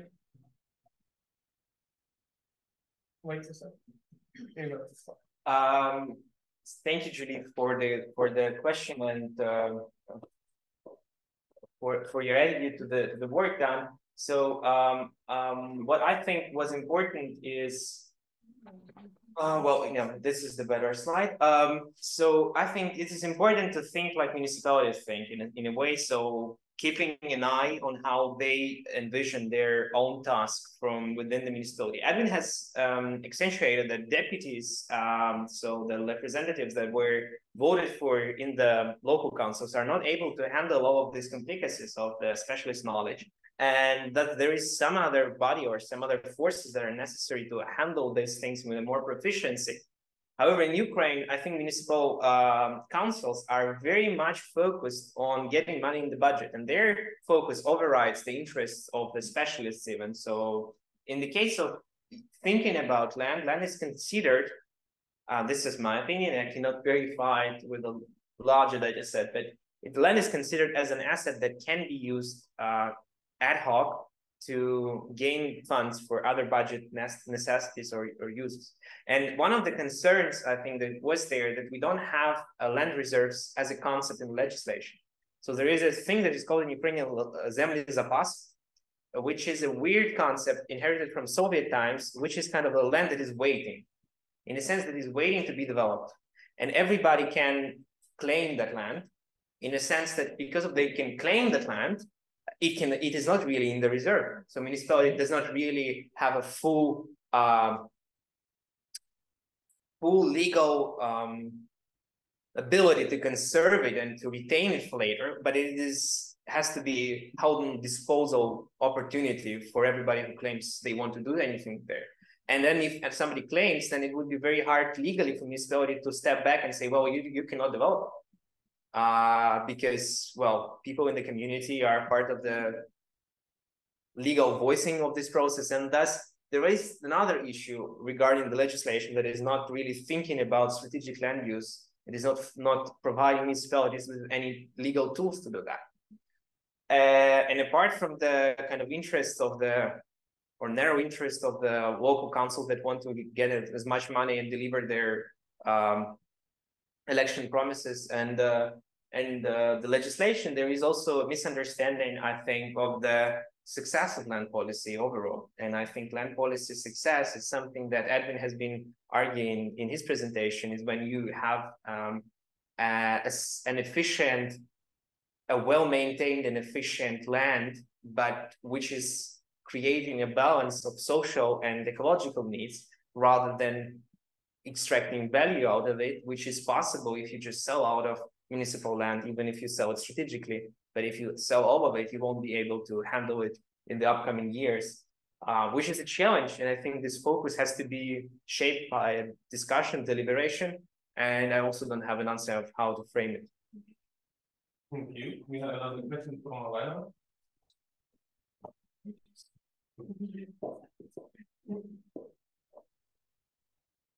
Yeah, Oleksandr, thank you for the very interesting presentation, which gives a sort of bigger picture to what's going on in Ukraine. I just want to add some, let's say, some dots to make the picture even more comprehensive. I think first it should be mentioning that if we take the general mapping of Ukrainian land, the escalation of war in 2022 has met the land reallocation process half done, because ironically, just in 2021, the market of agricultural land started to be semi-open or semi-closed. It depends on the viewpoint. This is one point.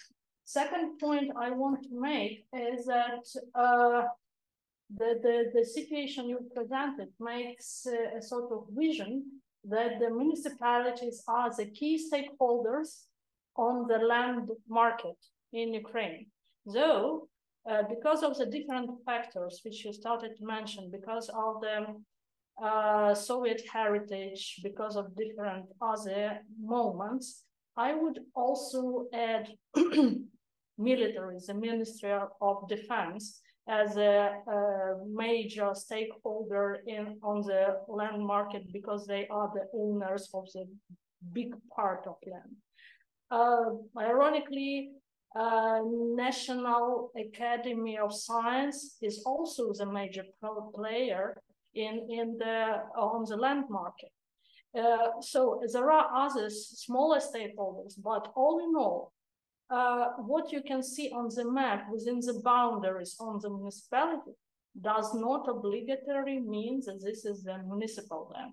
This is a combination, the combination of different stakeholders' land. And that is why, which impacts the vision on the land resources policy in any type of the territorial community. And on the top of that, and frankly speaking, I have been expecting that our environmental specialist would have mentioned that. We have first 18% of Ukrainian territories are either under the occupation currently or under the ongoing hostilities, military hostilities. And also we have the massive contamination of big plots of lands with mining and unexploded ordnance of war, which make them non-usable in the foreseeable perspective. So I apologize for such a big extended intervention, but this all leads me to the question: do you think that all those factors I mentioned should have a sort of big impact on the formulating of vision on the land management in Ukraine, and the stakeholders whom I named should be players in that bigger game? Yeah. The stakeholders issue is crucial here. I think our speaker, which will come into the next so-called session, or Vlad Mykhnenko has worked on the issue of areas that are facing demographic change. And I think this is the issue, that we might not actually need that much land, but only if we calculate things strategically, if we have the accurate data to understand how much land do we actually need for housing development. Thus, this speculation or the need to intervene with a lot of stakeholders is, of course, the question of a specific community that has specific conditions, but also is a question of our ability to plan and foresee the future need for housing and need for demographic change and need for planning. And thus municipalities, in sense, even those municipalities that are lacking access to the land market, in the sense that they are deprived of their own land when it has been sold by their predecessors, or just it happens that they have a lot of state land in their community. It doesn't necessarily lead that those specific municipalities, which are not the majority, should inform our policy, because I think the policy should be informed by the majority of the cases and should focus on how do we assist those municipalities, how do we explain to them, how do we enhance them with the tools and the understanding that they can use those tools to foster the development of land in the way that is more sustainable, more strategic, which is more important. Because the strategicness of this thinking is what has disallowed us and disallowed a lot of communities to build trust from investors and build trust from their own community, so territorial community, but by the council, that these communities have a strong way in the future, a strong way how to develop land, which takes upon a lot of issues of how they can handle the recovery funding, which is going to come one way or another. Will they be able to implement the projects they're claiming they want to implement, and how those projects will be successfully put together by those communities. And then the stakeholders are part of the discussion, because if we are even thinking about the modality tools and discussions, we can expand this. Is not an extensive complete map of all the policy tools that are related to housing, as OECD has as well mentioned, that there are targeted policies that are not targeted at land use, and there are even more of those that can come into kind of picture, which are thinking about talking and discussing strategic policies. And we have a very good case from Finland about how different municipalities come together with the state authorities to plan for housing. And this is the model that allows them to find housing areas for housing, even when a specific municipality, for instance, doesn't have land. That requires cooperation, that requires multi-level governance. Thank you so much, Oleksandr, for your answer. Still, I want to reiterate one thought. The data and assessments which we have been talking today, including the OECD assessment coming from 2017, in the Ukrainian realities, these are outdated. The numbers, assessments done by the environmental specialists in the first part of our meeting today obviously referred to the situation before 2022. And this is something to be addressed or revisited, because as you absolutely correctly mentioned in your presentation, the first step on one of the slides, there was a mentioning that everything starts with the mapping, with the assessments. What do we have? And this starting point is now changed. So this is something, I'm not gonna open the discussion who is the first one to be responsible, who is the second one to be responsible for that. This is simply the objective reality that all the data, all the mapping should be revisited, especially on the land policy in Ukraine, because of the objective realities. Would you agree? And that was very much coming to focus with data provided by our Australian colleagues, who have shown us that the need for housing has changed and shifted, and it is highlighted that the specific regions need to think about their land provision for housing and investment in the housing much more seriously than others, and how that links to land use. Okay, I'm sure. I think we are over time, and we have still one speaker in this panel. Can you stop sharing? Vlasenko, do you hear us?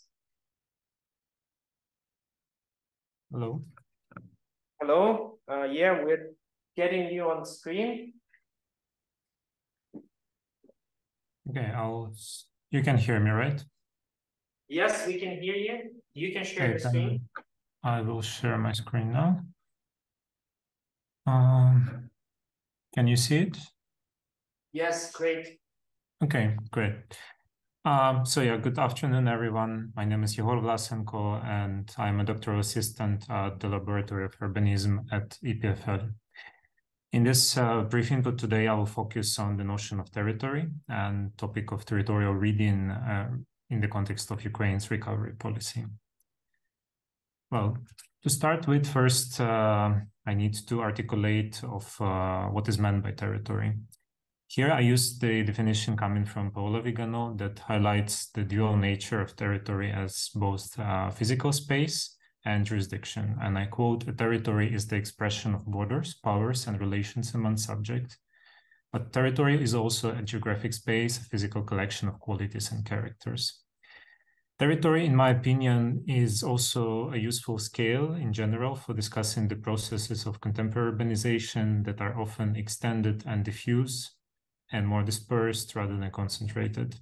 In the model here on the right, proposed by Neil Brenner and Christian Schmidt, one of possible interpretations for such urbanization is suggested, namely understood as a sequence of moments of implosions and explosions that occur in the settings of landscapes of agglomeration and operations that are perceived as different categories, such as city or countryside, but are in fact part of the same system in which so-called hinterland or periphery exploits variant land use configurations and ecologies to sustain the global urbanized conditions that we have now. And over the last century, a number of analytical concepts and design projects were rolled out to explore and address the city that has grown onto this territorial scale. One of them is in this picture coming from Italian Casabella magazine from 1960s. And here's another one, much more famous one. It comes from Frank Lloyd Wright's Broad City model developed in the 1930s in a specific political, economic, and technological context in the US, that of the New Deal, private car expansion as an alternative to railroad networks, and reaction to urban plans of Siam, but also as a reflection of cultural pillars of individualism and figure of Jeffersonian greed that define the American territory and society. So the next question to address is what then constitutes a territorial reading. It's showcased here in these two quotes. In the first one, coming from Mykhnenko from the late 1980s, the capacity of planners to follow through on plans is doubted. Rather, for Kochubey, he proposes to analyze planning from the perspective of game theory, the arrangements between the different stakeholders. Meanwhile, he sees a great value in a designer's perspective on territory that should start with manual, gradual, careful tracing and recognition of underlying logic of its functioning and transformation over time. In the other quote that comes from Andreas Faludi, who is a prominent theoretician of European spatial planning, the major barrier to planning comes from a perception of territory as a fixed jurisdiction, this territorialism which prevents planners to go beyond it.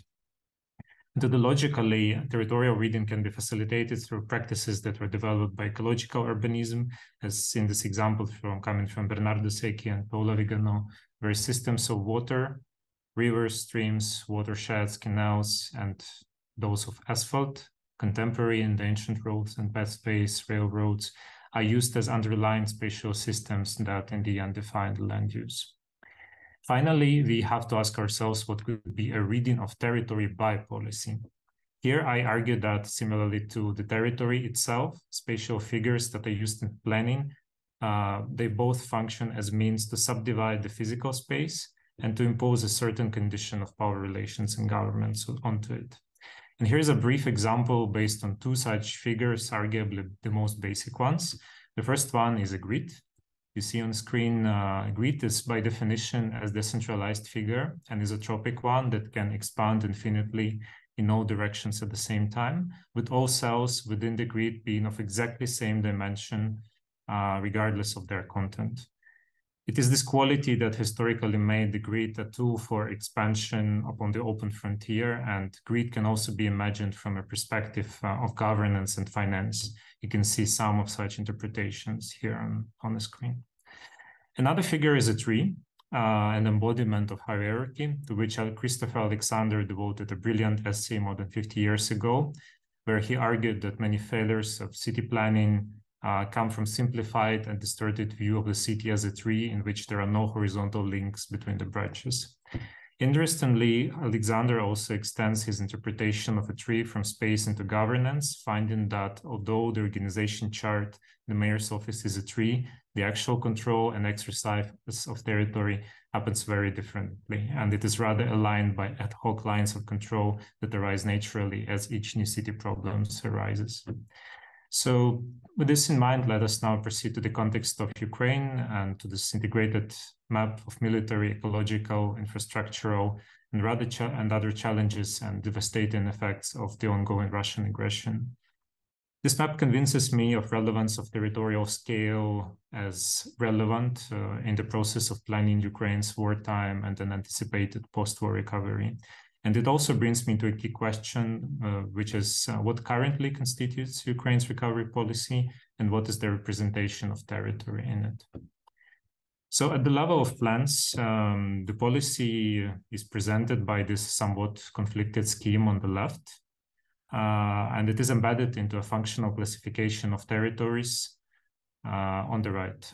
You see in the planning tools are distributed among 3 levels, national, regional, and local ones. There are some connections between them.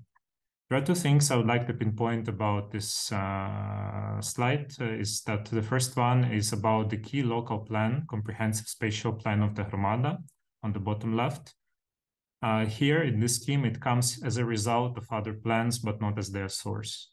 And I believe in the scheme that Oleksandr showed in his presentation, it was also the same.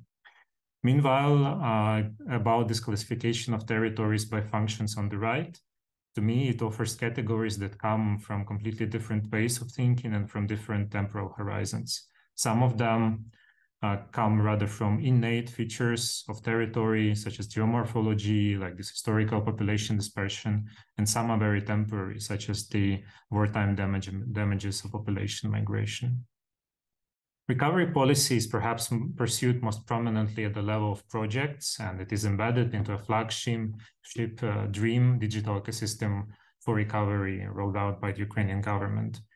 Similar to procurement portals and online marketplaces, DREAM intends to provide an overview of all recovery-related initiatives with the government as its administrator, and then facilitating exchange between hromadas or military administrations that can submit project for funding and external donors that can provide funding.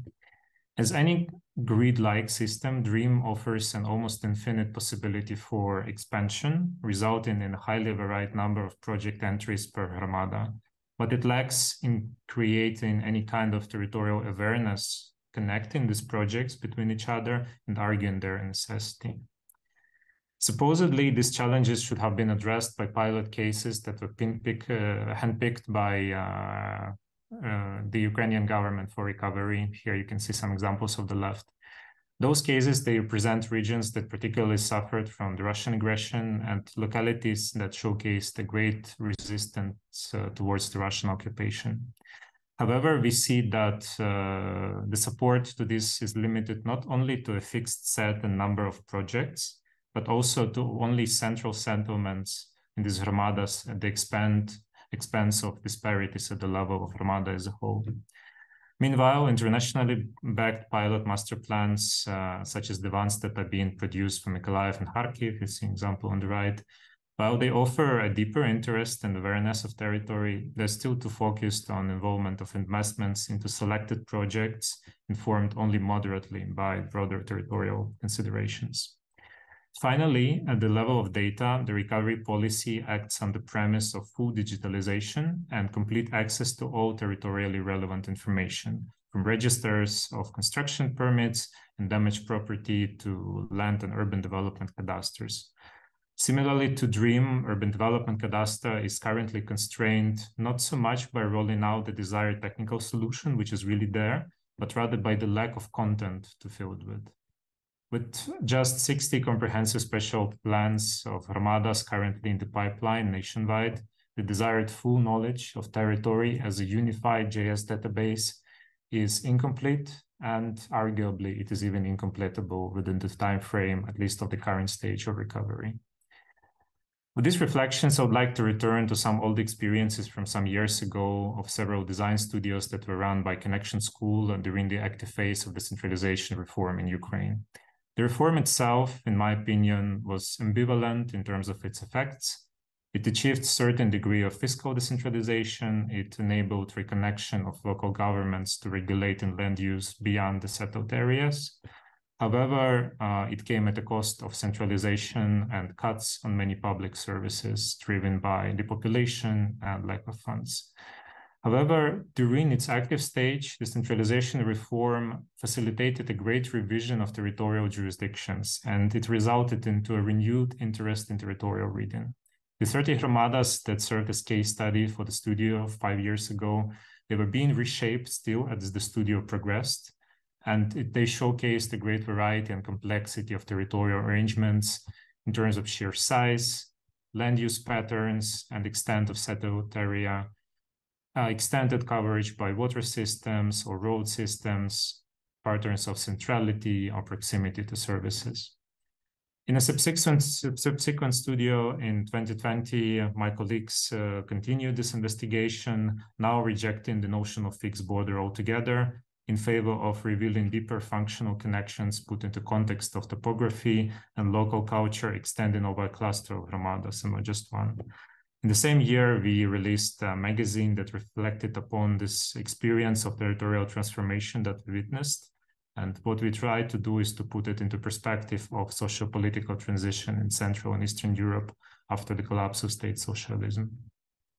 I'll conclude presentation with a brief case study of Tsirkuni Hromada in Kharkiv region, whose central village was selected by the government as one of pilot sites for recovery.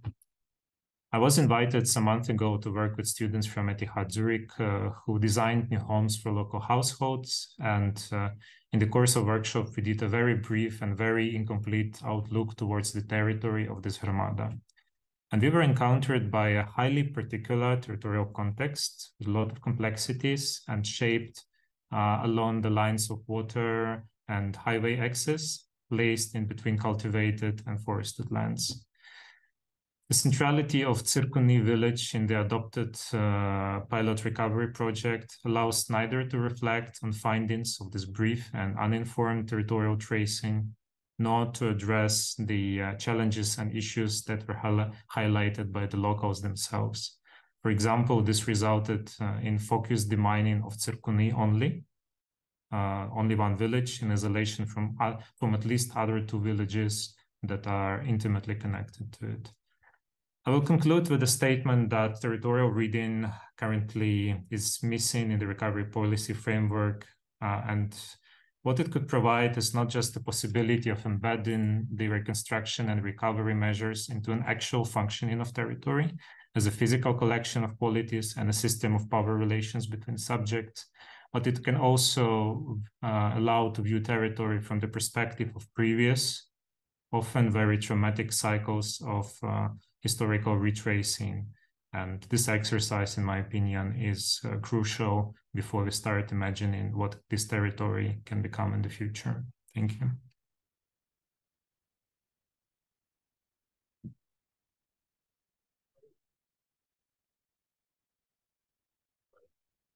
Yes, that's it. I hope you were able to follow me.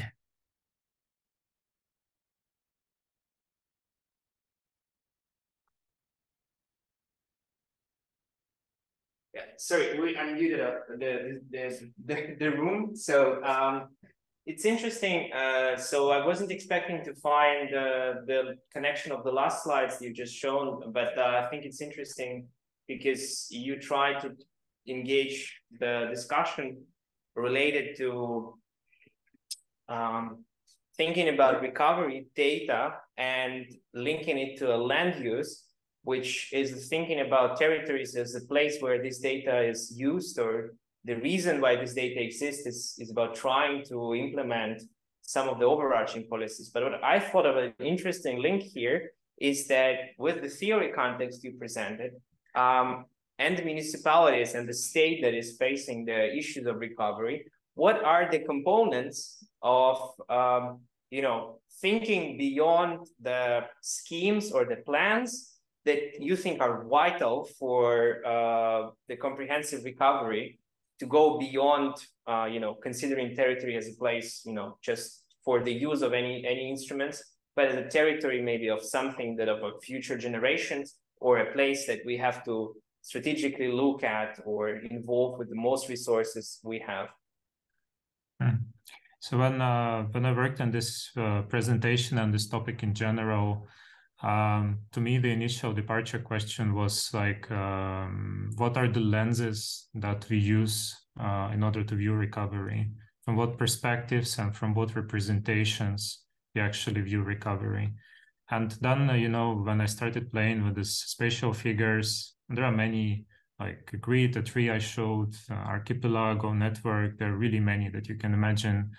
And I found this quite useful because it's also the nature of these figures and some innate meanings that define somehow the policy and the outlook. What I would perhaps encourage in practice is first, if we are talking about any sort of exemplary or at least pilot initiatives, I think they should somehow come or start from the territory.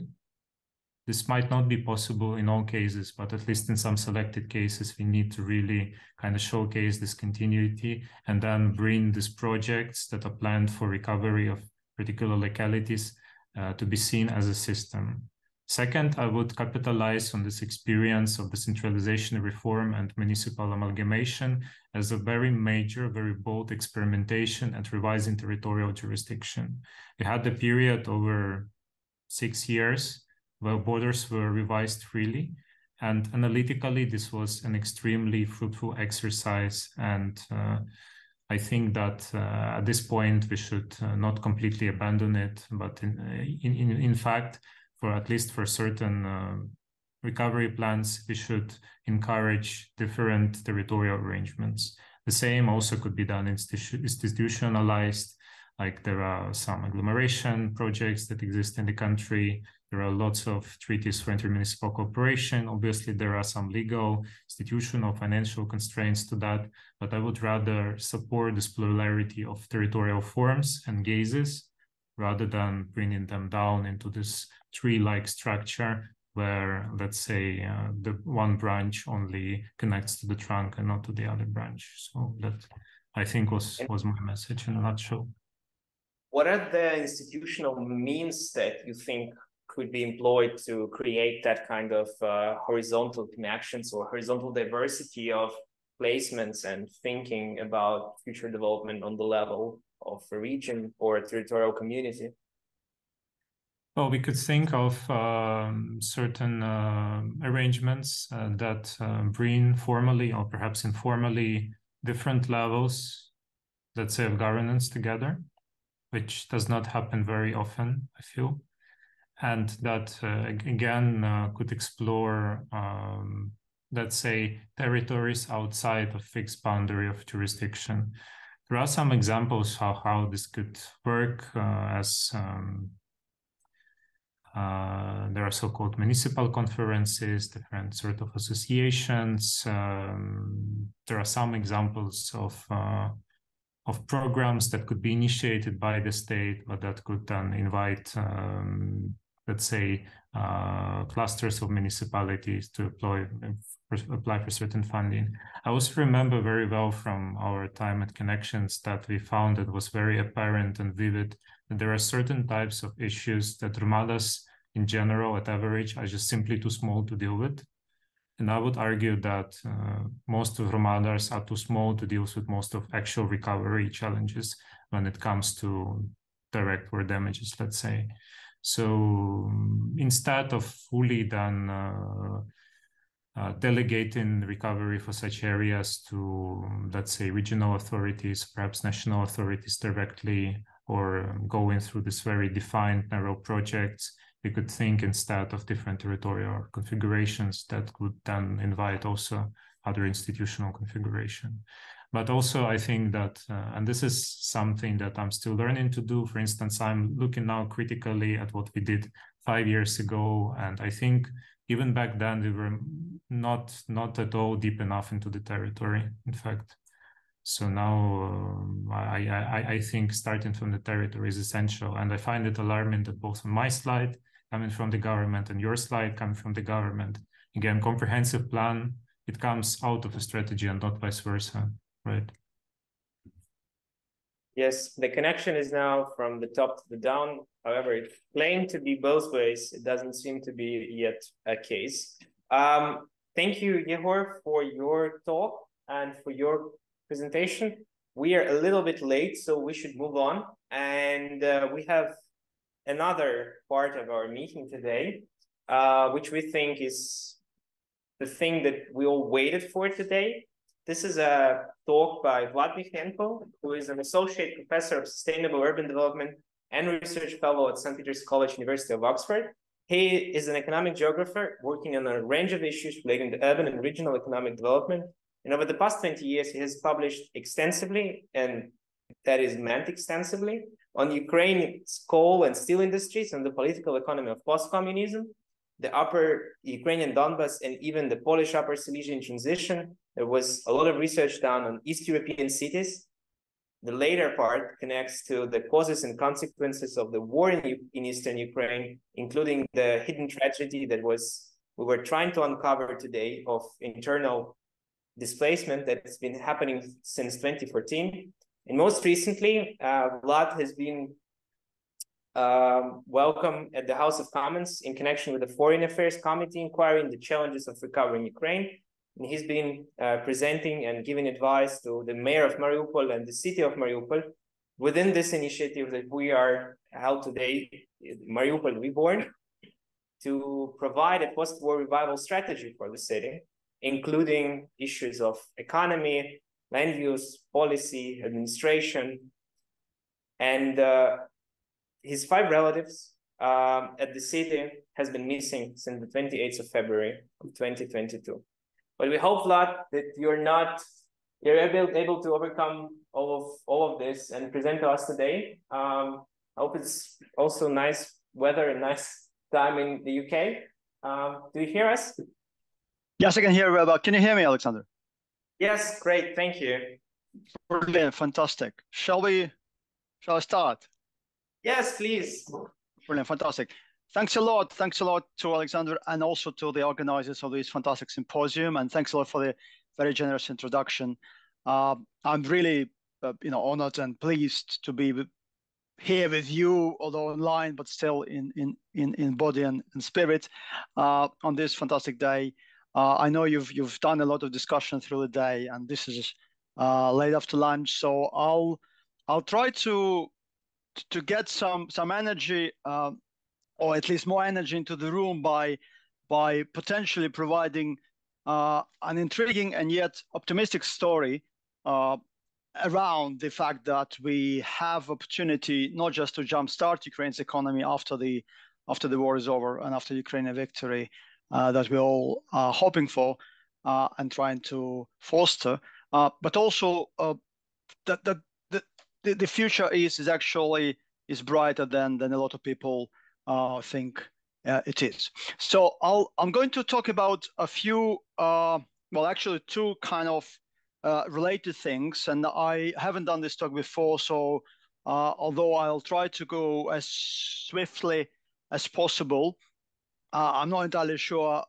how the all material will fit in, but effectively I'm going to talk about 2 kind of, or at least try to fit in 2 stories here. The first one is about the plans and the potential of Ukraine's economy during the post-war reconstruction period, and what kind of forecasts and plans, economic plans and forecasts we can make, and what basis those plans could be based on. I'll speak a lot about methodologies and the ways we achieve things the way we do it. And I think that's important, although it is slightly technical and boring, maybe to some people, but I think getting to understand how we make forecasts and how the figures that I'm going to give you today were arrived. I'm going to talk about probably 5 major headline figures through the talk. And before I give you those hopefully intriguing figures, I'll have to explain a lot about how we've got to that stage. So we'll talk about first about the particular type of perspective on economic forecasting, which is called input-output analysis, made famous by Vasily Leontiev before the First World War. We'll talk about some of the past and present methodology innovations within that particular framework. Then we'll swiftly move on towards the analysis, the input-output analysis of Ukraine's post-war reconstruction, and that is where I'm going to give you some of the juicy, perhaps, details of how the Ukraine 10 or 20 years from now could look like. And in the potentially second part, depending on how the first part goes, I would like to give you also an example, an industrial example of building back better Ukraine after the war. And we're going to look, if we have time, or at least I'll mention some of the findings of how in the post-war period, in the post-war reconstruction period, we could significantly transform and revolutionize one of Ukraine's key industries, which is steel industry, iron and steel industry. My talk is based on the paper that, on actually a long research we've done with colleagues at the University of Oxford, Alex Devlin and Nicholas Salmon, 2 metallurgical engineers from the Department of Metallurgy at the University of Oxford, and also 2 Ukrainian colleagues, Anastasia Zagoruchik and Miroslava Soldak, who together with me worked on the study of green steel transitions, a feasibility study for post-war Ukraine. But in order for us to be able to get to the level of understanding of the future of this particular industry, obviously we need to have a look at the overall state of the Ukrainian economy, hence the input-output analysis comes in. Our research was funded by the Meliore Foundation, which is a European, Brussels-based charity organization. So quickly, I'd like to mention first what actually we've done and how we are looking at the Ukrainian economy after the end of the war. As I said, before the First World War, Vasily Leontiev, a Russian-born American economist, developed a particular input-output perspective on looking at interrelationships of different industries within a particular economy. And he published a famous book, his doctoral thesis, The Structure of American Economy, 1990-1929, published by Harvard University Press in 1941. And then republished in the second edition by Oxford University Press in 1951. He also published Input-Output Economics in 1966, second edition 1986. And for those works, he got a Nobel Prize. Vasily Leontiev is the first Nobel Prize economist. He got the first inaugural Swedish Bank Prize in Economics in 1973. And as the Nobel Prize Committee said, for the development of the input-output method and for application to important economic problems. And that is sort of that perspective, that method provided tools, as the Nobel Committee said, for a systematic analysis of the complicated inter-industrial transactions in any particular economy. It could be regional, could be national, could be actually global.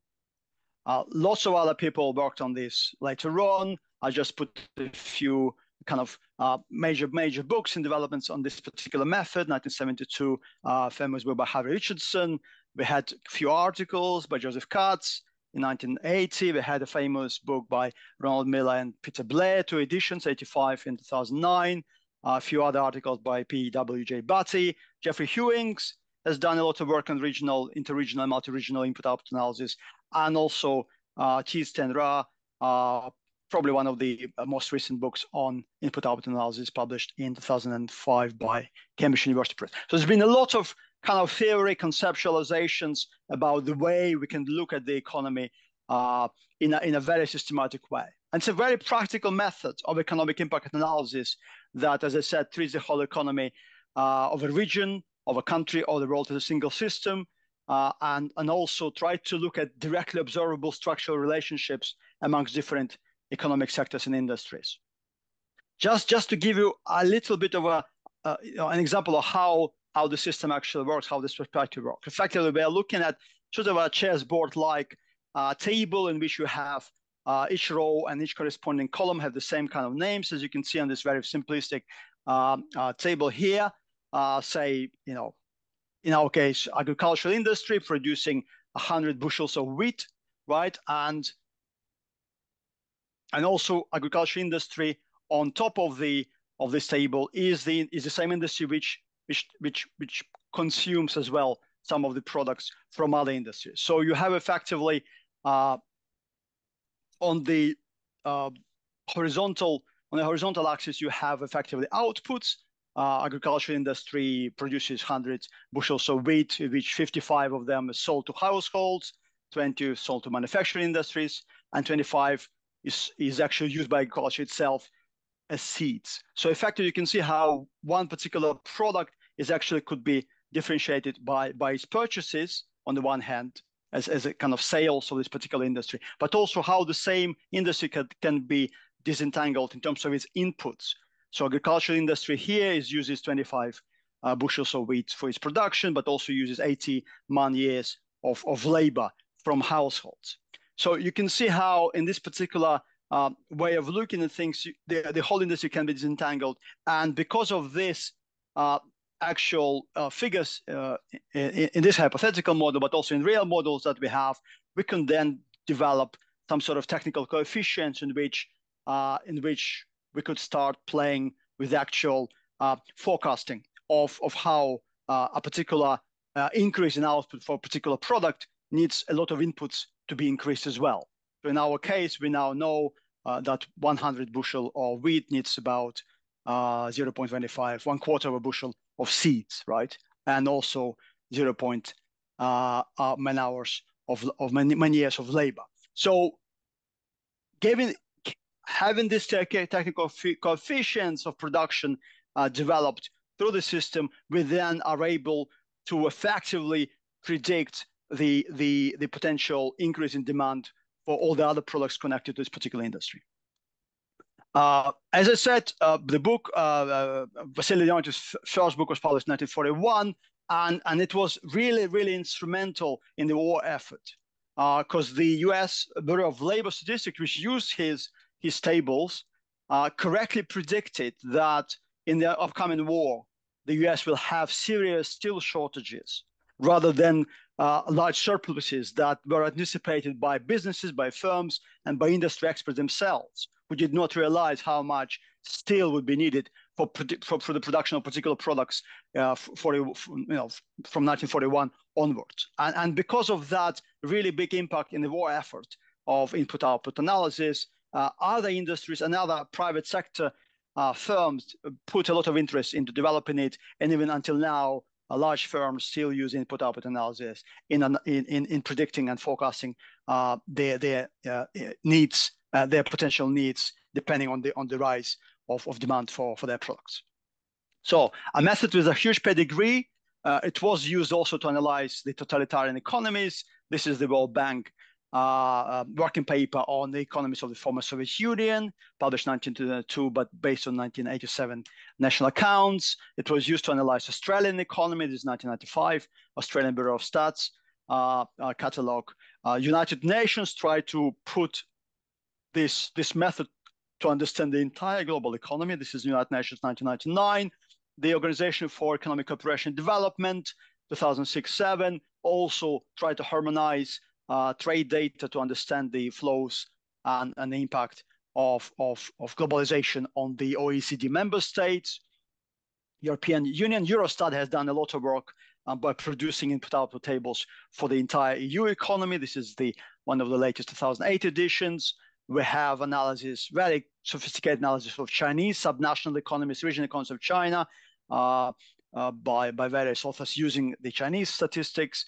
And of course in the UK, not of course in the UK, but since I am in the UK, I've been kind of learning from British way of analyzing and input-output analytical tables. The Office for National Statistics, the UK statistical body, for many decades has been producing analytical tables for the entire UK output, but also the devolved administrations, the national governments of Scotland, of Northern Ireland, Northern Ireland Statistics and Research Agency, and the Welsh Economic Research Unit by the Welsh government has also been doing input-output tables for Wales, Northern Ireland, Scotland, respectively. So a lot of not just theory over this year, but a lot of also research done, actual practical research, and a lot of this data looks, the complicated part of it is that for statistical agencies, it's a lot of inputs to try to work through those and create those tables in which each individual product is connected to its supply and demand. And even the most kind of simplistic input-output tables look quite complicated at the first use, because we also have not just the industrial inputs and outputs, but also we have final uses. Now we have consumption, we have gross capital formation, we have export use as part of the total use of a particular product, but also we have imports as well. So we can actually look at how much demand for a particular increase in demand for a particular product can actually suck in imports as well. So quite a sophisticated and detailed and big job the statistical agencies have been doing, and thank God for them. Some of them have a more detailed accounts. The Eurostat has breakdown by 99 industries. So it's as I said, a chessboard-like table, 99 by 99 industries. The UK has 105, even more detailed breakdown of its industrial structure. The Northern Irish authorities have 62 by 62, so they have, well, it's a small economy, perhaps less diversified as the UK as a whole. And importantly for us, Ukrainian Statistical Office from about 2011, so for at least 13 years now, have been finally producing input-output tables for Ukrainian economy at the distribution of the breakdown of 43 industries. Not 99, 43, but still we've got something we can work with. So this is just a brief ending of the introduction. The matrix algebra involved in the method is quite complicated, and I think the reason a lot of people on the call and a lot of people like myself have not been really into input-output perspective for many decades is that none of us would understand math that well. And fortunately, with the development of computer technology now, a lot of the things that look extremely complicated on this particular formulas now can be done quite easily in Excel. And so I haven't been cracking any matrix algebra myself, but I've been using the formulas in Excel to produce what I'm going to describe now. So why is this important? Why these interrelationships are important? Because we can then, looking at the links between the industries themselves, we can look at how the direct effect on the economy, say an increase in one hryvnia on $1 of spend on a particular product, how that increase for that product, how that increase in final demand for that product will have an equivalent increase in the output for that product, which presumably will be the same, $1 spent, $1 bought, but also more importantly, how that will have an impact on all the suppliers of this particular industry. Yes, because as the producers increase the output to satisfy the new demand, they will also increase the demand on other domestic suppliers, and all the way down the supply chain. And so the sum of the direct effect, i.e. the increased demand for a particular product, and indirect effects, i.e. the supply chain spending, is effectively what we call a simple multiplier or type 1 multiplier or Leontief multiplier type 1. This is the sum of the direct effect on the economy and indirect effects of extra spending by the industries connected to the production of the main product. The total multiplier also includes what we call induced effects. As you produce more products and as you get, presumably you get more profits and you pay more wages to your workers, so you hire more workers to produce all this extra demand, to satisfy this extra demand, the workers obviously will have wages which they will spend on top of what they used to spend. And so this extra spending, which will trickle down through the economy and of course will go back to the production of new products, right, and on all the indirect effects. So the induced effects as well is included in this total multiplier or type 2 multiplier. So the Leontief's method allows us to effectively forecast how much increase in the total output of the economy will be from the direct effect of increase of demand for one particular product, right? So I'll use the example here slightly just to give you a little bit of a flavor how it looks like. This is from the Department of Statistics of Singapore. They have a nice infographic here. Effectively, they're looking at the computer and peripheral industry, the computer industry of Singapore, right, as an illustration. And let's assume that Singaporean computer producers got an order for 1 million extra computers, $1 million of extra computers. So this is the change finite demand, which they have to satisfy. So obviously $1 million comes in. That means that $1 million worth of computers have to be produced. So that's the direct effect. 1 million is a direct effect of this particular increase in demand. That's quite simple. Of course, to produce that $1 million worth of computers, the computer industry itself, the firms have to buy some inputs. And in Singaporean case, 300,000 worth of computer parts, disk drives here.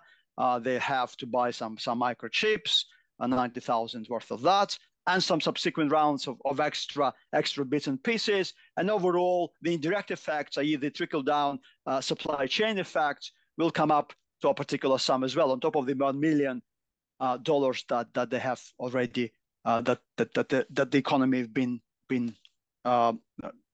received from the external demand.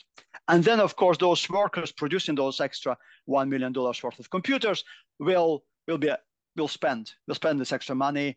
And in Singaporean case, that will be about 160,000 Singaporean dollars. So overall, from the direct effect of 1 million extra input, 1 million of extra final demand, the indirect effects from the supply chain to produce $1 million worth of computers will be $440,000. So the multiplier for Singaporean computer industry is 1.4, the simple one. And if we add the consumption-induced effects, the spending that the workers have, the overall total multiplier will be 1.6 because, and that means that in our case of 1 million, that means that for 1 million of extra computers being produced, the whole economy will produce $1,600,000. Okay, so this is the multiplier. And because we have this relationship, we can then, of course, try to focus how much extra output will produce if you have $2 million of worth of computers extra, 3, 5, 50, whatever, right? So this is what the strength of the method is in that. In addition to output, you can have, and we have that data, we can have actually not just output, which is of course double counting a lot of transactions within the same industry, but also we can have the value added. And that means we can actually look at the actual economic growth impact of that spending. We can also, if we have data, we can also look at the impact on imports, impact on employment, and income on impact on income as well. So if we have, and for Ukraine, we have income and value added and also imports data, but we don't have employment data, we can also look what impact will have, the extra output will have on the actual growth and income of the local population. Okay, so hopefully the detailed introduction has given you the flavor of what we are looking at. And now we're going from understanding the method a little bit, we're going into actual findings of the research that we've done over the last, I would say about 10 months. So it's 8-10 months we've spent on this as a project, and important part of it was, of course, looking at the input-output analysis of the Ukrainian economy. So I have calculated the multipliers, both type 1 and type 2, for all the industries, all the 43 industries of Ukrainian economy that we have data for, and the data exists from about, as I said, 2009 until now. The latest data we have is 2021, so just the year before the large-scale invasion. We have a picture of the Ukrainian economy, and I'm here put just two industries for you to illustrate: the construction industry and the basic metal industry, including steel industry. What's intriguing is that you can see immediately, comparing to the Singaporean computer industry with a multiplier 1.6, Ukrainian construction has a much higher multiplier, the simple one of 3.6, and the total multiplier of 4.65, which is, as you've noticed, is quite a significant big number. So for 1 hryvnia spent on the construction in Ukraine, 4.64 hryvnia 65 kopecks of total output will be produced in the end. It's a huge multiplier the construction industry has. Also quite a big multiplier for income, even bigger than for output, both simple one and the total one. For $1 spent on construction in terms of income, 6.44 will be produced totally in the whole economy. But also importantly, very huge multiplier for gross value added, i.e. a factor of economic growth, for 5.15 in the simple one, and the 7.37 the total multiplier. These are very high numbers comparing to other countries, but also is the top numbers in Ukrainian economy. Construction has the second highest multiplier in terms of output, 6th highest in terms of income, and 7th highest in terms of GVA through the all 42 industries that we have stats for. And type 2, similar figures, 3rd largest in terms of output, 6th largest in terms of income, and 7th largest in terms of gross value added. So construction sector has quite a significant and enormous impact on the Ukrainian economy generally. Why is that important? Well, of course, it is important in the context of our discussion today, and Yehor just talked about Borodanka in the previous presentation. We have, of course, enormous amount of damage, direct damage, done through the large-scale invasion, even just from 24th of February 2022. Now, data and figures we've seen different figures, of course. I'm working with the official certified World Bank, Ukrainian government, the EU, and the UN data, and this is the Ukraine rapid damage needs assessment figures that cover only first 12 months. I mean, the latest edition covers the first 12 months of the large-scale Russian invasion. As you might remember, the reconstruction and recovery needs as of February 24th, 2023, i.e. after the first 12 months of the large-scale invasion, the overall reconstruction needs were estimated at $411 billion. That 411 billion consists of direct damage to the buildings that is similar to the ones we've seen on the picture, and that direct damage for the first 12 months of the war, of the full-scale war, was $135 billion and then we had $290 billion worth of economic disruption and other kind of costs. So 411 billion consists of 290 for economic disruption and 135 billion for the actual direct damage to buildings, infrastructure, housing, transport system, etc., etc., etc. As we all understand, of course, that figure now should be much higher. We are now in November, not in February. We're almost approaching second year of the large-scale invasion. On the 24th of February next year, the UN, the World Bank, the Ukrainian government, and the EU will publish the next rapid damage needs assessment, and we'll see what the figures will be after 2 years of the large-scale invasion. But let's look at just this 135 billion figure, and why I'm looking at it, because it is direct damage. So to restore, this is the damage needs to be restored, and hence we can use this particular figure, 135 billion, as the increase in final demand, right, for the post-war reconstruction. So this is the actual demand the Ukrainian construction industry will get to reconstruct, rebuild all this destruction that happened. And hence, now this is how the multiplier analysis is useful. So as I said, we already have the multiplier figures for the construction industry, right? Those big type 1, type 2 figures. We have potential increase in final demand by 135 billion over 10 years. These figures are presume that the reconstruction will take at least the first 12 months of the damage will take 10 years to rebuild. So we can plug in this 135 billion divided by 10 minus some taxes. I think taxes probably will be applied. So effectively in my calculation, we are looking at sort of an average of 12.6 billion of dollars of extra construction demand for the construction needs over at least 10 years time. Right? So we can plug this in, this 12.63 figure into the actual multiplier table, and factor into the matrix. And the beauty of the method is that it gives you the figures for all individual industries that are linked to construction, and gives you also output income and GVA distribution of each of these effects. And effectively, obviously this is a very detailed diagram, but I'll give you just the 5 top suppliers of construction industry that will have to increase their demand because of the construction demand. Other non-metallic mineral products, which will produce, to satisfy the 12.63 billion of extra construction demand.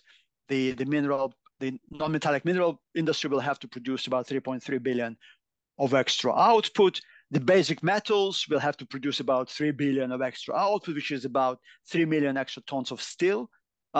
Electricity, gas, steam, and air conditioning supply will have to produce also 2.6 billion of stuff to satisfy construction demand. Transport, of course, will have to produce as well. This is fourth largest linked supplier to construction industry. And of course, mining and quarrying, metal ores, those kind of mineral sources also will have to produce quite a lot of output as well to satisfy industry, to satisfy construction demand.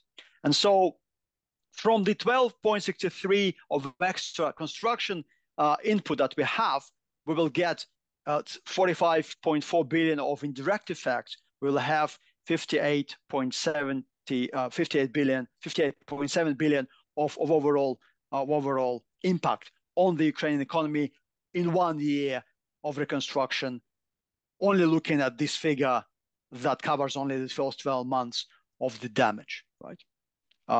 The economic, the GVA, the economic growth figures are similar, and the type 2 multiplier give us 17.44 billion of dollars. So for every $12.6 billion spent on construction, the overall Ukrainian economy will produce $17.44 billion of actual value added, right?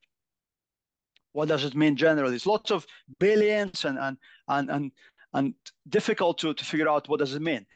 But actually what it means is that just on the basis of that extra post-war reconstruction demand, Ukrainian economy will generate an additional GDP growth, or could generate an additional GDP growth of 10.1% each year for 10 years in a row.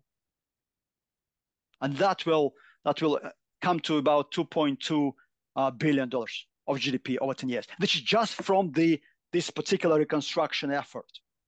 And that would result in more than doubling of the Ukrainian economy from below 200 billion to 402 billion size. And that, because of our population structure, that will more than double GDP per head. So Ukrainians will become, or at least the output per head in Ukraine will more than double to about $10,000 per year by 2033, right? So just on the basis of rebuilding the damage done in the first 12 months, we can double the size of the Ukrainian economy and more than double the income levels. And of course, I think it's safe to assume that reconstruction will be only part of what we've been doing. We've been doing all the other things. Yeah, tanks will be still produced, and harvest will still be harvested. So the normal non-war economy and non-construction economy will still produce output. So we can easily understand that Ukrainian economy in the 10 or 20 years of the post-war reconstruction will not just double in size, but obviously will grow in size much more on the basis of other non-post-war reconstruction based activities. So it will be a much bigger size economy in the end. It's difficult to speculate now because we can't really predict the growth rates. Sorry, some noise. We can't really predict the how long, what will be the growth rate of the economy for 10 years or 20 years from now. But surely there will be some extra output produced as well on top of the post-war reconstruction, and hence we could easily think of how Ukraine could approach the neighbors, the Eastern European neighbors' levels of income. Today, Poland, Croatia, Hungary's gross domestic product per head is about $18.3, $18.8 thousand.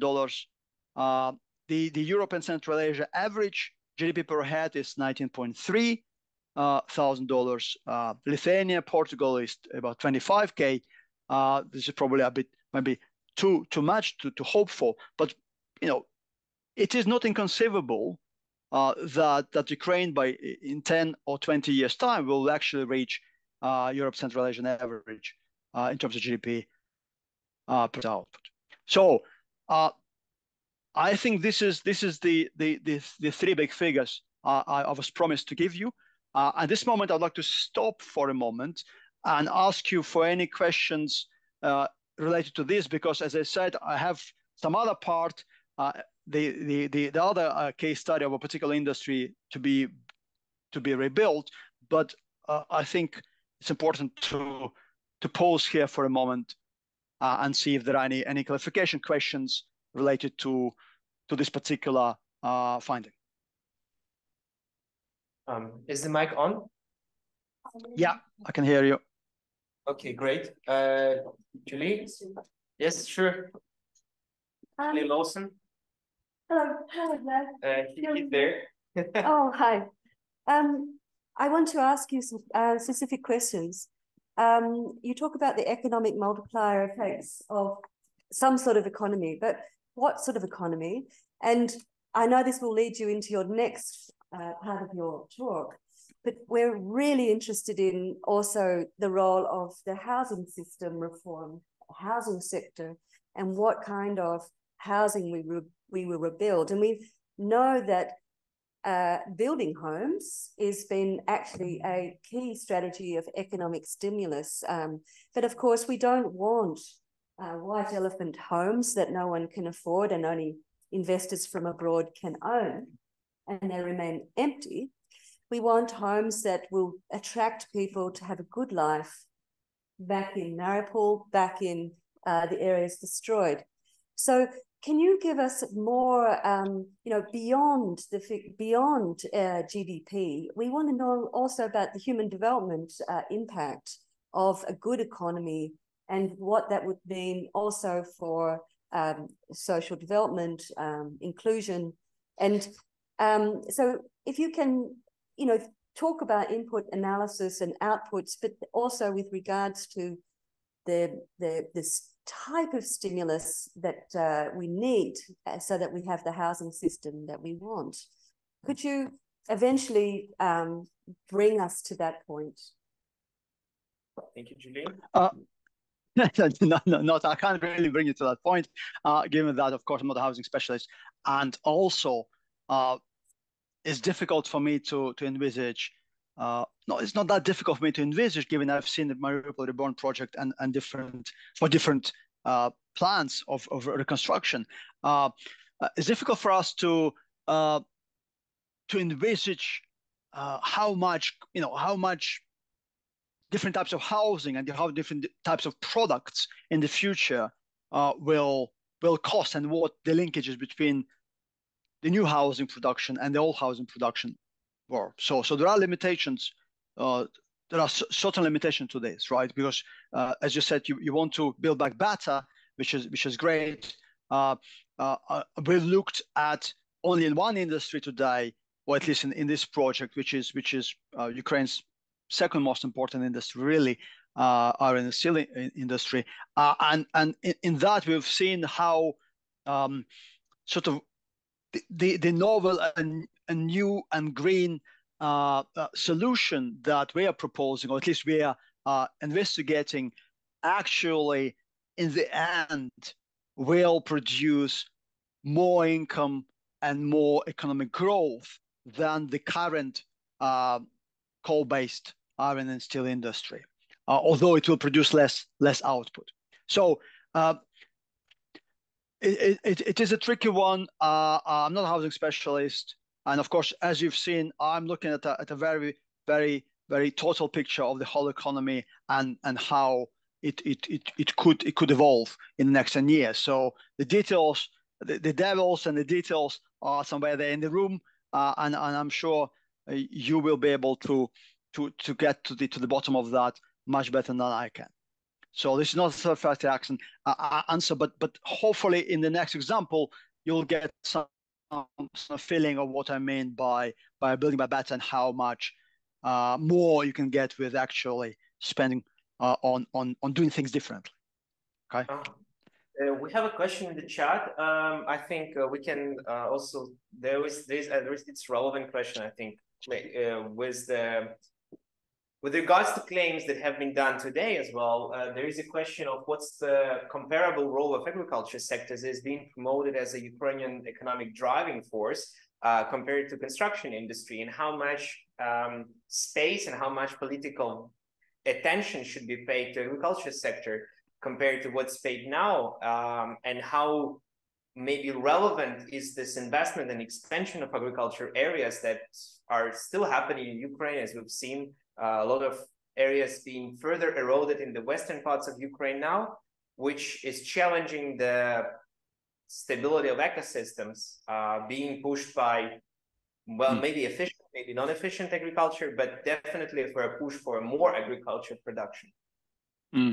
It's a very good question. I can already see the second question in the chat is easier. I'll start with the difficult one. Obviously, agriculture, the input-output analysis covers the whole economy by all industry, including agriculture, and agriculture as a primary sector, but also food production as a type of manufacturing. Yes, agriculture is not, but the food production is Ukraine's top industry. If you look the 42 breakdown by 42 industries, food production is Ukraine's top industry, even above iron and steel production. So it is Ukraine's now the most important industry generally. And hence, I understand the concerns of people that, especially the ecologists, that are intensive use of land, and also some, perhaps not some traditional usage of fertilizers, and could damage agricultural production generally, but also how much damage has been to land itself, right? We have fantastic studies from Kyiv School of Economics and by Denis Nizalov at Canterbury University, who does study of how much land has been destroyed, arable land in Ukraine, because of bombing and all those moonscapes and craters. So yes, it is an important question. We have data on agriculture. We can predict we can kind of look at what could happen. And I agree that, of course, the competitiveness of Ukrainian agriculture is, on the one hand, is important because Ukraine produces about 15%, or at least until the war produced about 15% of the whole global wheat production. And as Kyiv study of economics people used to say, Ukraine feeds 400 million people, right? So it is enormous impact into the global economy. And because of that, it is obviously very competitive. Yet, of course, whether we can rebuild and how the enlargement, the EU enlargement, the Ukrainian entering the EU, of course, will have an enormous impact on the Ukrainian agriculture sector, because we all know from Polish, Czech, Slovak, Hungarian experience, right? When the EU came with the common agricultural policy, there's a lot of pressure on reform, restructuring, transformation, up in the standards, animal welfare standards, arable technique standards. So you know every industry will have to deal with this, with EU enlargement and Ukrainian entry into the EU. Agriculture, of course, it will have a massive job ahead. The second question is quite easy. How are we sure that this is absorbable? Can Ukrainian construction industry effectively absorb, you know, $12.6 billion per year without exploding into inflation? Yes, it can. The pre-war, the 2021 output of the construction industry was about 25 billion. So effectively, we are looking at half of the previous demand. And if we assume that most of the construction industry after the war will be actually into reconstruction work, and assuming that the workers, you know, will come back and they will be there, which is a big of course assumption, we can think that gradually over, you know, if you prolong this for 10 or maybe potentially 20 years to construction, the Ukrainian construction industry should be able to absorb it without massive inflation shocks. Yes, I can see, and I'm not going to answer the final question because I want just to mention this other study that we've done. But yes, we also have to keep in mind that Ukrainian government now predicts there will be a shortage of about 4.5 million workers in the next 10 years of reconstruction. So yes, a lot of this work will have to be done with fewer hands, and hence efficiency and productivity increases are necessary. I would like just to pose the questions for a sec, and very briefly, perhaps. Was a bit sorry. Yeah, sure, Vlad. You can continue. And very briefly, and I've realized my other slides are longer than the current ones, so I'm going to kind of skip over the slides and just briefly explain an example of one industry, which is a very important one, how you know, in a new way, rebuilding it, not just as it used to be, but building it in a different way, could perhaps actually produce even more good things and none of the bad things. And that my kind of, that could answer some of the Julia's questions about better housing or new housing or green housing. So we are looking how, very briefly, how in a transition of Ukraine's iron and steel industry.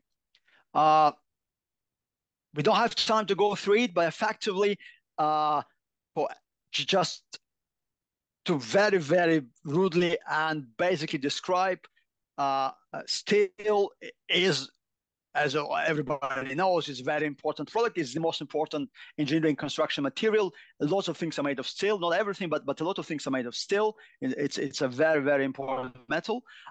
It is effectively produced from a few inputs, like iron ore, which is the most important one, of which iron is you know, taken from.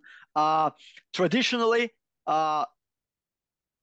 this iron ore is kind of heated and melted by using coal and cooked coal called coke, and limestone in a blast furnace mechanism, in which this iron ore just melts and then it burns, and then it kind of goes into another type of a furnace called basic oxygen furnace, in which it further kind of melts further. There are some additives put in there, and effectively, in the end, you are getting final crude steel production, which then goes into various castings and the production eventually of different products. Very, very briefly, I'm not a metallurgist, but I had to learn a lot of this to understand just how normal steel is made and how green steel could be made. Anyway, so basically, important product, and there are two types of production: the blast furnace, and you can see from this picture there's a lot of burning going on, and the other route is a potentially greener route, which is electric arc furnace, in which no coal is used and the iron ore is melted through electricity. So there are electrodes put into the furnace, and effectively you don't use coal, and hence it's technically much low. Not technically, it's much more low carbon emission based. So as I said, fairly complicated process, but we have two basic options: the blast furnace using coke made of coal, some additives to melt all of this and produce effectively steel for the final kind of castings and kind of shaping into particular products. About 75% of the global steel industry, of the global steel, is produced by blast furnace, basic oxygen furnace route, the blast furnace and converter route, which uses a lot of coal and all that smoke and all that emissions of carbon CO2 are there, right?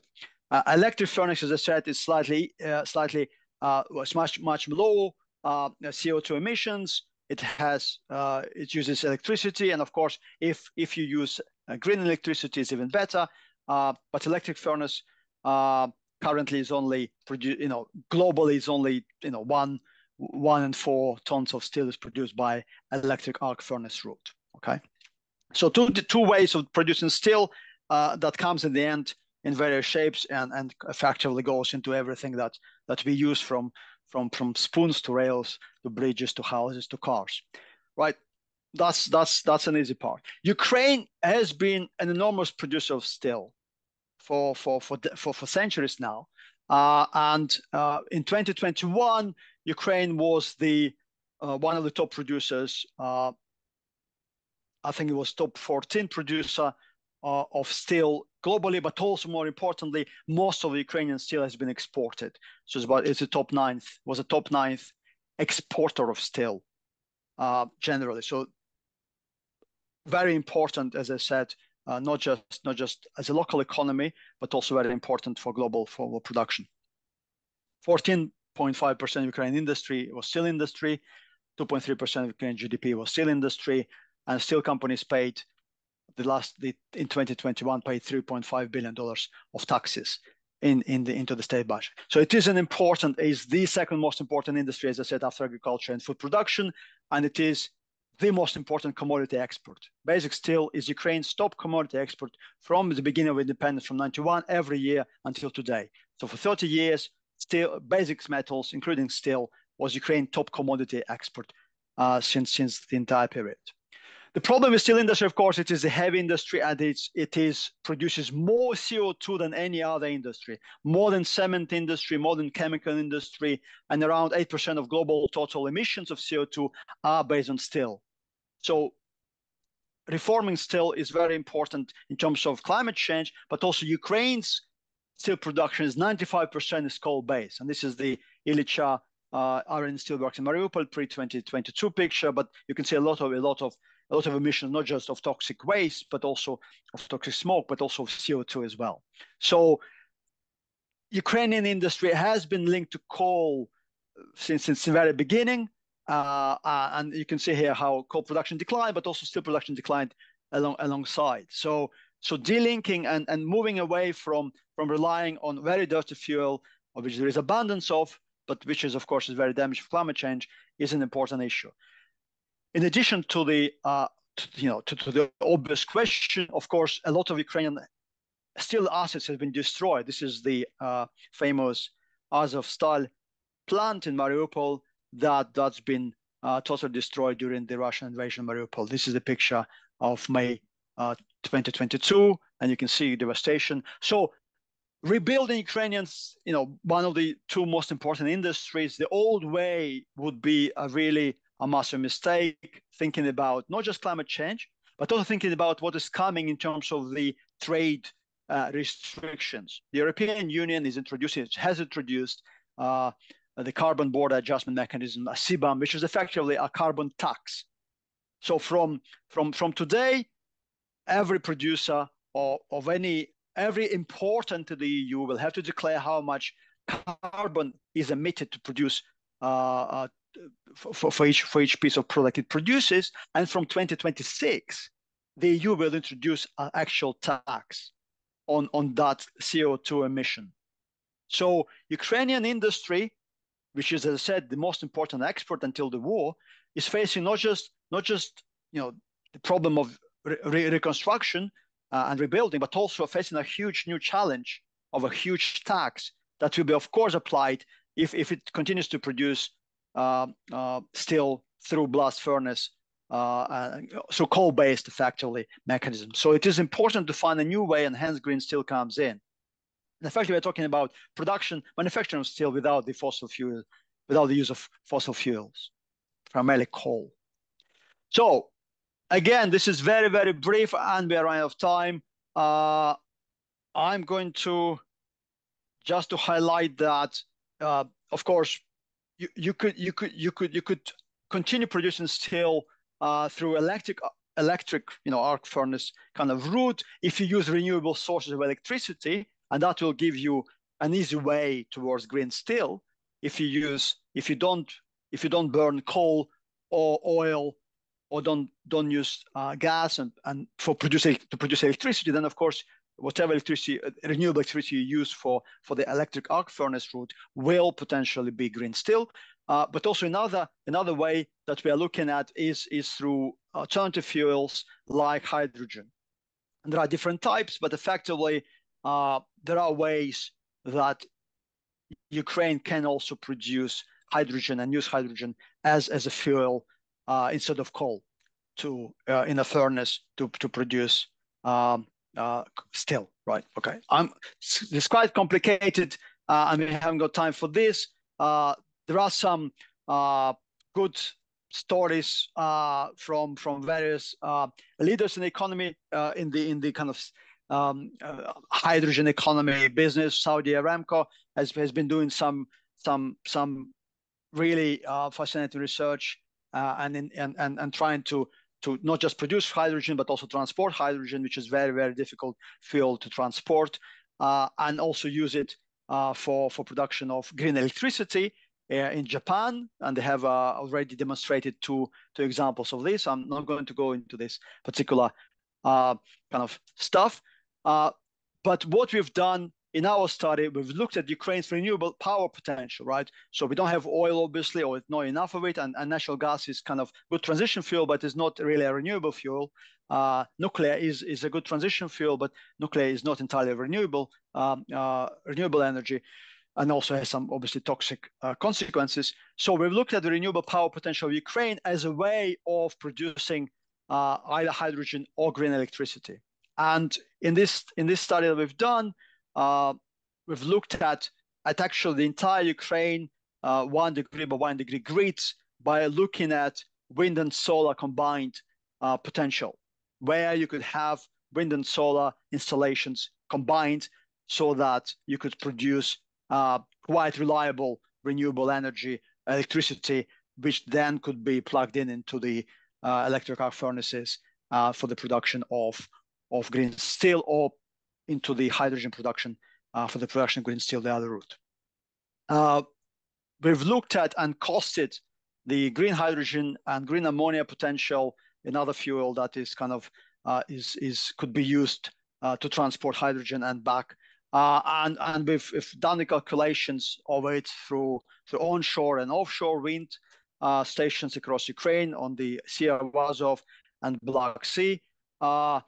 We've looked at the costs of the ton production of steel by different routes using the green sort of electric arc furnace production. And this is, you can see on this particular graph, all the inputs in dollars per ton of steel produced through the green hydrogen production.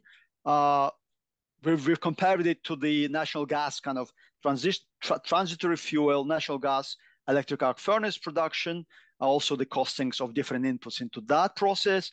We've looked at also comparing it to the normal electric arc furnace production through the scrap metal, not the iron ore, but from the scrap that exists, and costed that. And we've looked, of course, at the traditional standard BF-BOF, the blast furnace, basic oxygen furnace production that is currently predominant in Ukraine. And we compared the prices of a ton per steel in those 4 different scenarios. We've also looked, of course, at 2 different scenarios in terms of where you could put those installations. Ukraine kind of whole and free, but also Ukraine partly occupied. And here you can see on this map, the blue is the liberated Ukraine, and the red one as the current occupation zones. And we've looked at how how you could play with different installations of renewable energy and iron and steel supply chains. Yes, because obviously some of them are on Ukrainian government-controlled territories, some of it are currently occupied, and of course that changes a lot of the dynamics. Anyway, as I said, through the input-output analysis, we've looked at the demand, two scenarios: fully liberate Ukraine, entering the EU in 10 years' time, a robust recovery scenario, and a slow recovery. The front line remains as it is.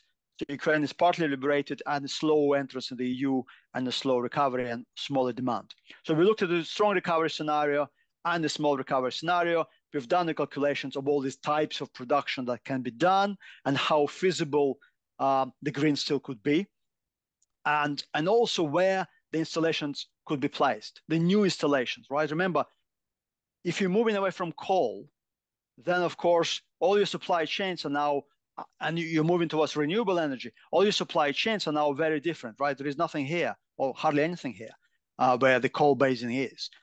It's a lot of iron ore based because the iron ore is here, but it's a lot of port based because the sea route for exports are important, and rail routes for westward exports are important. And renewable energy is brilliant here as well. So the new map for the green steel Ukraine looks very different from the old map of the black steel Ukraine, right? You have all these bits in Western Ukraine never heard of. You have these southern bits you've never heard of.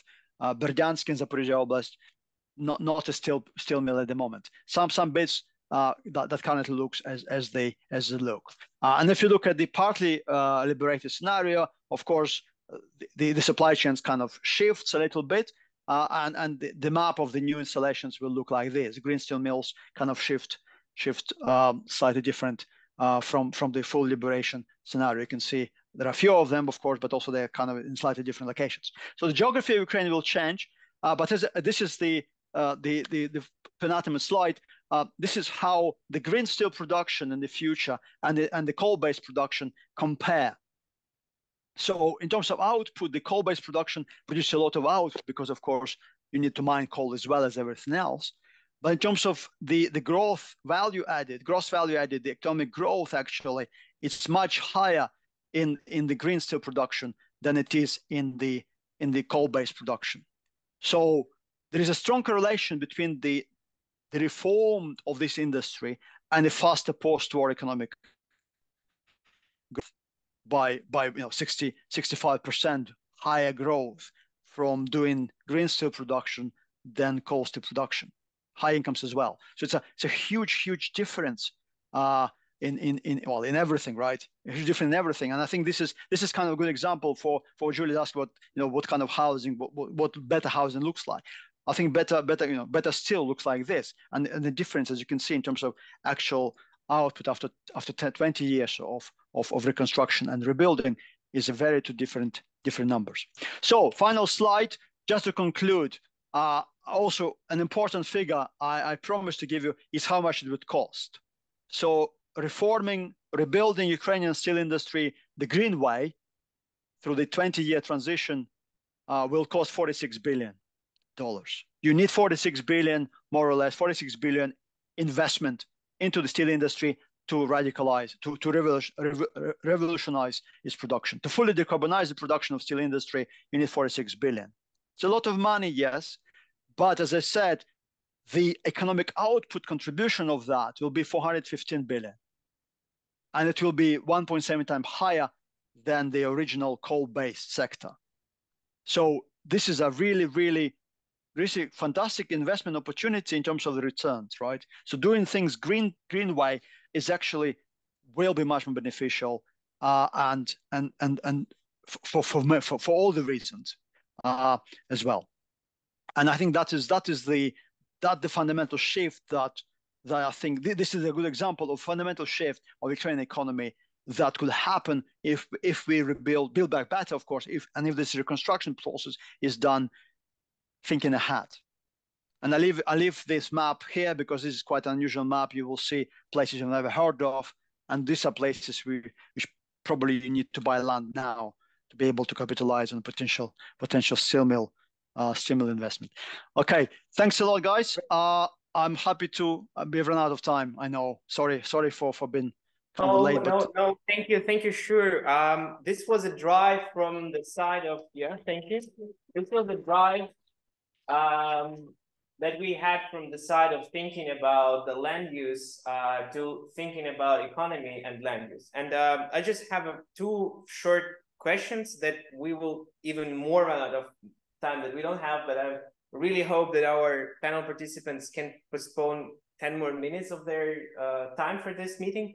But concerning this investment, it really requires the government capacity. And what we've been looking at is the understanding of the level of each of the municipalities you are talking about is the investment projects. And Yegor has been mentioning this kind of a dream system of each of the municipalities linking up different projects in a comparably digital system where things just spring up, you know, investments come, there is an investment manager or there is a government body that brings up these investments and secures deals. But this is not the case, right? So what I imagine that internal Ukrainian businesses have had enough experience of dealing with local issues of local politics and local decision making. But how do we see all of those municipalities that you've been mentioning in Map of New Geography being able to handle this investment? Because in one way, this kind of a deals is very much reliant the same way as they are in the real estate sector, reliant on the ability to secure trust between the investor and the local municipality and the stakeholders that are going to be working with, and build those expectations for the long term, because you need housing for the workers, you need infrastructure for those plants to be secured and so on. So how do you see those kind of institutional components that need to come in before the investment comes? Yeah, I think project management should be one of the leading degrees in every Ukrainian university for 20 years from now on, right? Because there's a lot of there'll be a lot of projects to manage. In the steel industry example, for the key, one of the many keys, but one of the key government decisions that needs to be made is, of course, linked to transport. So railway as an export transportation route, and also sea navigation ports, seaports in Black Sea or Azov Sea are primarily government-owned at the moment, state-owned in Ukraine, and hence that particular investment and upgrading of infrastructure, changing perhaps the railway gauge, a lot of things that will have to be happening also in line with the EU enlargement and the accession of Ukraine to the European Union. That is one potential kind of process where not just the Ukrainian government, but also the European Commission and all the director generals will have to be involved. Yeah, to plan that bit as well. Ukrainian private sector is quite strong in steel, of course. We have two two largest companies. One of them is really committed to Green Steel Ukraine. Metinvest has pledged 2030. I'm not entirely forgot the detail, but we're talking about 20+ billion US dollars investment into Green Steel Ukraine in its facilities in Ukraine. I mentioned 46 billion total. So we're looking already at a pledge that could cover half or maybe 2/3 of the entire needs. We don't know what ArcelorMittal strategy is in Kryvyi Rih, but potentially they will also jump or will have to jump on this bandwagon, because the EU will introduce carbon taxes, right? And hence the industry will have to respond to that in a much more radical way than just try to cut the costs. Here we're looking at the transformational industry, and hence I think private sector involvement from the two biggest conglomerates, the EU and Ukrainian government in terms of transport connections. The local authorities, and you've seen on the map these places I've never heard of, how they're gonna deal with Metinvest churning up with plans to factually take all the land to build a massive steel mill. That's an intriguing question. I'm sure people in the room in land lawyers and land policy people will help me out on this. I've not entirely sure how it's going to happen, but the point is that this is a massive, huge thing, and hence we've got to be preparing now and start planning now. We know the locations where potential investment will take place, and hence I think we've got to start thinking about this straight ahead. Thank you. And the last question before we move on is about capturing externalities. So we know well that the idea of an input-output model shows the economy from the inside and creates this trickle-down effects that are hardly measured by social groups or are hardly measured by specific communities. They produce this kind of an overarching idea of trickle-down. And we've been discussing about the ability of municipalities and the state to mitigate, on the one hand, excessive wealth creation, in the sense that to be able to capture the value increase in land and value increase in capital, to be able to fund the necessary social facilities and infrastructure to provide for quality life, but also for those part of the community that will not directly benefit from the investment. So what you would mention about in this direction, because we know that the investments often overlook the groups that have to be served with the public good intention, and these investments rarely trickle down to those groups. And you've had a lot of experience researching inequality in Ukraine and regional inequality. So what's your take on this? Well, looking ahead, and this is not, it hasn't been tried in the UK, for example, that much, although some places have had it, and not a lot of places across the globe have been using land value capture. I think land value capture is one of the fantastic mechanisms that local authorities could use and should be allowed to use, especially in a moment like this, when obviously Ukrainian economic geography will look very differently during the post-war reconstruction period, not just in one industry, but presumably in many other industries. Places will shift, places will be built, a new greenfield investment will be in different places from where they used to be. And hence, I think if the local authorities control and have ownership of the land, which I think they still have, at least some of them, that could be a fantastic way for them to finance all the rest, well, a lot of other things that they do through land value capture. But land value capture is a relatively unknown mechanism, not just in Ukraine, but also in the UK and globally. And I think that is one of the things that Ukrainian lawmakers, the Ukrainian politicians should be actually putting their efforts into developing a legal framework for land value capture so that local authorities are able to use that mechanisms as one of the best mechanisms for local government finance. But thank you.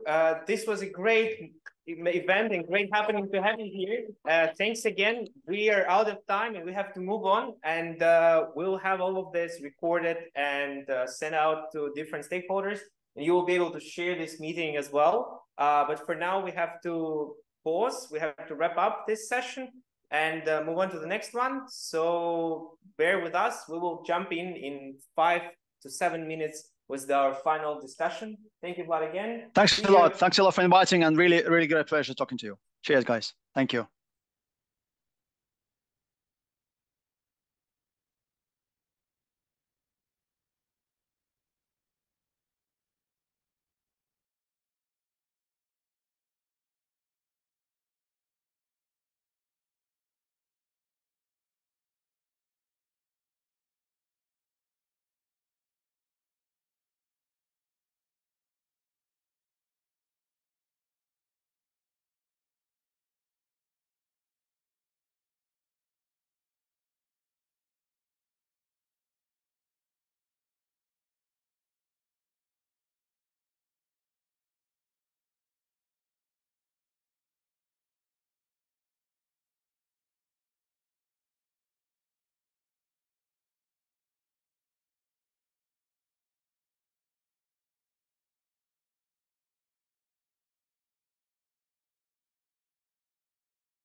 І, власне, поставив маленький більборд. Це камера буде ця.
Okay. Wait a sec. We should start. You will say a few words. And dear all, I hope you're here as well. Dear Sergey, dear Alina, dear Paul. I hope you are with us. You can switch on your video. It will be visible for our participants in the hall. And you're visible to each other, I hope. So we have organized as a summary session for this event. We've offered Ivan Verbitsky, who is the director of CEDAS, to host this panel with us today this evening, focused on summing up the directions of policy reform informed by the input that we have heard today from our researchers, but also by the activities of the international organizations that you represent in the areas of housing and land reforms that I would like to open up and give the word to Ivan. Thank you so much, and thank you for this beautiful event. Actually, it's very nice to have such kind of places and platforms to discuss our challenges and visions in housing and land policy here in Ukraine. So, well, we hear today a lot of great visions and ideas to implement in Ukraine. And while I'm so happy to have this place and to have this talks and presentations, I remember times when it was not possible to have such events in Ukraine, and now we have them. So that's great move forward for our country. However, when I hear all these beautiful presentations and visions, I have impression that we have some gap, between first of all this kind of group of people or network or community of people we have here and in other events and talks and working groups where we actually somehow agree on a vision we need to build for this country, for housing policy, for local development, for land policy, and so on. We may disagree on some like subtopics or some specific issues, but generally we agree on the direction we should move. On the other hand, there is gap between this vision, this direction we envision, and the practice we have outside of these rooms. Legislation and day-to-day practice of different legal and national authorities. So how to fill this gap between our vision and practice we have. And second gap I see is the gap between this group, this network of people who know and have this vision, and other people in this country, including people who are in charge, people who hold power, presidency, cabinet ministers, the parliament, and also general public, how to advocate for this change and for this vision to make this possible. So let's discuss these two gaps we have. And I want to ask, first of all our speakers the same question. I, first of all, want you maybe to share with us your plans or your ideas. What do you plan to do in the 3, 6, or 12 months actually to move on and to achieve these goals? And I will like to start with Mr. Serhiy Komnatny, who now represents the UNC, but works for the Ukrainian governmental institutions for so long.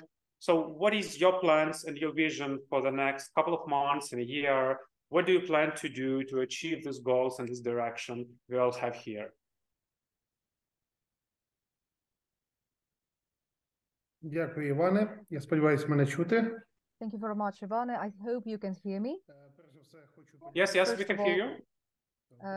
First of all, I would like to express my sincere gratitude to all the organizers who have enabled our today's meeting. All these questions are very timely, and let us prepare ourselves to the changes of legislation. I have heard today a lot of interesting presentations. Unfortunately, not everyone is able to share our vision, and I mean from the point of view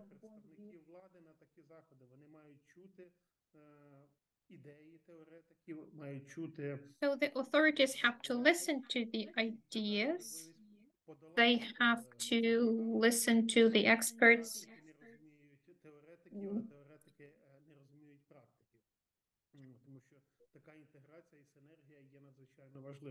And this integration and this synergy is extremely important, synergy between the expert circles and synergy between the government. And shortly, I would like to present the areas that we're focusing on in our work within the project UN for Ukrainian Cities that is funded by the Ukrainian, by the European Economic Commission, European Economic Commission. I will try to share my screen right now.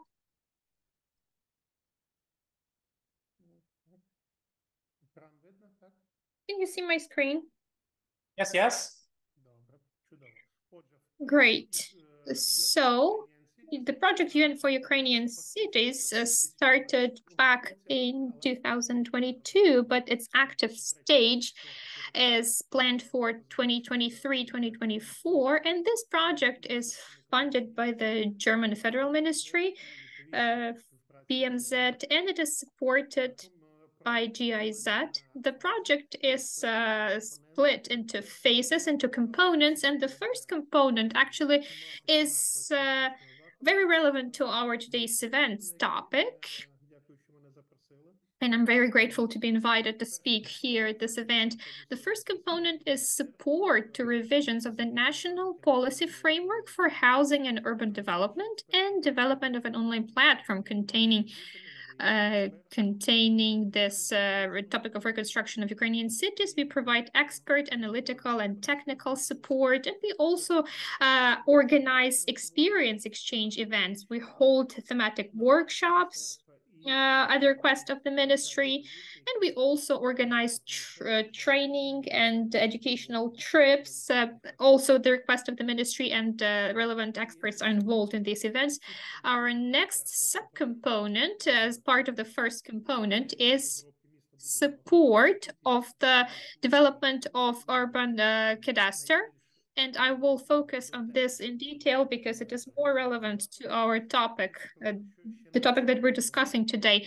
Back in spring last year, the Ministry of Restoration actually contacted the European Economic Commission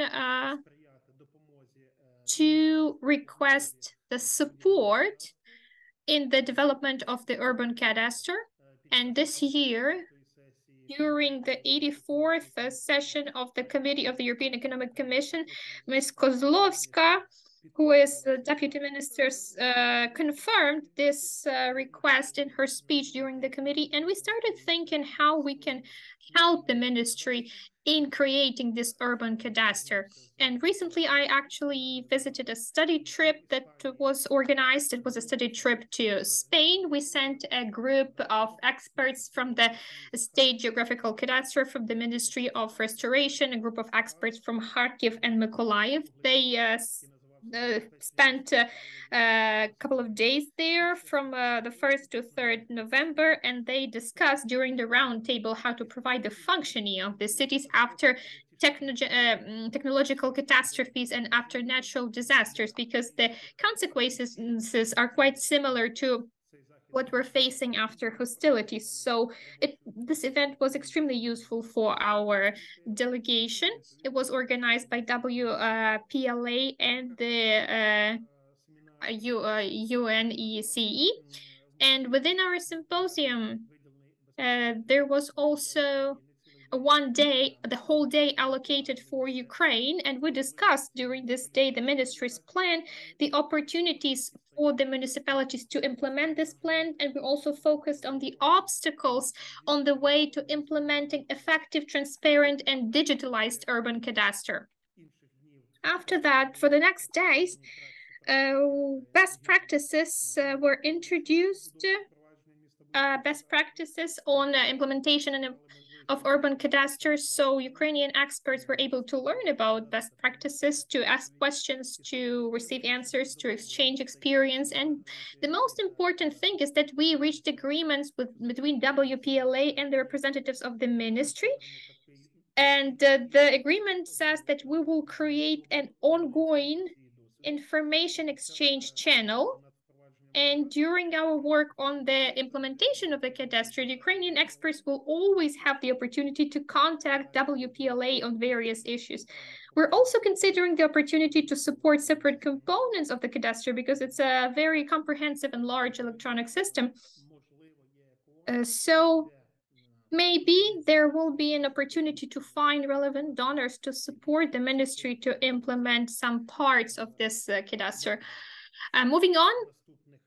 There is another component. I will very briefly focus on that.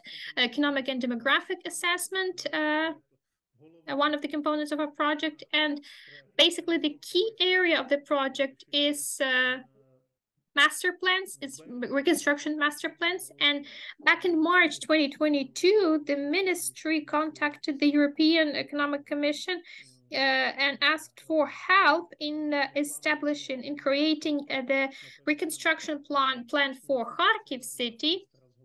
At that point, Norman Foster Foundation agreed to help free of charge with the reconstruction plan. And after that, an Italian company, Lawson, actually also agreed to help with the reconstruction of Mykolaiv. So currently the main area of the project is new reconstruction master plans for the reconstruction of Kharkiv and Mykolaiv. And as I said, there are some study trips to various countries that we organize. Here you can see the last year's study trip to Helsinki. Ukrainian experts took part in the trip, and the representatives of Ukrainian cities could learn from the experience of building shelters.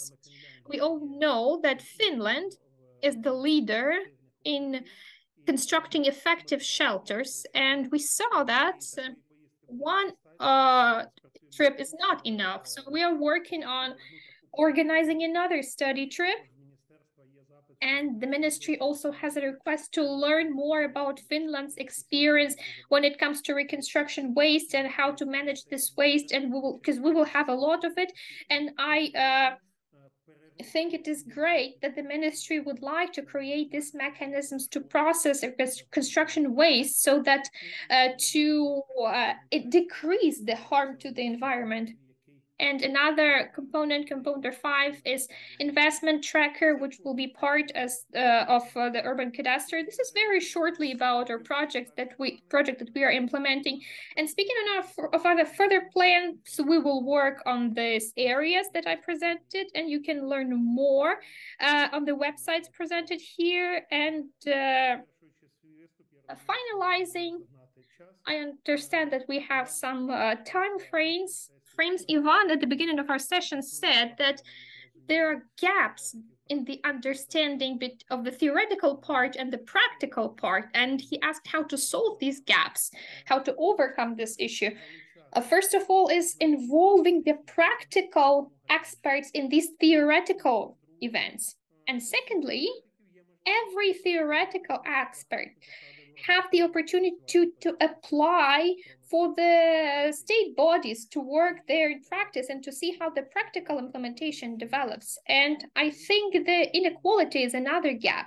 Inequality, meaning that the civil society sector has the right to criticize the state representatives and implementers. However, the implementers cannot criticize the civil society organizations and theoretical experts. So we should also focus on this area as well. But overall, I believe that there should be no place for unsubstantiated criticism. There should be synergy and cooperation for us to rebuild our country. Thank you for your attention.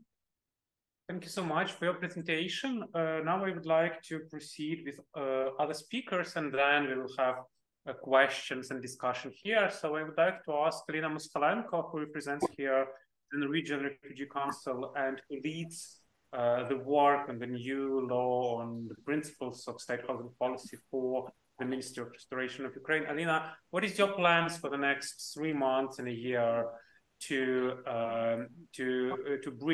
build bridges, between these gaps we have now? Вітаю, пане Іване, вітаю всіх присутніх. Hello, Ivan. Greetings to everyone here. I'm very grateful for the invitation and for the opportunity to take part in this amazing event. We are very happy to see everyone here. We are very happy to see our colleagues that we fruitfully work together with today on updating the housing legislation. And we also work together with the international organizations and we work closely with the organizers of this event.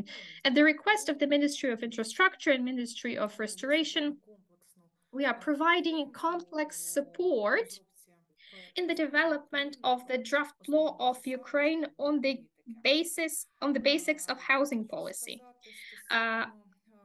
Regarding your topic, Ivan, the topic of theoretical part and the practical part, I believe that we are very actively erasing the border between the theoretical experts and the practical experts while we are working on this draft law. And currently we are exchanging experience, and the theoretical experts learn the practical side, and the practical experts, they learn the theory in a way. So when it comes to our plans, our major plan probably and our desire is to develop a comprehensive draft law, a coherent draft law that we're working on together. We want to agree on all the provisions of the draft law with all the stakeholders, with international organizations, with state bodies at different levels. We would like to hear the opinion not only from the central executive bodies, we would like to hear from the local governments, from local self-government bodies. We would like to know their opinion, and we would like, of course, to hear the academic circles. We would like to hear the civil society, and in this way we would like to receive a consolidated, a large and coherent document that would include the basic substantial foundations of housing policy. And for the first time, the definition of the housing policy will be provided at the legislation level. We will also for the first time, include the principles and priorities of this policy, not for 1 year or 2 years ahead, but we will look into the long-term perspective. This is a very comprehensive work. And since we started working with the ministry, we had the task to change the philosophy of the housing policy in Ukraine. The philosophy that was formed back in the times where planned economy was functioning. And of course, this task is to expedite, to speed up this process, but not to lose the quality there.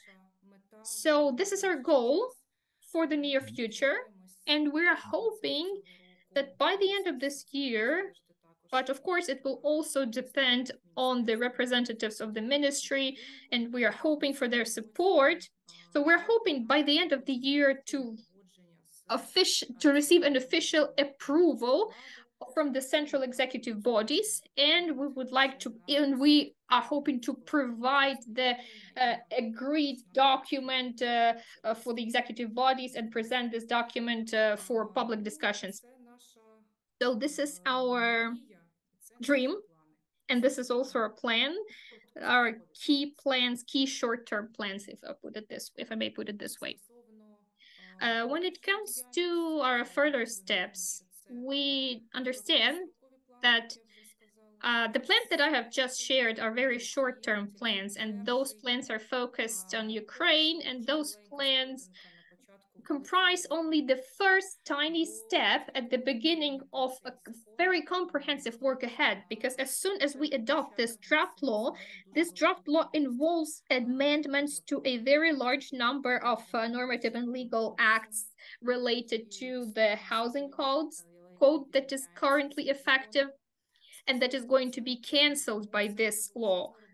So we will face a lot of work in midterm and in long term as well. The work focused on aligning all the normative base of Ukraine related to housing.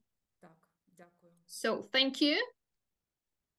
Thank you so much. And next one, our next speaker is Mykhnenko, who represents Council of Europe and precisely Council of Europe's projects on housing, especially for IDPs in Ukraine. So, Sergei, what is the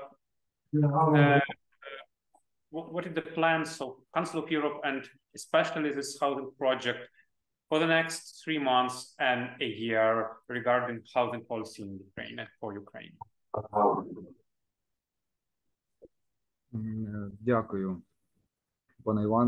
Thank you, Ivan. Dear colleagues, greetings to everyone. Thank you for inviting me here. This event is extremely interesting. It was very exciting to hear all the speakers, to listen to all the topics. My name is Mykhnenko, and I represent the Council of Europe's project on promoting the housing initiatives for those who suffered from the war in Ukraine. The project is implemented by the Office of the Council of Europe within the Council of Europe's plan of actions for Ukraine, resilience and recovery of Ukraine for the period up to 2026. Overall, if we speak about the office's work, when it comes to IDPs, the office started working on these questions back in 2016, and our specific focus have always been the issues of providing housing rights for the IDPs and for those who suffered from the consequences of war. And here it's important to mention the efforts Ukraine has put into this process and the achievements of our national partners when it comes to creating funds of temporary housing for IDPs and in terms of introduction compensation mechanisms. The action plan is a strategic and programmatic document that is being developed in close cooperation with the national partners, and it supports Ukraine's efforts on its way to fulfilling its obligations as part of the Council of Europe, as a member of Council of Europe. And a part of this action plan involves the reconstruction and recovery process, and the action plan also supports Ukraine in its implementation of Euro integration reforms. Currently, our partners are the Ministry of Infrastructure, the Ministry of Social Policy, the Ministry of Reintegration, etc., the Ministry of Digital Transformation. And our project has two components. The first one is improving the national normative legal base when it comes to housing and easing the access to housing programs according to European standards and according to other international standards. Another component is focused on digital processes. Within the first component, we're actively cooperating, as my colleagues have already mentioned, we cooperate with the Ministry of Recovery, and currently we have active cooperation in terms of providing proposals, technical assistance to the ministry for the development of new legislation. And when it comes to the digital component, here we are focused on several aspects. More specifically, we're focused on the database of the IDPs that currently includes over 5 million active entries. And currently we're working with the Ministry of Social Policy on this aspect. We received a request for the support and improving the base when it comes to its functioning. And it's very important for data analysis that would focus on the needs, on the housing needs. Currently, these analyses are taking place, and right now we know that the registry of damaged or destroyed property is functioning, and there are a lot of data that have to be analyzed in this framework. Currently, there is an initiative by the Ministry of the Reintegration to analyze all the data related to IDPs and to develop a comprehensive operation platform to support IDPs. And here, we're also trying to be useful for this ministry and to support the ministry in its efforts. Additionally, within the previous years, during the previous years, we supported the development of local digital platform that was launched in the Vanivska hromada of the Chernihiv Oblast. And this platform aimed to analyze and collect data on the damaged and destroyed property. We also had, we received feedback from the community from this hromada, and currently this is one of the most damaged hromadas in the Chernihiv Oblast.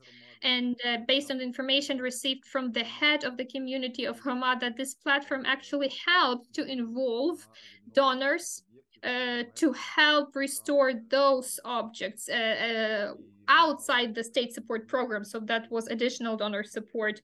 And we received information that around 700 objects would receive support thanks to the transparent work of the hromada. So these they were able to restore these 700 objects thanks to the support of international donors.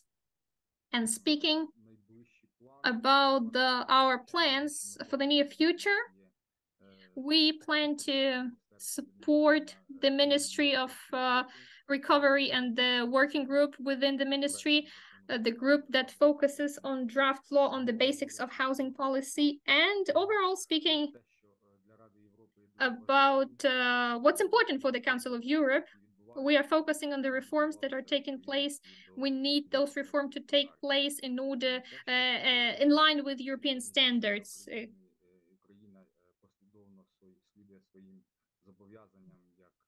In these hard times of war, Ukraine is performing all its obligations as a state, so all the compensation models are being activated. When we talk today about standards, we are talking about the European Convention on Human Rights, and so these are the articles. One of Protocol 1, we are talking about the respect of household life, the right to get legal protection, the right to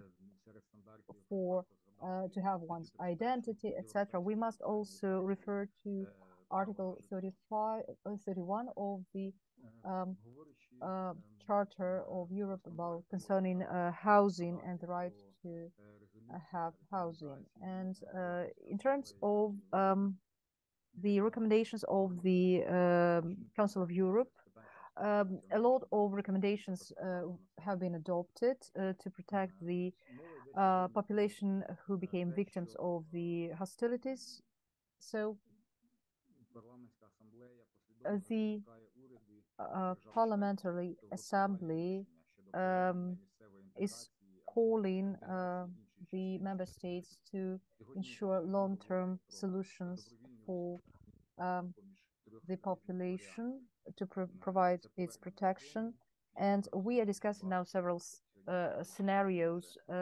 We understand that not everyone will be able to return home. We are also considering the scenario of resettlement in other parts of the country, and we are also in need to develop relevant programs and create housing. So today, it was very interesting for me personally to listen to the presentation by Mr.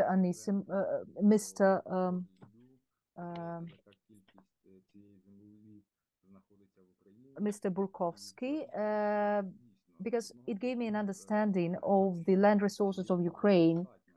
It looks like Ukraine has enough land resources, and so all sorts of foundations seem very possible in terms of land use. But we understand that this stock is diversified, and not all of it can be used to provide housing. And we have such an urgent need for reforming our land code.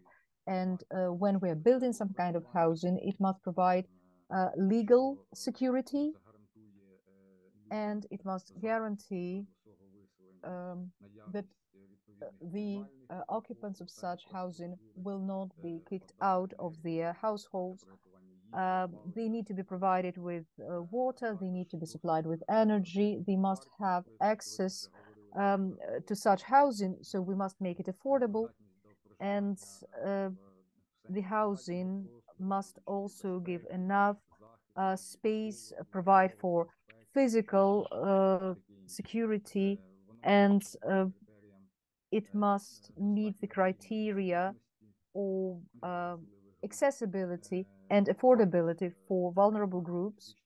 It must be located adequately so that the inhabitants will have an opportunity to access jobs and social facilities like daycare centers.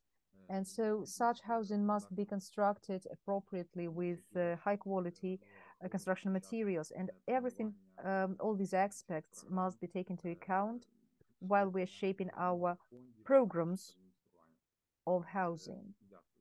Thank you very much, dear colleagues. Thank you for your presentation. And we also have with us Paul Rector, who represents here the World Bank. We all know that World Bank is one of the key players in Ukraine in assisting the Ukrainian government with actually dealing with day-to-day operations, but also planning for the restoration. So what is the plans of the World Bank for Ukraine in terms of housing and land policy?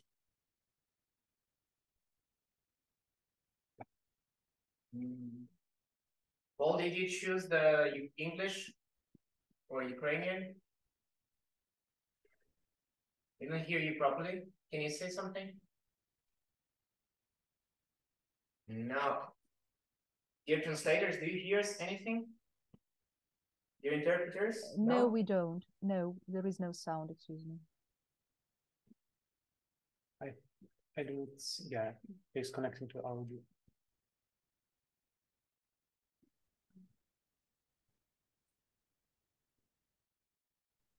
Can you hear me now? Yes, perfect. Yes, Perfect. sorry, our IT department updated our computers and now I'm getting weird. For some reason, it's blocking my microphone, so I apologize for that. But look, I am. Let me give you a quick summary of how the bank has been engaging with Ukraine on the housing sector. But I have to start by saying I'm not a housing expert. I work on land administration, and the World Bank is one of those organizations which kind of separates land administration from housing, from finance. So we're all in different departments, but I am part of the team, the bank team that works on the emergency housing project, which I'll discuss briefly. But look, I mean, for us, there's two major avenues for this. So one is the knowledge sharing. I mean, the bank has been involved in emergency housing construction and reconstruction in post-conflict situations, in post-natural disaster situations. So there is a fair amount of experience that hopefully we can share with the government of Ukraine, if not to have all the answers, but at least to help them ask all the questions that need to be asked when you're engaging on a land reform or housing construction scheme. Personally, I worked on land restitution and housing reconstruction in Bosnia after the war in Bosnia.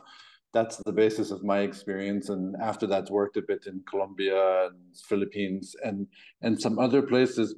But we recently have drafted a global study on land and conflict and inclusion. And, you know, the one thing I want to mention about that is just to be able to focus on conflict land markets. So conflict changes the way land administration works. It changes the way land markets work. It's different from a natural disaster. It's different from other types of occurrences. And it's really important to understand how conflict is affecting land markets during the conflict, and what this means for any type of post-conflict addressing. Because if you don't understand what's happened to land tenure and land rights during the conflict, it's really difficult to sort out accurately after that. So what we're hoping is that we can apply this conflict land market view to Ukraine, and that this would be useful for Ukrainian officials. You know, just to because I think things have come up earlier in the conference, and I'm not going to repeat them, but just to highlight, I think some of the more important things from the land administration side is that, you know, the cadastre and the land registry in Ukraine were not fully comprehensive and complete, and I'm not sure about the accuracy. I mean, most cadastres and registries have some inaccuracies. So, you know, that's the building block for any type of housing, new housing or housing reconstruction, is understanding property rights. We've talked about the cadastres and the urban land cadastres in particular, but if you don't have accurate ownership and registry information in the cadastre, you're going to have problems later on when you're trying to allocate land, reallocate land, or reconstruct on land. And that's not to say that the whole world has to stop while the cadastre is fixed or made more accurate or land registration takes place. But Ukraine is in a bit of a unique example that, you know, it has a semi-functional cadastre and land registry that both probably need to be updated and strengthened. So why not use this conflict, post-conflict, all the other things that are going on with housing and compensation as a way to kind of more systematically do what we call cadastre reconstruction. So if you're going to reconstruct the country, you might as well reconstruct the cadastre while you're at it and give people some sense of security of land tenure. You know, and I mean, I think just some of the other important lessons, just, you know, the lack of documentation. I mean, people often say they have land documents, whether these are really legal land documents is often questionable. The focus on ownership as being kind of the only right that's being compensated, I think, will cause complications down the line. There's a lot of, I mean, conflict provides a lot of opportunities for corruption. So whether it's systematic corruption or kind of just opportunistic corruption through fraud and, changing documents in the land registry, and also huge opportunity for land grabbing. And all of these have to be addressed in the context of what we're talking about, whether it's housing or land use planning. And then just practically, the bank has been involved with the emergency housing project. And this project has two components. The first is to reimburse the government of Ukraine for disbursements that it makes for compensation for what we consider low-level damages. I forget the number. I think it's like under $10,000. So the bank is reimbursing the government of Ukraine for any disbursements it makes for people to be able to compensate them for doing the repairs, low-level repairs to the houses. The second part of this project, which is, I understand, just beginning, will focus on coming up with a strategy to help Ukraine reconstruct multifamily buildings. So that's where kind of all the bank's money is going in the housing sector now. In addition to that, we're doing some what we call technical assistance with the government. One aspect of that is solid waste removal. So some of my colleagues are working with the government on how best to remove solid waste rubble from construction. And we have a request from the Ministry of Communities and Territories and Infrastructure to assist them with coming up with a methodology for systematically updating the urban land cadastres, and more particularly to add element of the building registry and address registry to those cadastres using existing data. So that's it in a quick summary. Thanks. Thank you so much. So we have here our people in the audience, and two of them joined me here. So I want also to ask you as well the same question, if you have something, the priority, for all of us, for our network of people who try to assist Ukraine in building its new housing and land policy. What do you recommend to have as a priority for all of us to move on?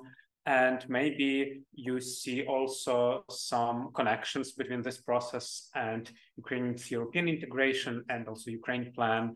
Julie Lawson, she was speaking today already. She's from RMIT University. Julie, what do you recommend to all of us in terms of assisting our country for making better housing policy? Oh, thanks, Ivan. And I think almost everybody here, also on the screen and yourselves, and have been involved and engaged in learning about each other and about each other's capacities, resources, and roles. So we try to, if you like, synthesize the relevant European best practices after listening to the Lugano plan. So we listened to the Lugano plan, and then we saw in there what the ambitions were. We worked out what the relevant European best practices could be useful. We brought them together in the event Rebuilding a Place to Call Home, of which we had actually World Bank representation, EIB representation, IMF representation. We had also, we built on the report Housing Europe, Housing 2030, which is the major housing product of the UNECE in the last years. It was adopted by the ministerial meeting in 2021, just before the war, alongside the UNECE's regional action plan. And if you have a look closely at the actions of the regional action plan, they follow hand in glove the advice, if you're in there, of Housing 2030, Section B of that action plan, which was endorsed by Ukraine. Section 3, I believe, is all about shaping the investment flows towards housing, forms of housing that are needed. And therefore, when, for example, the UNECE had its workshop on affordable housing policies, it drew on what was relevant to the Lugano plan, what was relevant to the Lugano out of that action plan, out of Housing 2030.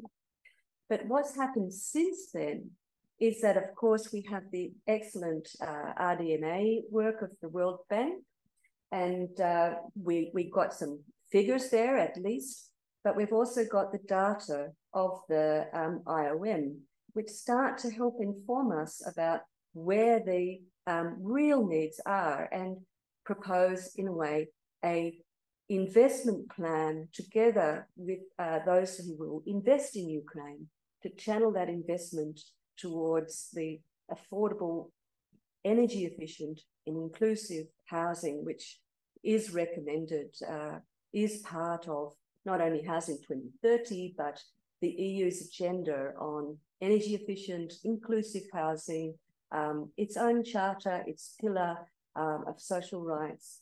So these things are very important to Europe as well. And the European Commission and the European Parliament now, which has discussed the proposed facility, for example, has stressed the importance of addressing inequality, addressing energy inefficiency, as well as some kind of sustainable growth. So having a good housing offer for people to return to empower that economy, to move Ukraine, to bring young families back, to reunite men and women, to reunite partners and bring families together again. You're going to need to have housing, has to be central to the recovery. So all these players who are up here on the board have really, really useful roles to play in building better institutions, in helping their knowledge exchange, in also ensuring that the voice of civil society, expertise from academia, from NGOs, which is really the motor of reform.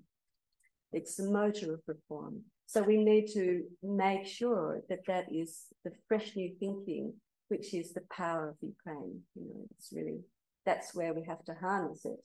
So, you know, it's for me, the priorities are thought about already in the Rebuilding a Place to Call Home. They are also about institutions that can appropriately channel investment to where it's needed, governance frameworks to ensure that that investment is used wisely, tenancy arrangements that improve the position of and power of tenants. We know most IDPs are tenants. Their position needs to be more secure long-term and in good quality homes. And also we've seen as researchers with others have, you know, really working hard on this. So taking forward that paper we wrote this morning, which is all about needs-based investment, and also how facility could be used in terms of grants, loans and guarantees. And it could be, of course, expanded by other you know, financial institutions. I'm sure the European Investment Bank is going to play a key role.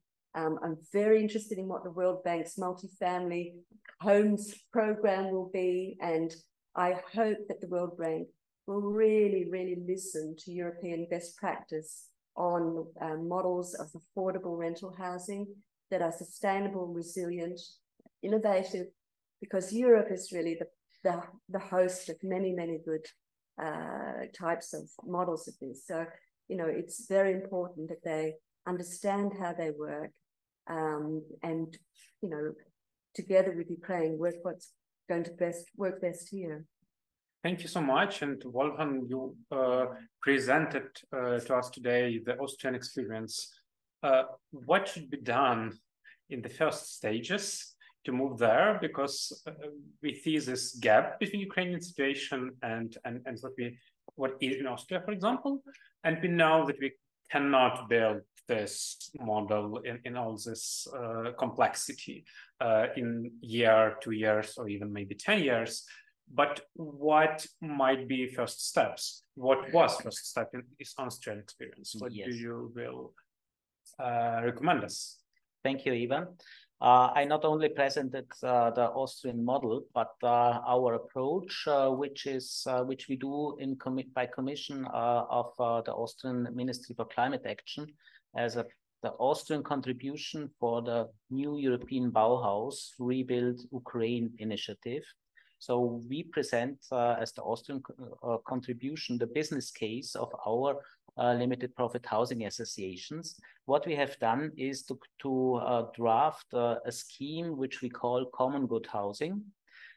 We have condensed the Austrian legal framework for this sector, which is roughly 200 pages to 6 pages, 18 paragraphs, so quite densely and quite easily to read, and with the basic principles which establishes this sector. And this is for hopefully an inspiration for a country like Ukraine to re-establish basic principles in their housing policy.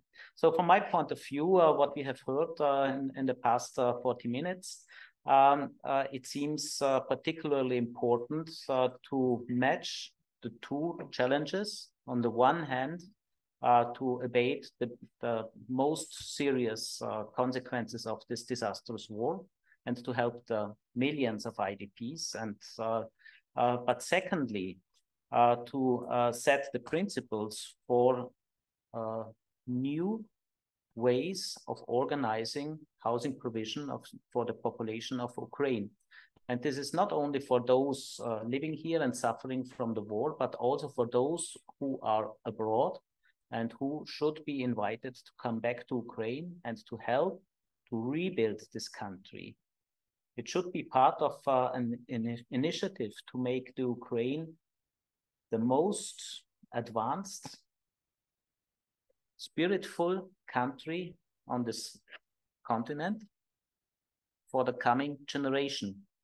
We heard recently Ms. van der Leyen acclaiming your President Zelensky, not only being successful against the aggressor, against Russia, but at the same time to settle new principles in policy in Ukraine in terms of new legislation, in terms of anti-corruption activities and different other fields of policy. And I think this should be made real in the field of housing also.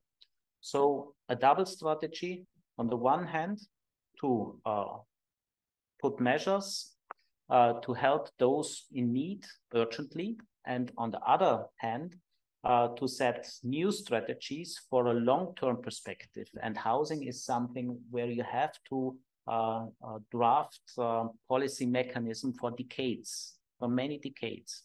And in terms, in the second respect, to settle principles for long-term prosperous development of the housing sector in Ukraine, I strongly believe that focusing on things which Julie has mentioned, housing policy, focusing on affordable housing schemes, models which not only focus on owner occupation, but provide affordable rental alternatives, housing models which combine not only affordability, but stimulus for economy, architecture,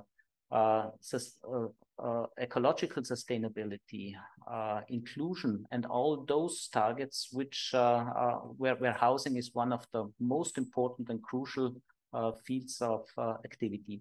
So this is my recommendation. This is what we hope that we can inspire the discussion, the debate in Ukraine. And I hope very much that international organizations which are now on the table would match and combine their activities and do not compete for attention in Ukraine, but as far as possible come to coherent advice to the government of the Ukraine, and hopefully the government of the Ukraine will be wise enough to listen to this. Yeah, thank you. I think it's great to think to finish this first round of this discussion. I would like to assist me in finding out whether we have comments or questions in the chat, but I know also that Julie have maybe some questions for our other speakers, or maybe some other speakers have questions to one another. Please go ahead.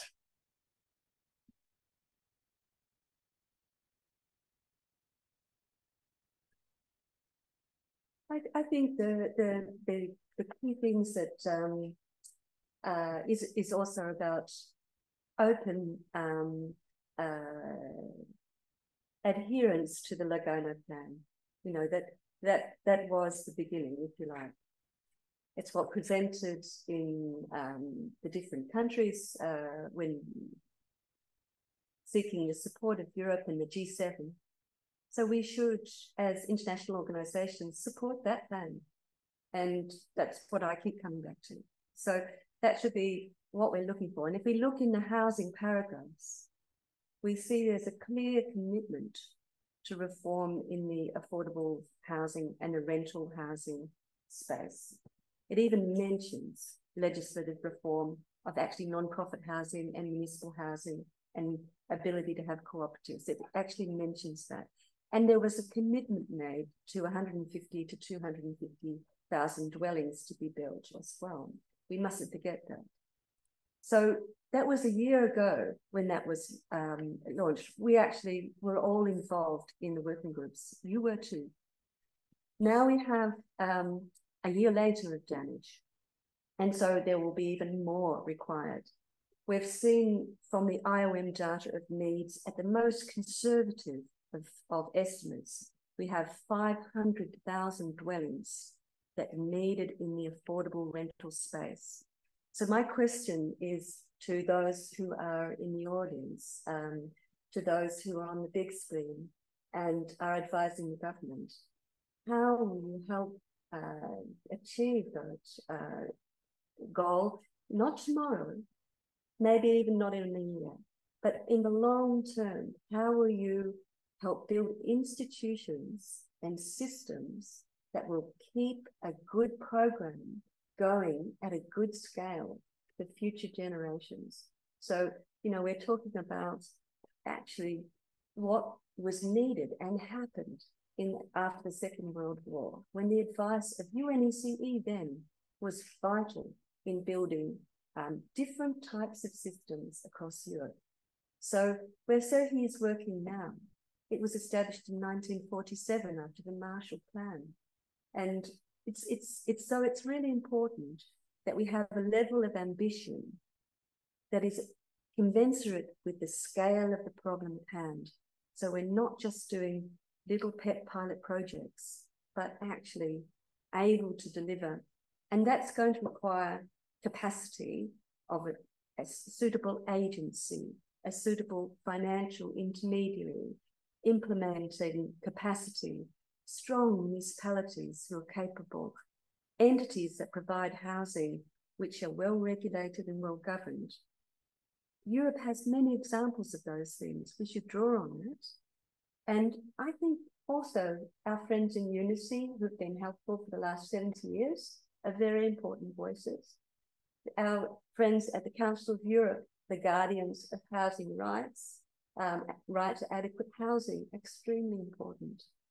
And I'm really, really hopeful that the World Bank, which is an evolving and learning organization, is going to also learn through its multifamily housing about best practices in Europe and best models for sustaining that over future generations. So it's not just built today and for someone else tomorrow, but it's, you know, it's something which builds communities and so on. So I'd you know, really like to basically for everybody to get behind, you know, the Laguna plan, rebuilding place for home is very important, from that to catching up on the scale of the problem and hear more about what they're going to do about that 500,000 of housing. So perhaps we could hear more on yeah, that. so if anybody have an answer to this question.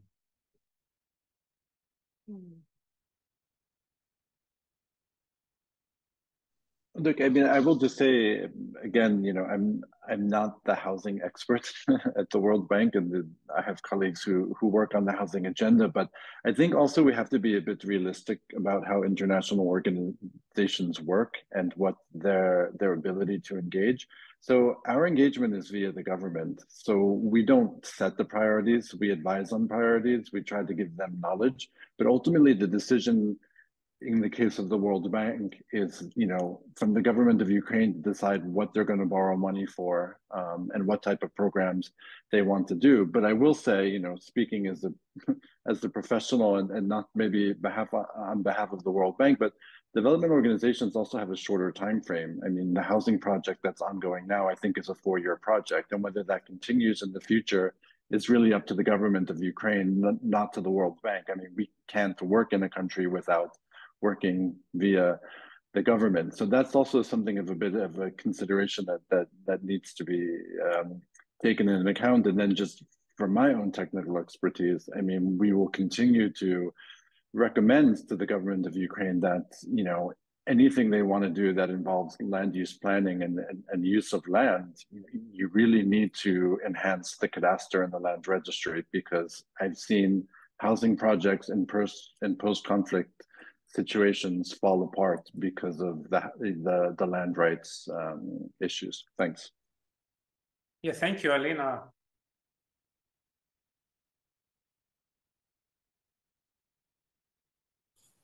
Дякую, колеги. Yes, thank you, dear colleagues. First of all, I would like to say that I completely agree with the representative of the World Bank. We do have to take into account the capacities of the international organizations, but I believe that Julia raised a very important question. But in the question, she also answered that question. Building institutions is directly connected with the capacity development of those organizations that we support. So boosting the capacity building is important here. And we, as international partners, have to support and strengthen those governmental agencies that we cooperate with within our agreements and within memoranda, so we can actually boost their capacity. And I believe that this is our key goal. But I would also like to add something regarding Ukraine's experience. Ukraine's experience is extremely unique, and in the world practice, there are no similar mechanisms that could be taken and just implement them 100% in Ukrainian legislation. There is no mechanism that would respond to the need of the Ukrainians, considering our circumstances, our current circumstances. And during this event, I even remembered the scripture, because there is actually something there about that we cannot put new wine into old boxes, into old barrels. Why am I mentioning this? I want to say that cooperation and dialogue between international experts and between Ukrainian experts should be supported and should be strengthened. There should be cooperation, this high quality dialogue where we will be able to hear each other and to listen to each other, because international experience cannot just be simply incorporated. It should be incorporated in line with the current legislation of Ukraine. That's why, first of all, we should focus on trust between international experts and Ukrainian experts, Ukrainian executive bodies, and Ukrainian civil society. Thank you. Thank you so much. And Sergey, please, floor is yours. On the one hand, Julia posed an easy question, and on the other hand, there is no clear answer to this question, because as the previous speaker rightly said, we international organizations are limited in our capacity, and we can only recommend. And those who are Ukrainian citizens, maybe they can share more, and maybe they can share more recommendations, but they still are limited in their capacity. They can provide recommendations only. And on the other hand, we have to understand that, yes, before we did have this disbalance, like Ihor said in the beginning, because the governmental agencies, they didn't hear the experts. They didn't listen to the experts. And the governmental agencies did not always invite the experts to their event. They didn't always involve them in the decision-making processes. And in my opinion, currently the situation is different to a certain degree, because expert and academic environment are currently discussing between themselves ideas and issues, and they do not involve the state agencies right now. Maybe this is this kind of response, not intentional response, but this is just the way it happened, and we have to overcome this, because we have to focus on synergy between the expert circles, the academic circles, and the government, and everyone has to make their contribution within their competences. Yeah, thank you. And Sergey Marushenko. Thank you, dear colleagues. For us, it is important to focus on the development of housing support programs. Currently, there are a limited number of those programs, as well as a limited amount of support that is provided to IDPs and those who suffered from the consequences of the war. And currently the question is the following. These programs are administered by the Ministry of Social Policy, and especially when it comes to financial support. The Ministry of Restoration is working with the programs aimed at compensations for damage and destruction of property. The Ministry of Reintegration is working on the programs related to the housing in compact settlements. Those all are crucial programs that are working at the state level. And today we're not talking about the fact that there should only be one housing program. There should be various forms of supporting the population, because the needs are different. And at this stage, it is crucial to have sustainability, to have clear and transparent procedures that are understandable not only at the national level, but are understandable for the international partners, so that the financial support also goes into Ukraine. So basically, those are the same messages that we are talking about. And we know about successful implementation, in our opinion, of the Ministry of Reintegration efforts when it comes to the temporary housing program for IDPs. They had very limited financial support, and in 2021, the ministry actually had a very active policy on cooperation on the regional level with the regions in order to establish co-financing in this program to create temporary housing for IDPs. All such kinds of programs, they have to be supported, they have to be strengthened, they should have understandable and transparent procedures for all the partners. So these are the messages that we think are important. Thank you so much. And Wolfgang, do you have anything to add? Yes, let me add one aspect. When the Austrian model was introduced a couple of decades ago after World War II, it seems to me quite significant that in the first line it was economic policy, and only in the second line it was social policy reform. To that time, it was particularly important to settle regulations that the middle of our society would have access to affordable housing, because it's the middle of the society which is relevant for the development of the country, for competitiveness of our industry, and for well-being of the society. So economic policy should have some kind of a priority.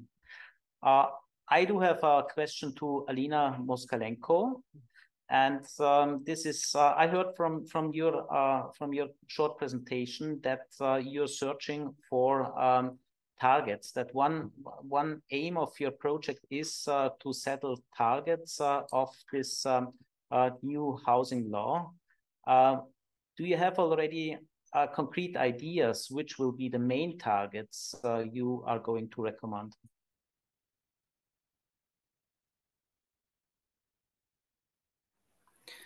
Дякую за запитання. Thank you very much for your question. I would like to make your question more specific. Do you mean the overall goals of the law on housing, or do you mean the overall goals for housing policy? So what exactly do you mean here? Yeah, what is actually your intention? What should your law, what difference should it make in comparison to the existing housing law? Так, дякую за запитання. Thank you. Well, really, this question concerns many aspects. I would try to answer in short. First of all, the efficient law, the acting law, in comparison with the law that we are now drafting, I would say will be amended, because the new law rethinks the mechanisms of housing and its provision to the population. And the new law allows the tenants and the occupants to choose the mechanism that fits their needs best. So by this new law, we're canceling the housing queues which were legalized by the acting housing code, because people would queue for 30 years without any hope to get housing. And so the new law will enable a person to choose the mechanism to provide for his or her needs. And the mechanisms envisaged by the law include social housing, social rent, part-time housing, rental with the right to buy the rented housing, commercial renting of housing. And also the person can use some financial funding options. Besides, the person can get the access to these mechanisms by using one single information system on housing. This is also our new introduction, a novelty that was not there, and we suggest the digitalization mechanisms that would facilitate the access for all social groups to the mechanisms of obtaining housing. And also such mechanisms will make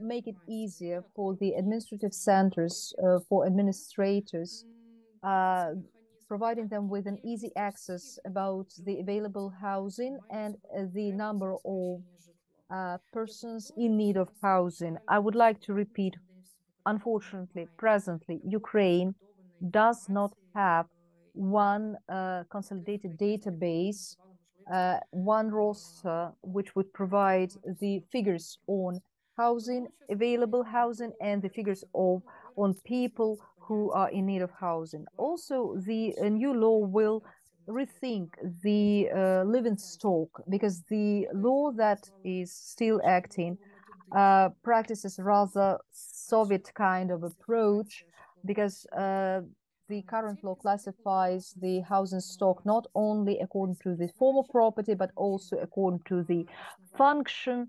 So we would have now like general kind of housing, specialized housing stock, and presently the law that we are going to introduce does not diversify housing according to those housing stocks, kinds of them. We have only the private stock, territorial community stock, and public stock, and the rest is all about the mechanisms to obtain this or that type of housing. Another new thing about the law is the privatization. I have already mentioned the overall mechanism, but also there is one more mechanism to rent your social housing with the opportunity to buy it later. And the privatization provision is being cancelled. Why we're doing this? Because according to the situation we're facing, we can see that there is more demand than supply in terms of housing. And it means that we think, and it's not only our opinion, we have had a consultation with the ministry, we need to restrict the opportunity of privatizing social fund of territorial communities, which is housing, the community's housing stock is rather limited. So instead, we are providing the opportunity to tenants to use it on the long-term basis. So I guess this will be my answer to your question. Thank you very much. Thank you so much. And the last question, if anybody have an answer to, how do you see connection between what we are discussing now and the Ukraine plan and Ukraine facility, which is one of the key advocacy issues we now have in this country? So does anyone have an answer for this question?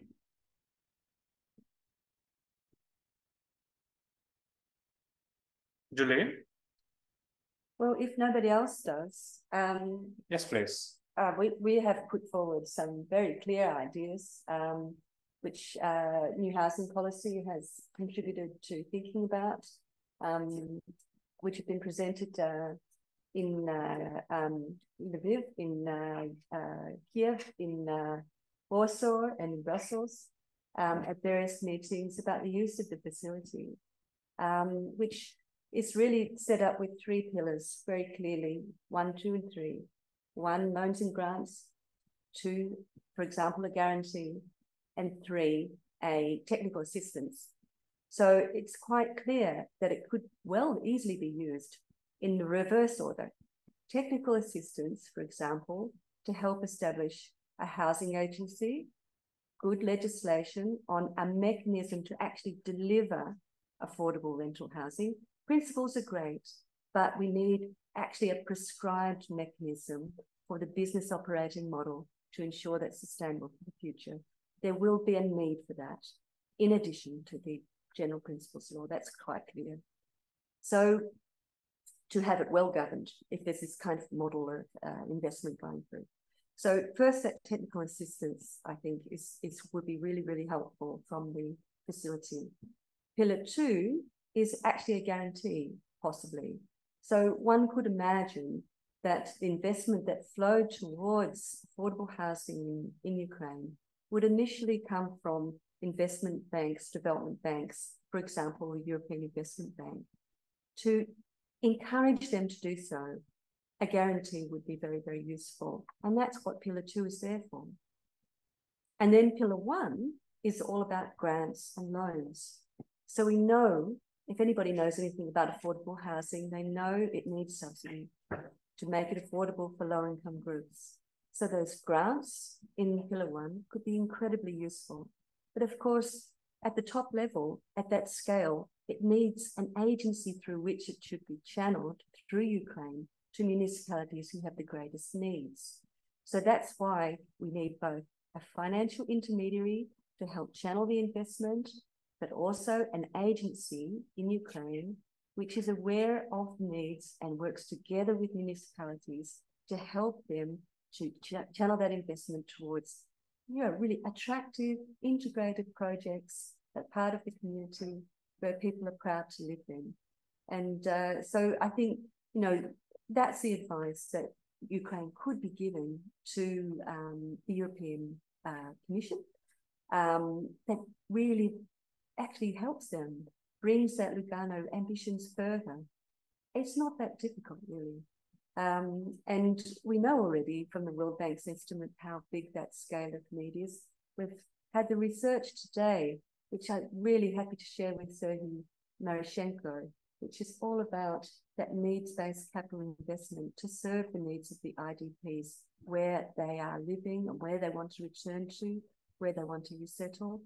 That survey, fantastic survey work of the IOM, can really, really be utilised for the good of the allocation of those funds.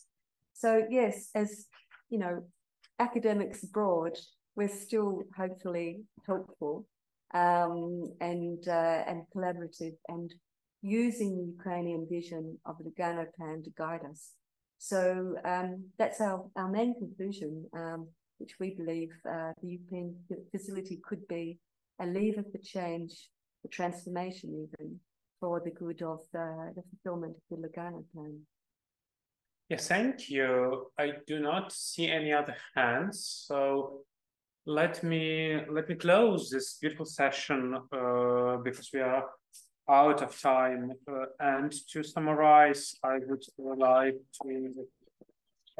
to point out to a few things that we were discussing. So first of all is the connection between practice and theory. We need all to have to build trust between different sectors and different actors we have in different actually policy areas like economy, housing, urban planning, land, and social policy. It's also important to work with legislation, but also with registers and data. It's also important to build capacity and build institutions at national and local level, but also to build connections and cooperation between different institutions on both levels.